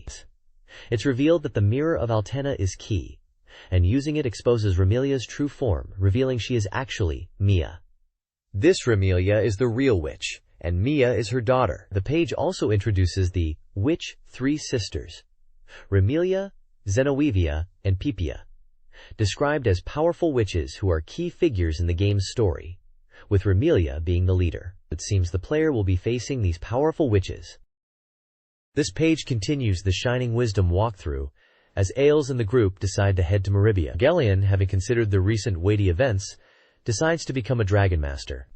Arriving in Maribia, they unexpectedly encounter Jessica in Mel's shop, Mel's sister, who should be in Ran Village. Meanwhile, Luna is still haunted by the same recurring dream, featuring fragmented images, a red glow, and a man's face, leaving her with an unsettling feeling. The next morning, Mel prepares a ship for Ails and Luna to travel to Burgu. During the voyage, Galleon poses a deep question to Ails, asking if a Dragon Master should prioritize saving loved ones or the world, a question Ails struggles to answer. The page also highlights a mysterious item called bromide, showcasing Mia's bromide as an example. These are described as fan service items within the game. Lastly, the guide advises players to prepare for the upcoming mountain pass by organizing their inventory, suggesting it's important to keep essential items accessible. This page details a dramatic turn of events in Shining Wisdom. We see the adventure continues as Ails and the group enter the White Dragon's Cave, a place they haven't visited in a while and used to be full of strong monsters. But now even Galleon can handle them easily. They proceed deeper into the cave, encountering the White Dragon for a seemingly peaceful reunion. However, this peace is shattered when suddenly the Magic Emperor appears. In a shocking moment, the Magic Emperor unleashes a powerful red light and brutally kills the White Dragon. Ails and the group are terrified by this sudden attack and the immense power of the Magic Emperor. In the aftermath of this tragedy, Luna is kidnapped by the Magic Emperor. The page emphasizes the horror and shock of this event, leaving Ails and the others stunned and facing a powerful new enemy. It's a truly tragic development for our heroes. This page continues the scenario strategies, this time focusing on Langrisser 2i. It's suggested that if you've been playing for a week since release, you should be encountering hidden stages and items and looking for strong allies. This guide covers scenarios 24 through 27, mentioning the story is approaching its climax and the ending is near. Scenario 24 is titled Decisive Battle of the Origin. In this stage, you'll initially fight alongside Artemuller and Farna, but be warned, Velzeria demons will suddenly appear as enemies. It's advised to prepare your forces to face these demons, who will be coming from the northwest part of the map. Victory is achieved by defeating all enemies, while defeat occurs if Diehard or Raymond are killed. Scenario 25 is called Light or Shadow, and focuses on rescuing Ova from demons. You'll need to defeat the weaker enemies quickly, and deal with demons casting meteor spells to protect Ova. Victory here is also by defeating all enemies, and defeat comes if Ova is killed. You can also see stats for some enemies like Dark Demon and Dark Mage. Scenario 26, Conspiracy, tasks players with defeating Felakia while protecting Dehalt. The guide advises caution, as Dehalt's fall results in defeat. The path to Felakia isn't long, and merging weaker forces with stronger ones is recommended. Snipers are positioned on the second floor, making siege weapons and attack magic effective, especially in the narrow passage. The guide suggests leveling up here and waiting for the enemy to approach. Scenario 27, Eternal Felakia, sees Felakia aiming for Velseria.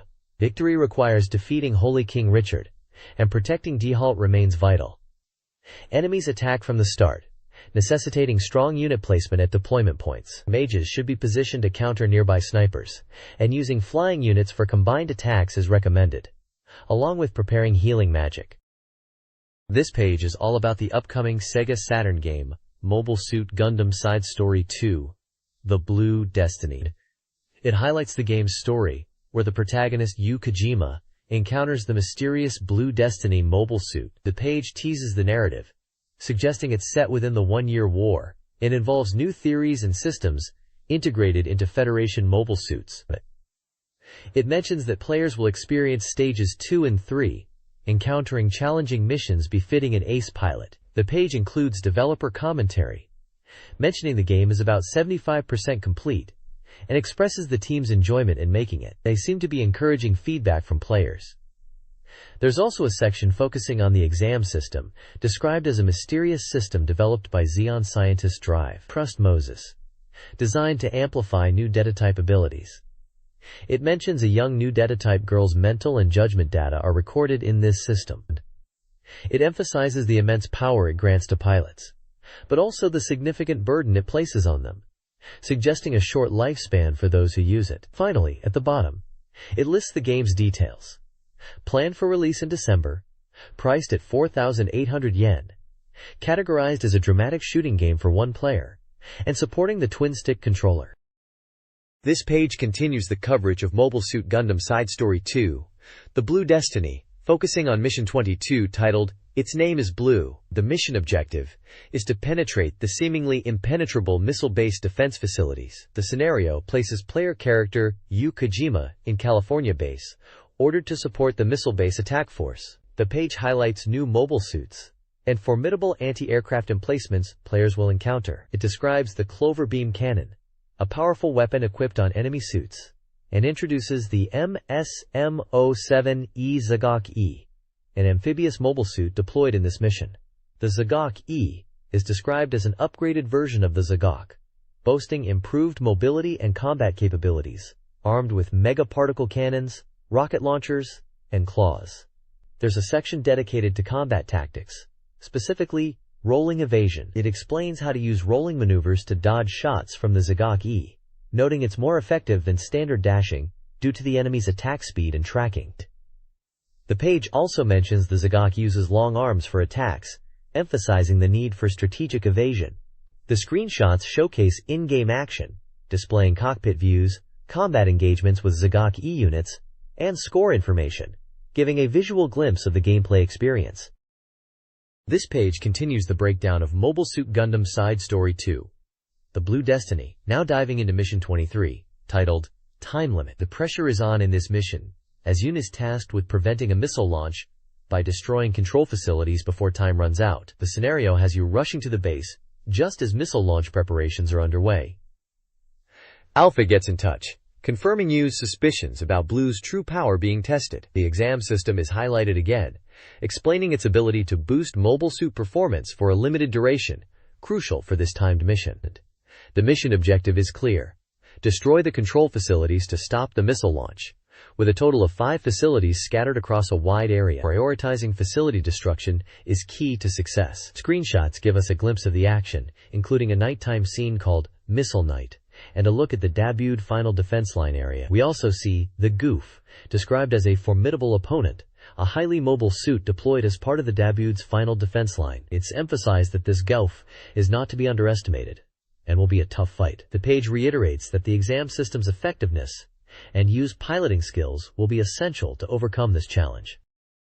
This page features an interview with Hirofumi Inagaki from the Multimedia Business Department and Development Department, discussing user feedback and the evolution of the Gundam Side Story series, specifically Parts 2 and 2i. They mention aiming to incorporate user voices into the games and focusing on improving visuals and presentation to meet fan expectations. The development team is listening to player feedback regarding the game balance and difficulty, especially concerning analog controls. They are working on adjusting the difficulty and considering incorporating twin-stick controls.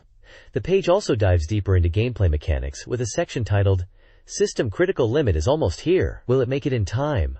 Seemingly referencing the exam system and timed missions. It talks about the desperate situation where the system is pushed to its limits, highlighting the urgency of the mission. The objective seems to be destroying missile launch facilities within a time limit, with the exam system being crucial for overcoming the challenges.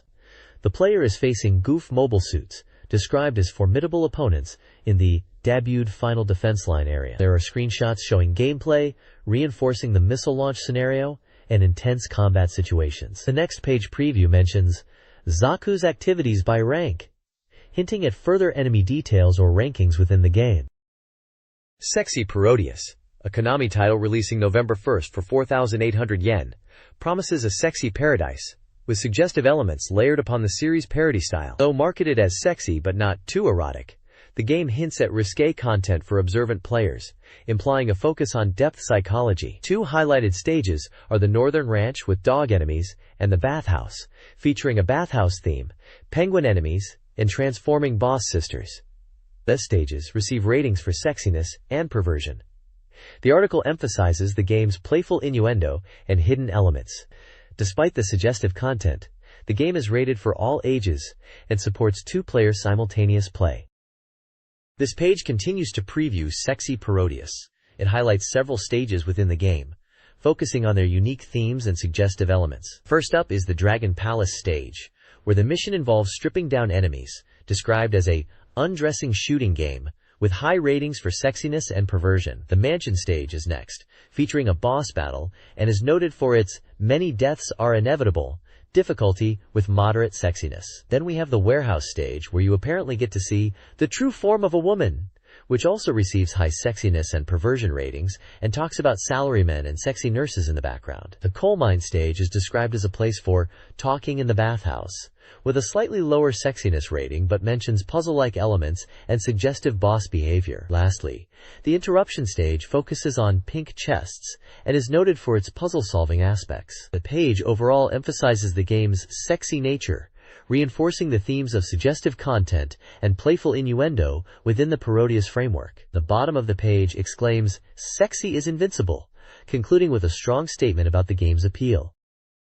This page is all about Master of Monsters, Neo Generations for the Sega Saturn. It's touted as an easy-to-control, authentic strategy simulation game and is the latest in the Master of Monsters series. They're calling the visuals the best in the series so far.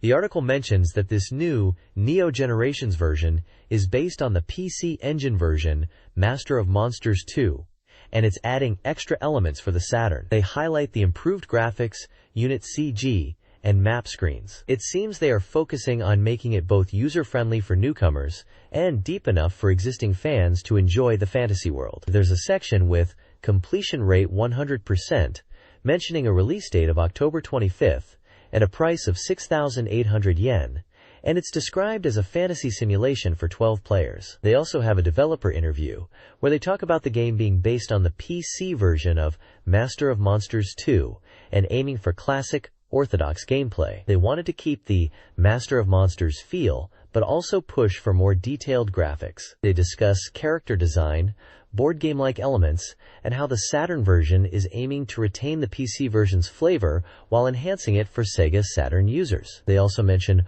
wanting to make the scenario mode and story parts more visually appealing.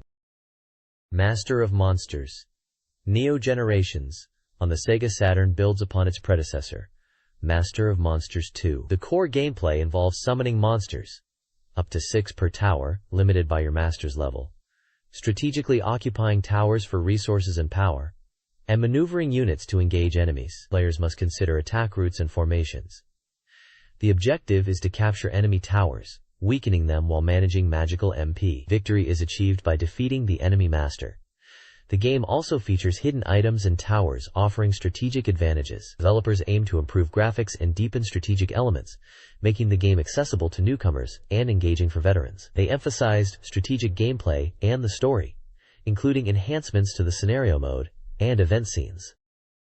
This page is all about the Sega Saturn game Batsugun, which is apparently 100% complete and ready to go. The reviewer seems to be highlighting that despite looking like a typical shoot-'em-up, Batsugun has a lot of hidden depth. They mention the thrill of dodging bullets, calling it pleasure of bullet dodging, and say the game has level 3 sky, whatever that means, for all 5 stages, suggesting a challenging and intense experience. The write-up talks about the balance between bullet hell and powerful shots, and how the power-up system and strategic difficulty are key to the game's essence, going beyond just simple shooting. It's described as a proper arcade-style shooter that doesn't get boring quickly. There's a story summary about a major incident in a distant star system involving a government and a rebellion, with special mechs called Skull Hornets being deployed. Interestingly, the game features different clear dialogue depending on character combinations you use, adding replayability, and maybe some story variations. And it mentions a double bomber as a super powerful move. It looks like Batsugun is shaping up to be a pretty solid and engaging shooter for the Saturn. The Saturn version of Batsugun distinguishes itself from the arcade original with 5 key enhancements. Stage layouts are redesigned for home play. Bonus elements provide extra scoring opportunities. A shield, visually represented by white flashes, protects the ship in single-player mode. The game emphasizes skillful dodging with a small-player hitbox, and the powerful double bomber attack, previously exclusive to the arcade's 2-player mode, is now available in single-player. The game features 6 pilots, each with unique personalities, operating 3 different Skull Hornet mechs. The level-up system rewards skillful play. Ships level up by defeating enemies and collecting power-ups, but damage only reduces power temporarily, never dropping below the earned experience level. This page is showcasing the upcoming SEGA Saturn title, Lulu.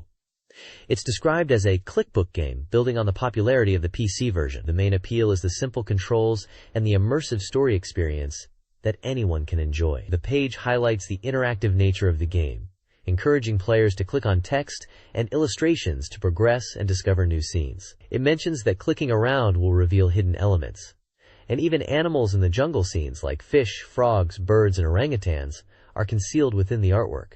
There's a section explaining the easy controls. It mentions the game interface with icons to navigate pages, adjust volume, and control cursor speed, making it user-friendly to enjoy reading. It also shows a jungle scene where you can find hidden animals by clicking on marked areas, such as a gorilla, a snake, and a hippopotamus. It's all about experiencing a fresh kind of entertainment through interactive storytelling.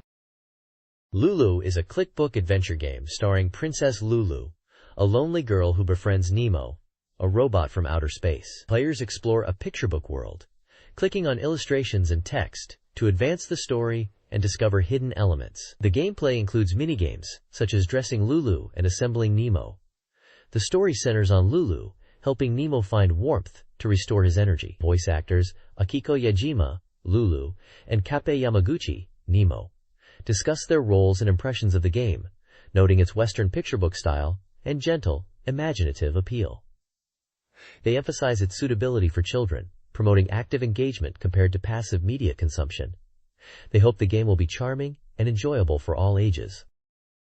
This page showcases the upcoming SEGA Saturn game Fist, advertised as a Dream 3D Bishujo fighting realm. The game is described as a proper fighting game, despite featuring cute 3D polygon girls. It uses standard fighting game controls like punch, guard, and kick, aiming for accessible gameplay. The magazine highlights that the game system is deeply developed and has the depth expected from serious fighting games. There are descriptions of special moves like Moguri Komi, where characters dive in and roll, good for approaching and evading high attacks.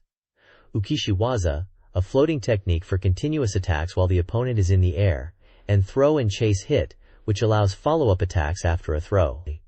The page also points out an Omake mode, where players can view character profiles, including their 3D polygon models and voice samples. Profiles for characters named AI and Me are shown with stats like height, bust, waist, and hips. The reviewer jokingly questions if the polygon rendering makes them look a bit too adult. The game is stated as being 100% complete and ready for release on November 22nd, priced at 6,800 yen, and supports 2-player battles. It mentions that early buyers will get premium goods like signed posters and mini-drama creds featuring voice actors. Fist, a SEGA Saturn fighting game, is previewed, highlighting its diverse cast. The game features 6 female characters: Momoyama Ai, spoiled, cat-like; Aoiki Manami, cool, strong; Reppu, enigmatic; Bunny Mei, idle with weapons; Dobashi Maria, strong, comedic; and Maria Cristel, older sister type.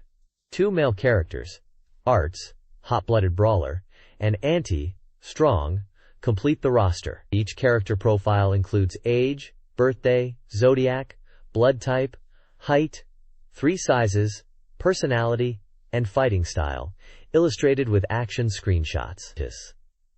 The game emphasizes unique moves and tactics. Despite the cute character designs, Fist aims to be a serious fighting game with deep mechanics, emphasizing the diverse fighting styles as a selling point.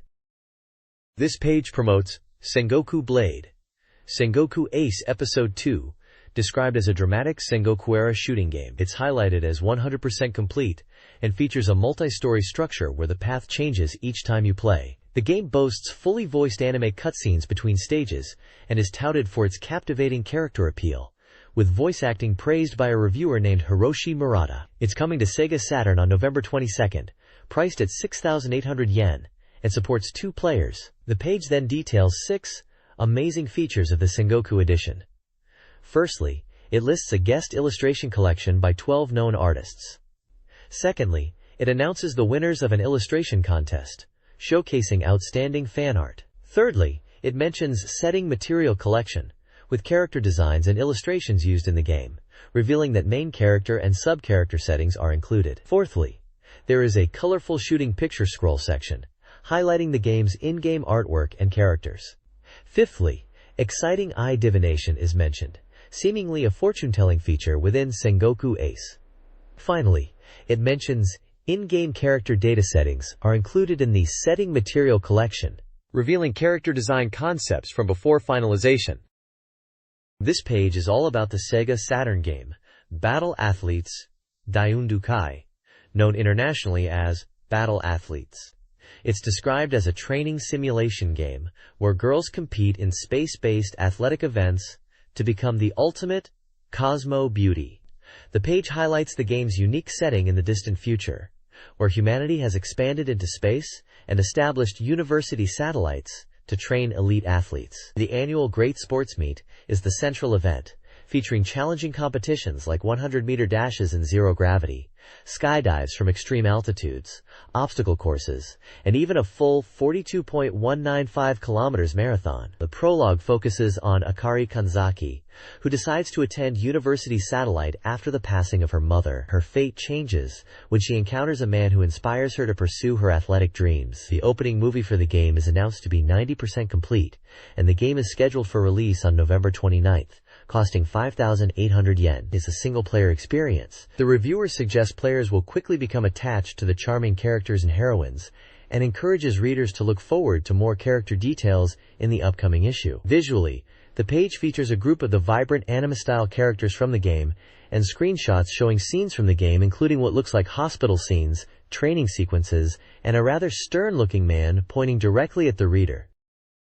This page introduces 3 key characters from Battle Athletes: Jesse Garland, Akari Kanzaki, and Wang Rinfa. Jesse, a 17-year-old American athlete, is academically gifted and excels in track.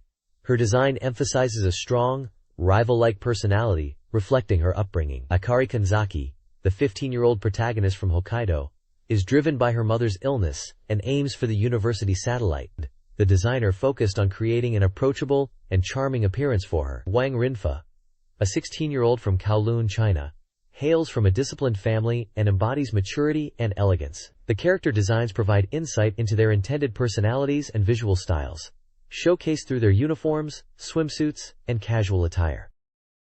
This page introduces more characters who are watching over Akari and her rivals in the Battle Athletes universe. First up is Era Vefalaska Lonovsky, a 17-year-old elite athlete from Russia. She's described as having a cool and delicate personality, reflected in her character design. Next is Yanagita Kazuto, Akari's 15-year-old childhood friend from Osaka. He's portrayed as a cheerful and friendly guy. Then we meet Gran Old Mammon, the imposing headmaster of the training school, who might actually be a good guy underneath his tough exterior. Kurashima Yumiko is the school doctor, a reliable and gentle older sister type in her late 20s, who's also looking for marriage. Lastly, there's Shinazaki Ba, Akari's cousin, described as kind and supportive of Akari's ambitions. The page also highlights Akari's health status, which is shown graphically in the game. This visual representation of her condition is something players need to pay attention to. The page also mentions they are still looking for fan art submissions of Akari, and they've received a lot of cute drawings already, even showing off a couple of examples from fans in Shizuoka and Fukuoka. This page is showcasing the upcoming SEGA Saturn game, Princess Clara Great Strategy, an action shooting game presented in a quarter-view perspective. It seems you play as Princess Clara and the core gameplay revolves around rescuing cute animals. The game uses a life point system, and you can continue if you run out. A key mechanic highlighted is the pure egg system, where these eggs become your allies, offering support fire and growing stronger as you progress by rescuing animals and collecting jewels. Helping animals also boost your score and a pure gauge. The game is advertised as being 100% complete and is set for release on November 15th, supporting 12 players. The page also teases some of Clara's actions, mentioning a dash move, a miracle mirror, which seems to be a transformation or power-up, and a close-range kick attack. It looks like a cute and action-packed game where saving animals is not only important, but also rewarding.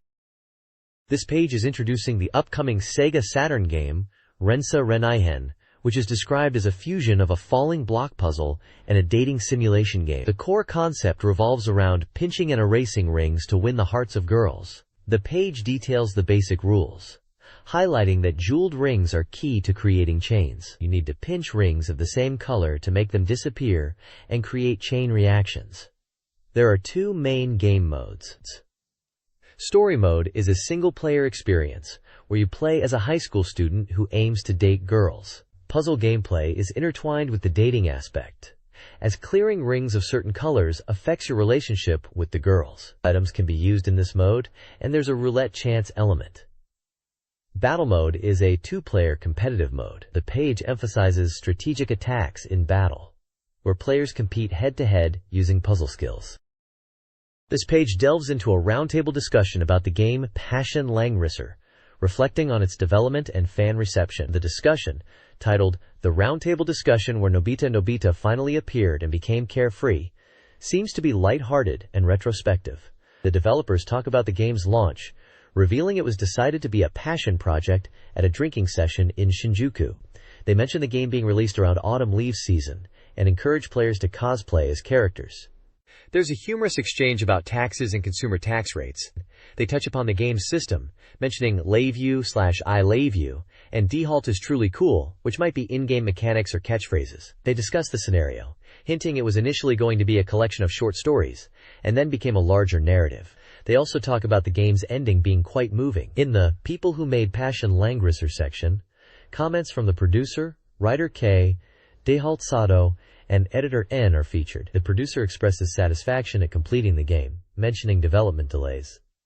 Writer Esk jokes about buying FX and writing the game's scenario at K Bookstore.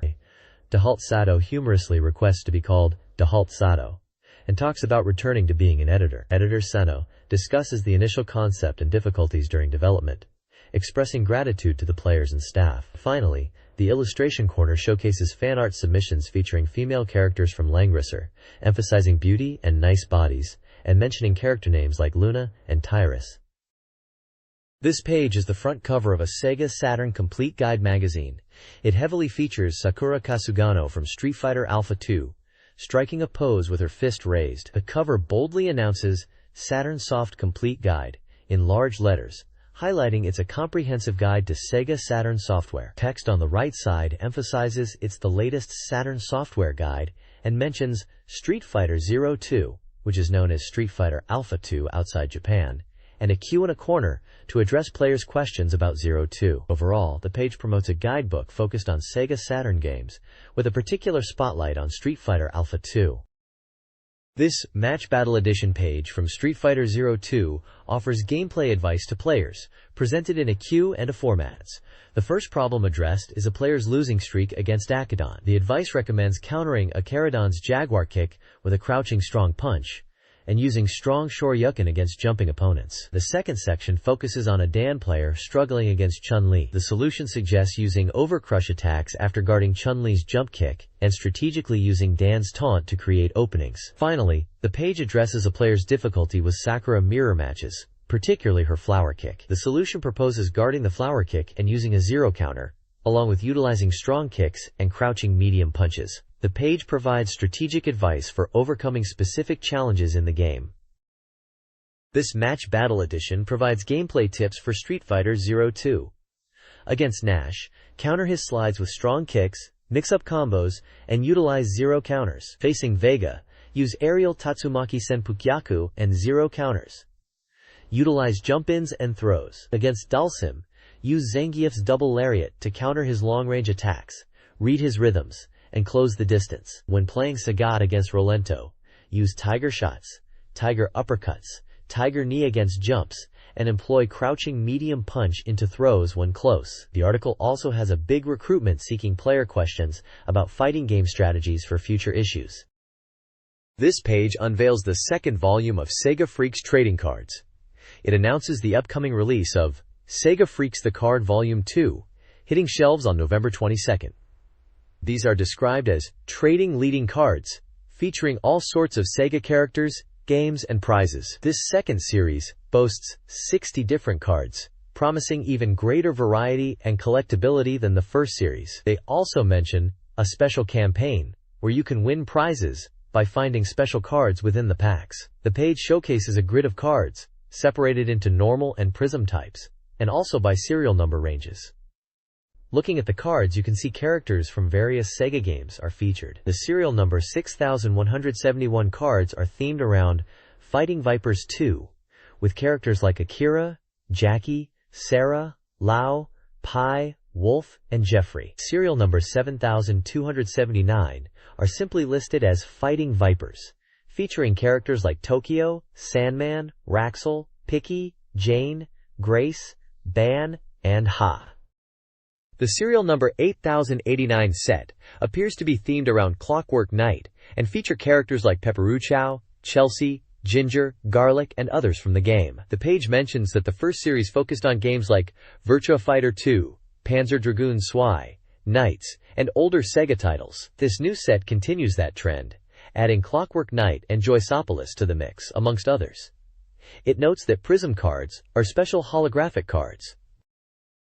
This page continues the unveiling of the Sega Freaks Collection campaign. It's promoting special card holders as prizes, thanks to the overwhelmingly positive response to the first volume of Sega Freaks cards. Sega's Mr. Oda is featured, explaining that the card concept is about exchange and meeting the needs of collectors. He mentions that they aim to create cards that can be exchanged and enjoyed by everyone, and they're considering feedback for future series, possibly including Sakura Wars and other new themes. There's a look at some of the cards themselves, separated into Prism and normal types, with serial numbers from 90 to 141.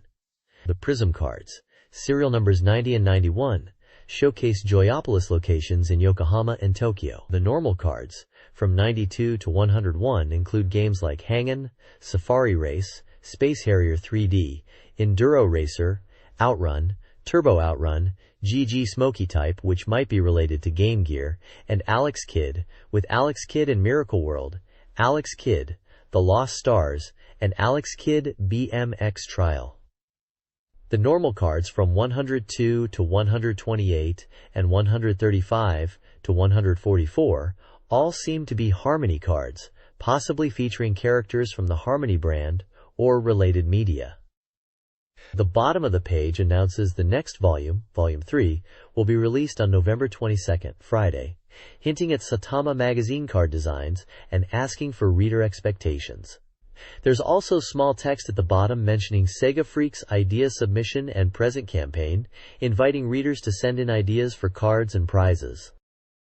The release of Sakura Wars on September 27th, dubbed Sakura Blossom Day, created a massive buzz in Akihabara. Crowds gathered early, some queuing overnight, eager to purchase the game. Stores saw immediate sellouts of limited editions within minutes of opening, yet fans continued searching throughout the day. The atmosphere resembled a festival, with Sakura Wars being completely sold out by evening. The page also announces a new radio program, Sakura Wars, Imperial Capital Radio Station, starting in October on Nippon Broadcasting. The show, set in the game's Taisho era, features voice actors like Kitaru, Ayame Fujieda, and Sakura Tange. Airing Saturdays from 9:30 p.m. to 10 p.m., the program invites listeners to experience the world of Sakura Wars.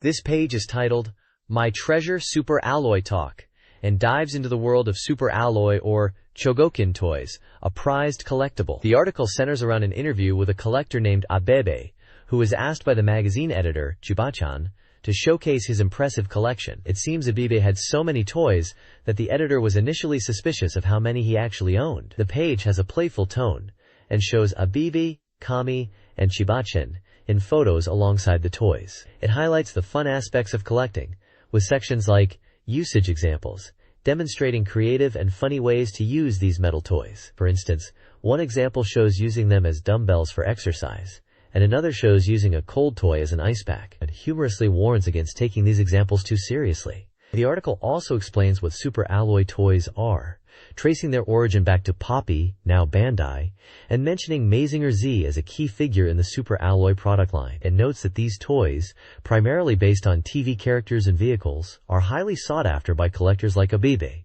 who sees his collection as a dream come true and a continuous pursuit. Finally, it seems Chibachan, the editor, is already thinking about the next article, possibly while still caught up in the recent buzz around Sakura Wars. SEGA Saturn Magazine is featuring reader contributions to improve the upcoming romance simulation game, Sentimental Graffiti. The game, set to release next year, tasks players with traveling across Japan to meet 12 heroines. Readers submitted location and regional specialty ideas, and the magazine is announcing the selected contributions in its 6th installment. The article includes a Q&A discussing how to incorporate local elements, such as those from Sendai, into the game. It also previews the diverse heroines, including radio wave girls and occult girls. One specific heroine, Emi Nagakura, is profiled.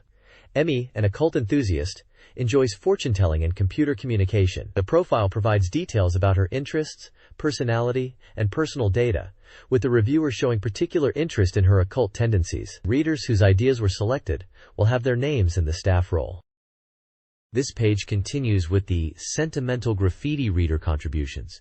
It introduces the character Sawatori Honoka, describing her as a slightly boyish but energetic girl. Her profile details her height, measurements, birthday in May, blood type O, and school, revealing she lives in Sapporo and attends a private school. The text mentions her father complex and background, stating she lives with the main character's family due to her parents' situation, and that she's part of the horse riding club. In a Q&A section, editors and writers discuss character design, mentioning they used reader feedback. They talk about the character's image, specifically the yellow ribbon, as a visual element, and how they considered reader suggestions in her depiction. The conversation touches upon incorporating local elements and the general atmosphere of the game, with the writer suggesting jazz as a potential musical style for certain scenes. The Snow-Falling Sapporo Nights carriage section highlights reader contributions focusing on date spots in Sapporo. Readers suggested ideas around a horse-drawn carriage ride in the snowy Sapporo night as a romantic setting. Honoka from Sapporo and other readers sent in postcards with location ideas, emphasizing the importance of local contributions to enrich the game's setting. A small hand-drawn sketch of a horse-drawn carriage is also included, visually representing the reader's suggestion for a Sapporo date spot. This page is about the GW renovation plan. It explains the renewal of GW, which seems to be a Sega Saturn-related service or platform, and its goals to become a media style for entertainment. The article delves into the past steps of GW and significant events in the Saturn industry, laying out a timeline from April to October '96. In April '96, there was a software campaign and the release of Saturn hardware with a lower price. July '96 saw the release of Nights into Dreams and analog controllers, alongside Decathlete. October '96 is noted for Fighting Vipers and Street Fighter Alpha 2's long-run success, with Virtua Fighter 3 arcade boards starting to appear. This period also marked a shift, with the release of adult-oriented software being restricted, aiming to cultivate a younger user base. The article highlights 3 key directions for the renewed GW, according to the producer. Firstly, increasing connections between game creators and users. Secondly, emphasizing connectivity and experimental gameplay in games. And thirdly, positioning games as a form of media and entertainment, similar to variety shows. The writer touches on the importance of catering to the light user mentality, discussing course correction for GW, and valuing user feedback and opinions in shaping its future direction. This article covers several aspects of Saturn gaming. The Greeting Saturn section highlights the console's internal clock and how games like Nichiake no Omoi de Plus Nuri and Aquazone Utilize it to change content based on date and time. GameWare News celebrates the adoption of digital gallery content, praising the quality of GW3 movies, especially their music and storytelling, encouraging user submissions. A column section reflects on the rapid pace of change in the gaming industry, contemplating the future of gaming and the convergence of media. Finally, Nemo's talk reveals positive feedback and ongoing improvements for GameWare, a service discussed in the article, based on reader input. This page dives into the Just Meet Elf corner, which seems to be all about mail-order goodies from Elf, focusing on their forbidden fruit-themed content. It starts with a personal greeting from Tama, reminiscing about autumn and enjoying games at night, even mentioning they're playing Saturn games with everyone. The page promotes Poster Dream Part 1, a collection of Elf posters featuring various characters like Yuzawa Yui, Maijima Kaname, and others, all available via mail order. You just need to send in a prepaid return envelope with your details. There's a report from a party elf held on September 29th, highlighting its success with many fans attending and enjoying the event.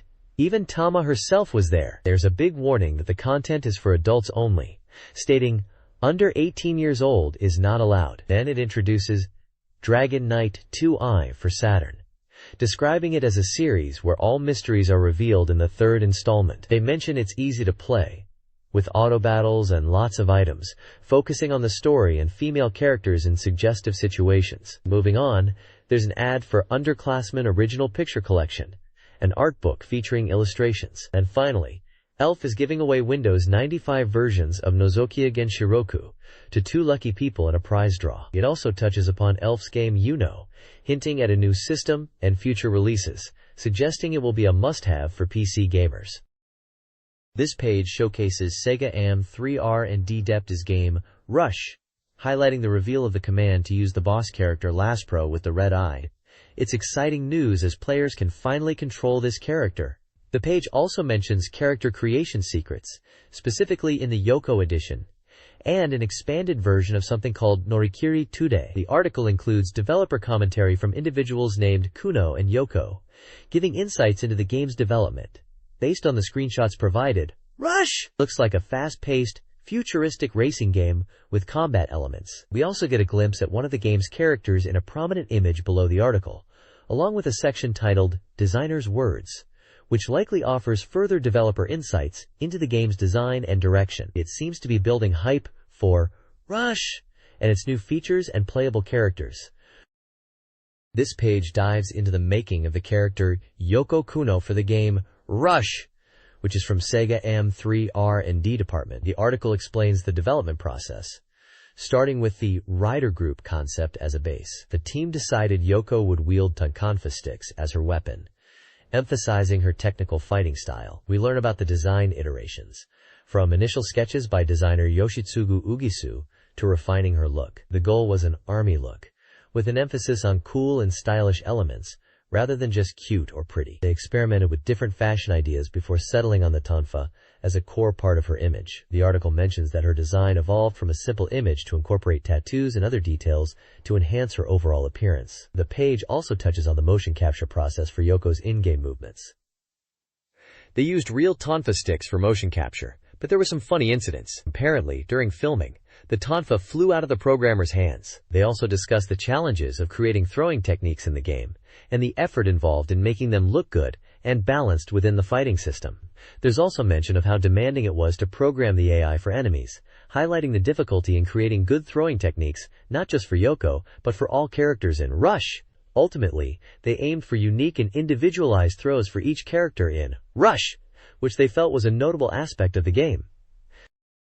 This article reveals how to unlock the hidden character, Red Eye, in Rush. Described as the strongest character, Red Eye can be unlocked by first checking if Red Eye is listed on the advised demo screen. At the character select screen, input the command right, left, up, down, down 3 times. Successful input is indicated by a hi-ha sound, allowing you to choose any character who will then become Red Eye. Holding start during character selection provides a 2p color variant, making Red Eye blue. The article also hints at further secrets involving weapon changes. Red Eye is praised for his incredible speed and power, with moves described as devastating. The author concludes with a tease about a potential gray red-eye appearance. This page showcases the RASPro Illustration Corner Volume 7, highlighting fan art submissions. We see illustrations of characters from Last Bronx, Tokyo Cherry Boy, and what looks like another fighting game character. The reviewer seems impressed by the fan art, mentioning the style and how well the characters are drawn. There's also an announcement for an illustration contest for RASPro, encouraging fans to submit their artwork, even if they think they aren't skilled, with a promise of a great prize for selected entries. Interestingly, there's a section for AM3 Research Rush, Planning Proposal Recruitment. They're asking for ideas for the game Rush. Woo! As well as other AM3 titles like Gunblade NY and Last Bronx Tokyo Bangaichi. They are open to a wide range of suggestions and are offering a special gift to those whose ideas are chosen. They even list an address for submissions. Finally, and very excitingly, there's a Red Eye special poster present. It seems they've created a special poster featuring Red Eye from Rush, and are giving it away to 2 lucky winners. To enter, you need to send a postcard to the address mentioned below. It mentions that adding illustrations or messages to your entry might increase your chances of winning. This page is about a commercial being made by AM3 Research at SEGA. It's for Pocari Sweat, the sports drink, and they've interviewed Kurita-kun, who is involved in the CM. Apparently, AM3 Research, known for games like Rail Chaser 2 and Manx TT, are trying their hand at commercial production. The filming is taking place in their actual AM3 research environment to give it a real feel. Kurita-kun mentioned he was very nervous for his first CM appearance, but it was a valuable experience. He was directed by Yamamoto Kantoku and even worked as an extra. The CM set was meticulously built to perfectly replicate their real workspace, even including the actual computers and programming they use. The aim is to show a genuine glimpse into AM3's development process. They even used actual program code on screen during filming. Kurita-kun joked about feeling like a Johnny-style idol on set. The commercial is already being broadcast and is expected to be a big hit for Pocari Sweat, and also offer a unique look at SEGA AM3. The reviewer seems quite interested in this unusual collaboration and is looking forward to seeing how well the commercial does. The next page is all about Dr. Watari's Cybertroopers Virtual-On lecture, focusing on playing Virtual-On on the SEGA Saturn using just the standard controller. It's asking the big question, is it really okay to play Virtual-On with a pad? Dr. Watari believes it is, especially for players who might not want to buy the twin-stick controller. He presents 2 recommended control schemes, Type A and Type D. Type A is suggested for newcomers to Virtual-On, making it easy to get into with controls like left and right turn, guard, right and left-hand attacks, jump, and dash, all mapped across the D-P-A-D and face buttons. Type D is aimed at players who already have some arcade experience with Virtual-On and want a control setup that feels closer to the arcade twin sticks. It maps attacks to the face buttons and movement to the D-P-A-D. The page includes screenshots from the game and handy diagrams showing the button layouts for both Type A and Type D configurations. It seems the message is that while the twin sticks are the ideal way to play, you can definitely enjoy Virtual-On on the Saturn with a regular controller using these optimized control setups. This page continues the breakdown of the Type A and Type D control schemes for Virtual-On the SEGA Saturn. Type A is really beginner-friendly, making it easy to get into the game with simple directional inputs and single-button presses for your core attacks, beam sword, bomb, and rifle. It's designed so anyone can pick it up and start blasting. Then, it goes into detail about executing dash attacks and jump attacks using adjacent 2 buttons for both control types. For dashing, you've got dash rifle, dash bomb, and dash sword, and the same for jump attacks. Type D is positioned for players familiar with the arcade version and offers a more experienced feel. The page wraps up with a conclusion emphasizing that, even moving from the Model 2 arcade to the Saturn, the gameplay is still solid, and pad controls are absolutely a great way to play Virtual-On at home. They are saying, forget needing twin sticks, grab a pad, and get ready to play. The next page delves into the classic shooter Raiden and presents a combat strategy guide called Litter Combat Maneuvers. It seems to be detailing a specific scenario, likely within Raiden, involving a unit called HBV-05. The page features a diagram, looking like a map of a level section, highlighting key locations such as the main shaft, supply shafts, sub-shaft, and marking the Raiden advance route. This map is probably showing the player the optimal path to take. The text blocks tell a story about a tense situation, mentioning terms like second shutter, salvage, and enemy units. It sounds like a mission briefing or tactical analysis, perhaps guiding the player through a challenging part of the game. The text refers to strategic movements, like flanking maneuvers with A and B teams of litter machines, engaging enemy farmed units, and using screen effects for defense. The smaller images below seem to visually represent these strategies, demonstrating unit formations and attack patterns to effectively overcome enemy encounters in Raiden. It's like a mini-guide showing you how to navigate and fight your way through a specific level or mission, giving you the edge to survive the intense action of Raiden. This page continues the Raiden Litter Combat Maneuvers Strategy Guide. Diving deeper into a specific combat scenario, it describes a situation where the third unit is ambushed on the left flank, forcing them into a defensive position using radar. The guide then moves to a section titled Breakout, detailing how teams A and B, with their Beymolf units, should execute an escape. It mentions using shutter points and straight-type formations, specifically Formation X, for this maneuver. Moving into the main shaft section, the guide seems to introduce characters or units like the Razam Director and Bar Keroid, while mentioning something about a shaft block and a large team code. It sounds like they are approaching a critical point in the level, and the guide hints at enemies or challenges with phrases like Mono is and Bar Keroid approaching. Scattered throughout are dialogue snippets, adding context and flavor. Characters, possibly Salban and Litter, are conversing. They talk about finding the player, Beymolf, noticing something is strange, and discussing system failures, and a 210th machine. There's mention of VR, MSBs, possibly a system name, and versus positivity value, suggesting some deeper game mechanics or lore are being touched upon. They even mention a curse, and describe someone as being amused, adding a layer of personality to the guide and the characters within the game. The page concludes with a to be continued note, indicating the strategy guide will continue on the next page.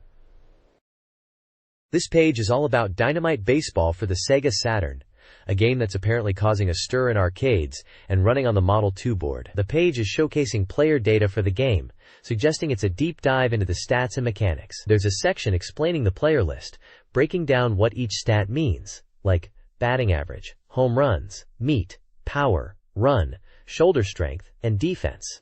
It also details different types of pitches, like shoot, sinker, fork, curve, slider, and their effectiveness levels. We can see screenshots of the game in action, highlighting the pitching and batting perspectives. The reviewer seems excited about the detailed player data being revealed for the first time, encouraging players to use this information in their matches. The page is filled with player statistics tables for Yakult and Hiroshima teams, showing various player attributes and in-game stats. These tables are pretty dense with numbers and Japanese text, but they're essentially player rosters with detailed performance data. It looks like they're emphasizing the strategic depth you can achieve by understanding these stats and using them to your advantage in the game. The text also mentions specific player abilities or characteristics that are noted in the remarks column. This page continues with the player data for Dynamite Baseball, now focusing on the Pacific League teams. It's titled Pacific League Player List and dives into stats for teams like Oryx, Saibu Lions, Kintetsu Buffaloes, Nippon Ham Fighters, and Dai Hawks. The text highlights the Pacific League as a strong contender, especially mentioning the Oryx Blue Wave as a well-balanced team, the Latte Orions known for their base running, and the Saibu Lions praised for their data-driven approach. The reviewer points out that both the Dai Hawks and Nippon Ham Fighters have powerful pitchers with great fastball capabilities, making them teams to watch out for. Just like the previous page, it's packed with player stats tables for each team, showing off detailed information that players can use to strategize and build their dream teams. There is a small in-game screenshot within the Oryx team section. Essentially, this page is a deep dive into the Pacific League teams and players of Dynamite Baseball, giving players a comprehensive guide to team strengths and individual player attributes. This page is all about mastering throw escapes in Virtua Fighter 3, presented by SEGA AM2 R&D Department No. 2. It's part of their Express Neo series, Volume 32. The main focus is on helping players improve their fighting skills, specifically in competitive matches, by learning how to effectively escape throws. The page emphasizes that just knowing attack commands isn't enough, and mastering throw escapes is crucial for winning. It features extensive tables of command lists. These tables are categorized by different types of throws, such as throw techniques, strike techniques, joint techniques, throwing skills, evasive throw techniques, small throws, and even a special section for aoe throws. Each table is organized with columns showing the move name, the command input, the move type, and whether or not it's escapable. Essentially, this page is a complete guide to understanding and executing throw escapes in Virtua Fighter 3 to give players a competitive edge. The next page dives deep into mastering Akira Yuki in Virtua Fighter 3. It's part of the Express Neo series from SEGA AM2 R&D Department. Number 2. Continuing the fighting technique guides. This time, the focus is on Akira, showcasing his basic and unique moves. The page is packed with command lists for Akira's techniques, broken down into basic and unique moves, detailing the commands, attack levels, and notes. It looks like a comprehensive guide to his moveset. There's advice directly from AM2, the developers, emphasizing a varied attack strategy and warning against relying too much on throws, suggesting players should mix up their offensive approach with Akira. It also highlights the effective use of the evade button, particularly for countering thrust attacks, and following up with moves like the horse stance strike. The page also features sections on continuous attack combos, demonstrating how to link moves together effectively. It gives examples of combo sequences starting from neutral and even countering throws. Finally, there's a one-point section focusing on the powerful Shurahao Kosan Kazan move, detailing the precise button and directional inputs needed to execute it reliably, suggesting players practice to master the timing and speed of the inputs. Essentially, this page is a character-specific strategy guide within the broader context of mastering Virtua Fighter 3, providing players with the tools and knowledge to become proficient with Akira Yuki. This page switches focus from Akira to Kagemaru in Virtua Fighter 3, continuing the Express Neo character guides from AM2. It's structured similarly to the Akira page, diving into Kagemaru's move set with basic and unique technique lists. These tables detail commands, attack levels, and special notes for each move.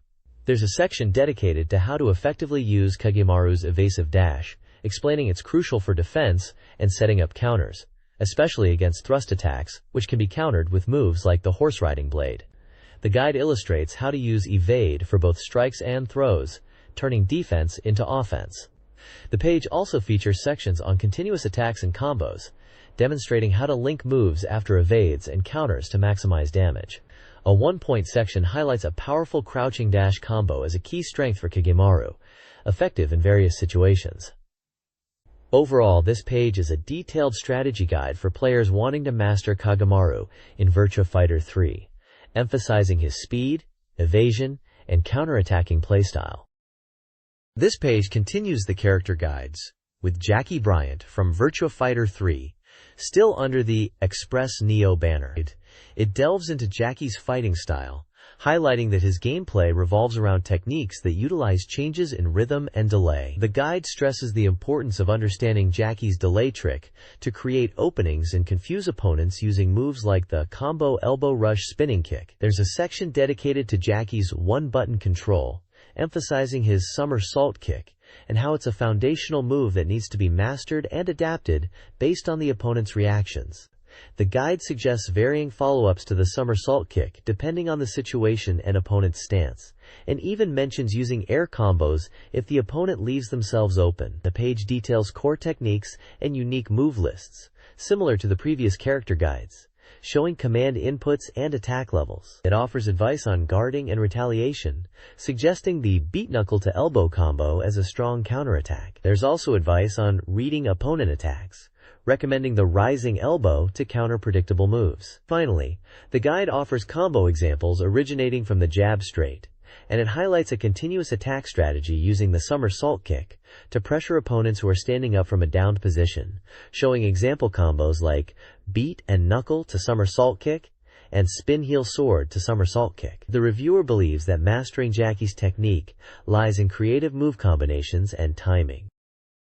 This Virtua Fighter 3 guide focuses on Sarah Bryant, emphasizing strategic button control. AM2 advises mastering her illusion and mirage kicks, along with strong down attacks. The guide highlights that effective use of her core moves is more important than a vast move list. The guide details basic and unique moves, including command inputs and attack levels, and recommends learning techniques like Dragon Smash Cannon and Rolling Face Crash. Strategic advice includes varying attacks to avoid predictability, using double knuckle for throws, and toe kick to jackknife kick setups.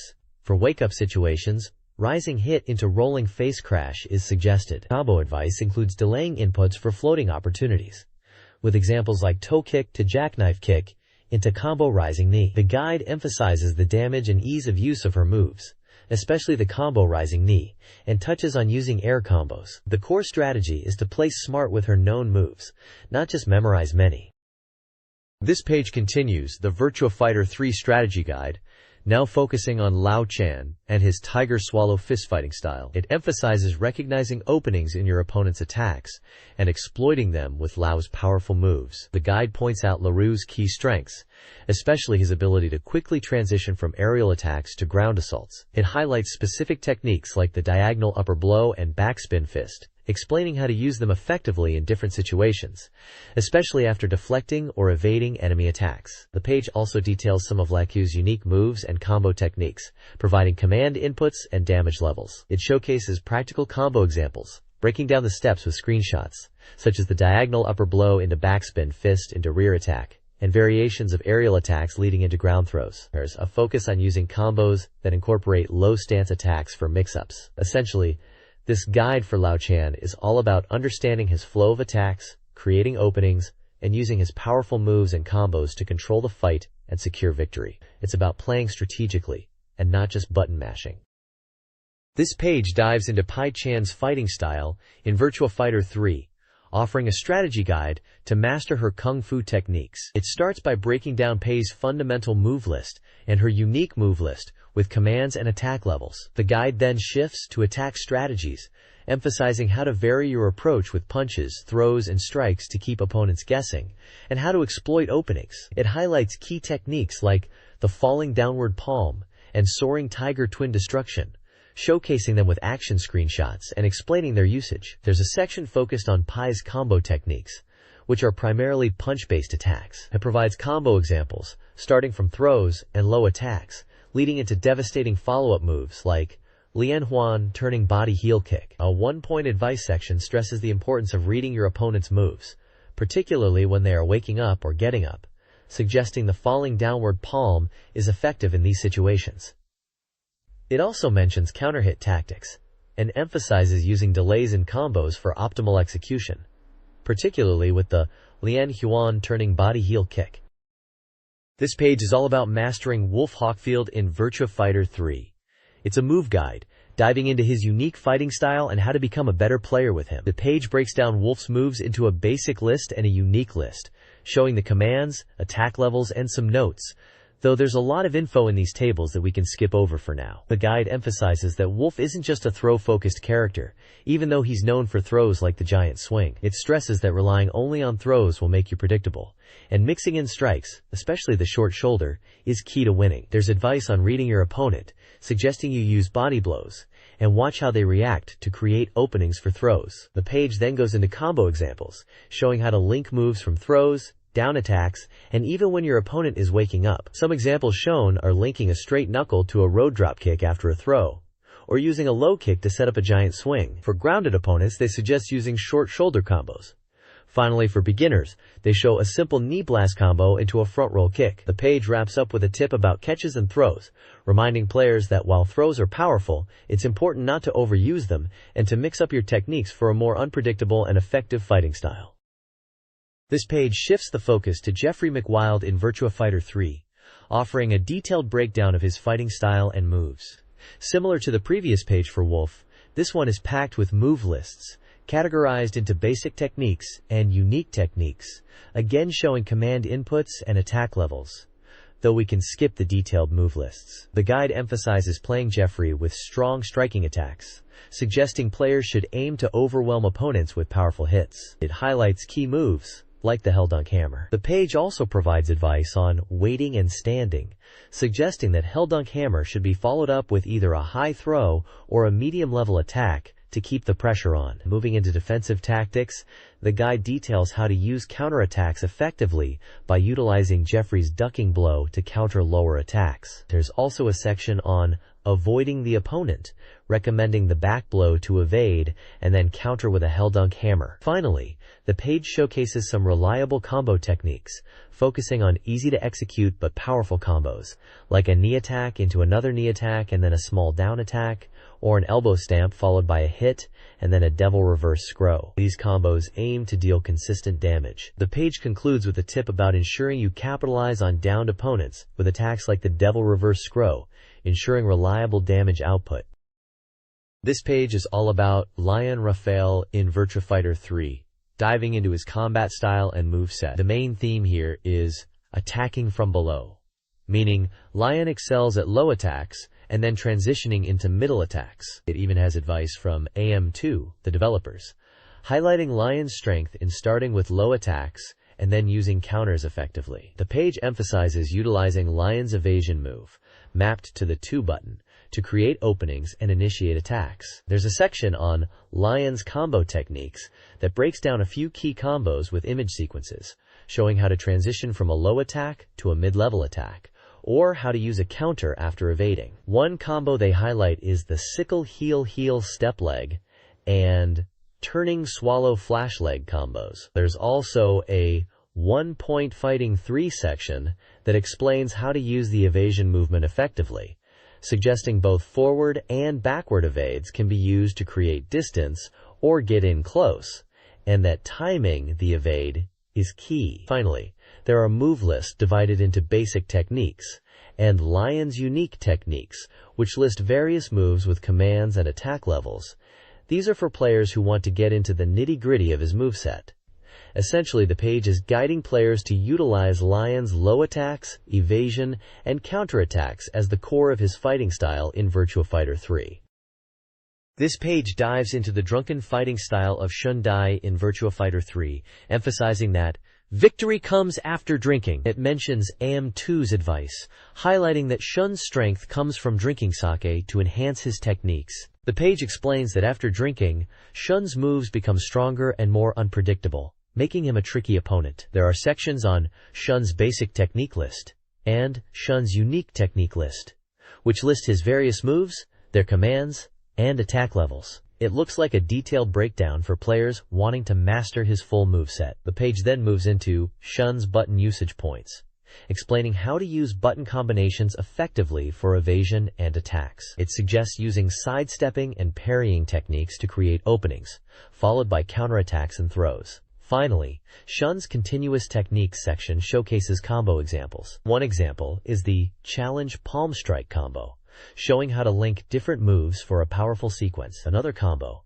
Challenge Carry Hand, focuses on counterattacks with throws, especially effective after evading enemy attacks. These sections visually break down combo moves with image sequences. Essentially, this page gives players a good guide to understanding Shun Dai's drunken boxing style and how to use his moves and combos to their advantage in Virtua Fighter 3. This page focuses on Akioi Umeno Koji and her Aiki Jujutsu fighting style in Virtua Fighter 3. It's broken down into sections to help players master her techniques. First up, it highlights Ashoue's speedy techniques and counterattacks as her winning formula, suggesting players should aim to dominate with quick strikes and reversals. There's a section called Aiming for Throws, which advises using throws after guard breaks, emphasizing how crucial throws are in a Mioi's combat style. Next, there's an explanation of Aoi's button usage points, which focuses on timing attacks to throw off opponents and using parries effectively. It suggests waiting for the opponent's attack and then using parries to create openings for counterattacks. The page then delves into continuous techniques, showcasing combo examples. One highlighted combo is the Floating Sky Kick combo, which is a counterattack combo. Another one is Half Moon Wheel, mid-level parry, to Cloud Sweep, which shows a parry leading into a throw. These sections give visual examples of how to chain moves together. Just like the previous page for Shun Dai, this page is a guide for players wanting to learn a Klioi, emphasizing her unique fighting style and providing tips on how to effectively use her moves and combos in Virtua Fighter 3. It seems to be aimed at players who want to understand the intricacies of Akashai's Aiki Jujutsu, and use her speed and counterattacking abilities to their advantage. This page shines the spotlight on Takarashi in Virtua Fighter 3, diving into how to play as the sumo wrestler. There's advice straight from AM2, suggesting players utilize Takarashi's massive size and power to overwhelm opponents, but also to be mindful of his slower movements and use throws effectively to counter faster characters. The page highlights key button usage for Takarashi, emphasizing the Kawarashi button, which seems to be crucial for throws. It then details specific must-use techniques, like the ring wheel and broadcasting throw, showcasing their inputs and applications. It points out that Takarashi's slower speed can be compensated for by understanding movement and using his lower body strength for powerful crouching attacks. There's a section dedicated to the cat deception move, and tips on using delayed strikes to throw off opponents' timing. 2 example combos are featured. One that starts with a winning throw into a follow-up attack, and another powerful combo using winning throw leading into a big wheel and 4/4 sequence. Finally, there's a 1-point tip focusing on avoiding throws in Virtua Fighter 3 in general, noting that throws are powerful and you need to be careful against opponents who use them effectively, especially against characters like Akira, Pei, and Cage. The page also includes move lists for both basic and unique Takarashi techniques, but they are in table format, so we'll skip the nitty-gritty details of those. This page blows the lid off the final hidden secrets for the Saturn version of Fighting Vipers. Dedicated players are gonna love this, as they're revealing some cool, unlockable content. Apparently, Pepsi Man and Panda, or Kuma-chan as they call him here, are in as new characters, and there's even a 2-player head mode, which sounds bizarre. To play as Candy Honey, you need to perform a specific character selection trick in training mode, and there is also a secret portrait of Tokyo up for grabs if you can clear arcade mode with him using 10 continues. The page then delves into Kuma-chan and Panda's secret moves and hidden portraits, which you can view in the Option Plus mode. It seems if you manage to clear arcade mode with Panda, you get to see special endings and movie sequences, revealing Panda's true nature, which is tied to a UFO and a plot to take over the City Classic Sega craziness. The AM2 development team chimed in, saying they really packed in the hidden elements and hope players will enjoy digging them out, especially all the secrets surrounding Panda-chan. It's really all about giving veteran players something extra special to discover and rewarding their dedication. This page dives into a retrospective discussion about the Saturn version of Afterburner 2, part of a Sega Ages series of interviews. It features Hiroshi Sho and Satoshi Mifune, both veterans from Sega AMR and D, who were involved in sound and game design on classics like Outrun and Fantasy Zone. They are reflecting on the Saturn port of Afterburner 2. The article highlights the enhanced features of this Saturn release, noting improvements over the original arcade games such as smoother scrolling, more detailed backgrounds, analog control support, and extra gameplay modes like replay and trace modes. It also praises the CD quality sound. The interview touches upon a few interesting points. Firstly, they discuss an incredible cabinet prototype, seemingly inspired by the R360 motion simulator, emphasizing its powerful motor and immersive feel. Secondly, they reveal the inspiration for the refueling scene in Afterburner 2 came from imagining bikes racing alongside the jet, a concept brought up by Mifune Gessen. Finally, they talk about hidden messages within the game, revealing that staff members inserted parody messages, and even staff names like Matcha and Lucy into the game code, creating content that even they find hard to fully understand now. The page features screenshots of the Saturn Afterburner 2, showcasing the gameplay and refueling sequence. This article highlights the development of the Saturn version of Afterburner 2, featuring insights from Sega staff, including department head Yukio Suzuki. The team aimed for ambitious goals, successfully implementing smooth scaling, crucial for the game's feel. The Sega Ages edition includes enhancements like the 1000 hit challenge and warming lamp mode, alongside features like trace and replay modes, and enhanced sound. The article shares humorous anecdotes, such as the game's difficulty and staff members' reactions to funny name entries. A key focus is on the team's dedication, particularly programmer Mr. H's commitment, often working late and sleeping at his desk. The Saturn version receives high praise, scoring 99/100ths, reflecting the team's success in adapting the arcade experience for home consoles. This page is a Sega Saturn software review page featuring 2 games, Shellshock and Lunar. Silver Star Story. Shellshock, described as a 3D shooting war game where you control a tank, gets mixed reviews. The Lady Users Group thought it was easy for beginners and enjoyable, giving it a 7 out of 10. However, the Game Mania Group found it unrefined, particularly in gameplay and sound, scoring it a 5. The guest game writers appreciated the introduction and presentation, but felt the gameplay became repetitive, also scoring it a 5. Overall, Shellshock received an average score of 5.66. On the other hand, Lunar, Silver Star Story, an RPG, was generally well received. All reviewer groups praised it.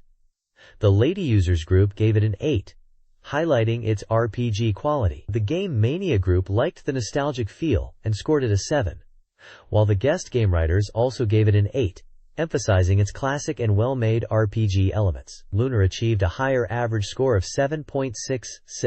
Reviewers across the board discussed Shellshock's tank battle gameplay, some finding it simple and others repetitive. For Lunar, the classic RPG elements, scenario, and characters were consistently praised.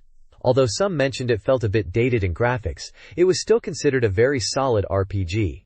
The page includes screenshots of both games, and basic details like release dates and sample versions used for the reviews.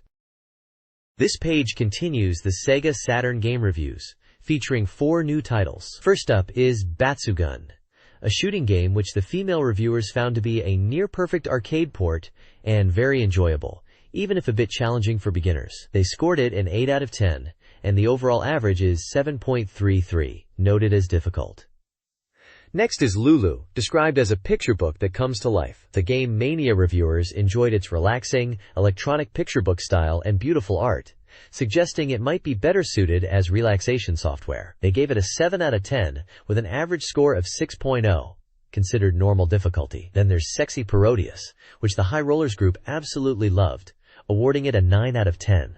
They praised its atmosphere, humor, and smooth gameplay, calling it essential for Parodius fans and accessible to newcomers to shooting games. The average score is 8.0, marked as difficult. Lastly, there's a game titled Something Good, which the guest writers found to be a mix of parody, shooting, and perhaps some erotic elements. They enjoyed its unique and engaging qualities, scoring it a 7 out of 10.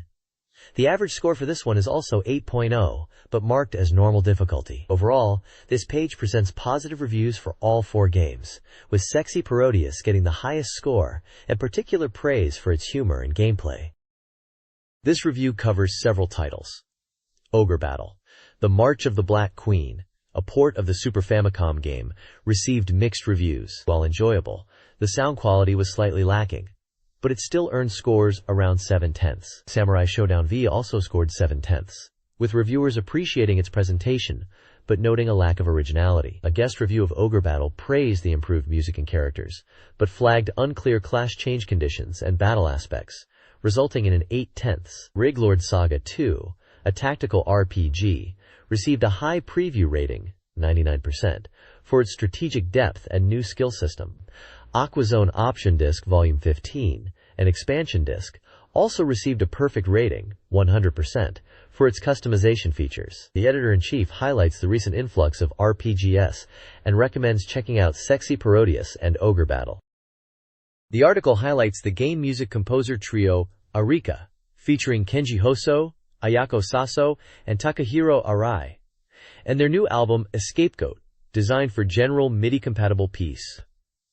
The album blends game and arcade music, described as virtual game music. Hoso, influenced by Sega sound and arcade games, formed Arika to create original, genreless game music. Saso enjoys crafting melodies, incorporating various genres, and also cites Sega's influence. Arai is fascinated by sound chip evolution and finds Ridge Racer-style sounds appealing, referencing the distinctive Namco sound of his past. The Scapegoat CD, priced at 2,500 yen and released in CD extra format, showcases the individual styles and collaborative talents of the Arika members.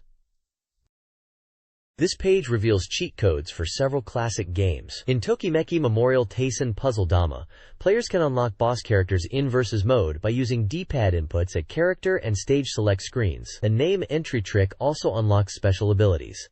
Entering Takamika displays the name in red katakana, and Konami unlocks another. For Thunder Force Gold Pack 1, specifically Thunder Force 2i, a pause and button input grants full weapons, Entering the code and then manipulating the B and C buttons can equip clones. Lastly, Guardian Heroes has two title screen codes. The first, ABZXYC, unlocks Undead Hero and Valkyrie, turning the cursor yellow. The second, AZCYBXBZ, unlocks SYO and Vermilion, turning the cursor red, with Vermilion being noted for their strength. This article reveals hidden features and cheat codes for several Sega Saturn games. In Denjin Makai Ura, completing the game unlocks options like creating walls, same character battles, and invincibility via a specific button combination in the menu. A show and tell secret is also revealed, making a hidden character incredibly powerful. Magical Drop 2 allows players to unlock boss and hidden characters in both arcade and special modes through D-pad inputs at the character select screen. Additionally, the true boss, Black Pierrot, is playable. Sega Ages Afterburner 2 gains features not found in the arcade original, including a trace mode, developer's view, music selection, and a sight option for easier lock-on. The article also encourages readers to submit their own cheat codes for various Sega consoles for a chance to win prizes. This page is an advertisement for the Sega Saturn game Necronomicon Digital Pinball from Kaz Company, Limited. It's scheduled for release on November 15th. For 5,800 yen. The ad features a man surrounded by bubble-like effects in a street setting, and includes the tagline, "Sometimes you have to die, or you can't live." This page announces a reader prize giveaway from SEGA Saturn Magazine. There are 6 prize categories. 1. SEGA Saturn Game Software, 20 winners. Winners can choose any SEGA Saturn game. 2. The King of Fighters, 96 poster, 3 winners. A poster for the Neo Geo version of the game provided by SNK3. Mobile Suit Gundam Side Story. The Blue Destiny poster. 15 winners. A poster related to the Gundam Side Story games provided by Bandai. 4. Cebu Island. 96 poster. 5 winners. A poster likely related to the Photo Idol theme provided by Micronet. 5. Super Real Mahjong PV. Life-size poster. 2 winners. A life-size poster for the Mahjong game, provided by SETA. 6. Sonic Wings Special Mug Cup. 10 winners. A mug featuring artwork from the Shoot 'em Up game, provided by MediaQuest. The page also includes a section announcing the winners of a previous prize draw held on September 13th. It lists numerous winners for various prize categories including Sega Saturn Game Software, Barachan Particle Clock Sets, Strikers 1945 Games, Capcom Poster Sets, and Monster Maker, Occult Hidden Tale posters, along with their locations across Japan. The information section hints at upcoming RPG titles for the Sega Saturn to be revealed soon, and announces that the next issue of SEGA Saturn Magazine will be released on November 8th. Finally, a staff section lists the names of the editorial and creative team behind the magazine. This page is a Technosoft advert showcasing their upcoming Sega Saturn games. Thunder Force fans will be pleased to see both Thunder Force Gold Pack 1 and 2 advertised, each priced at 4,800 yen. Gold Pack 1 is already available, while Part 2 is scheduled for release on November 29th.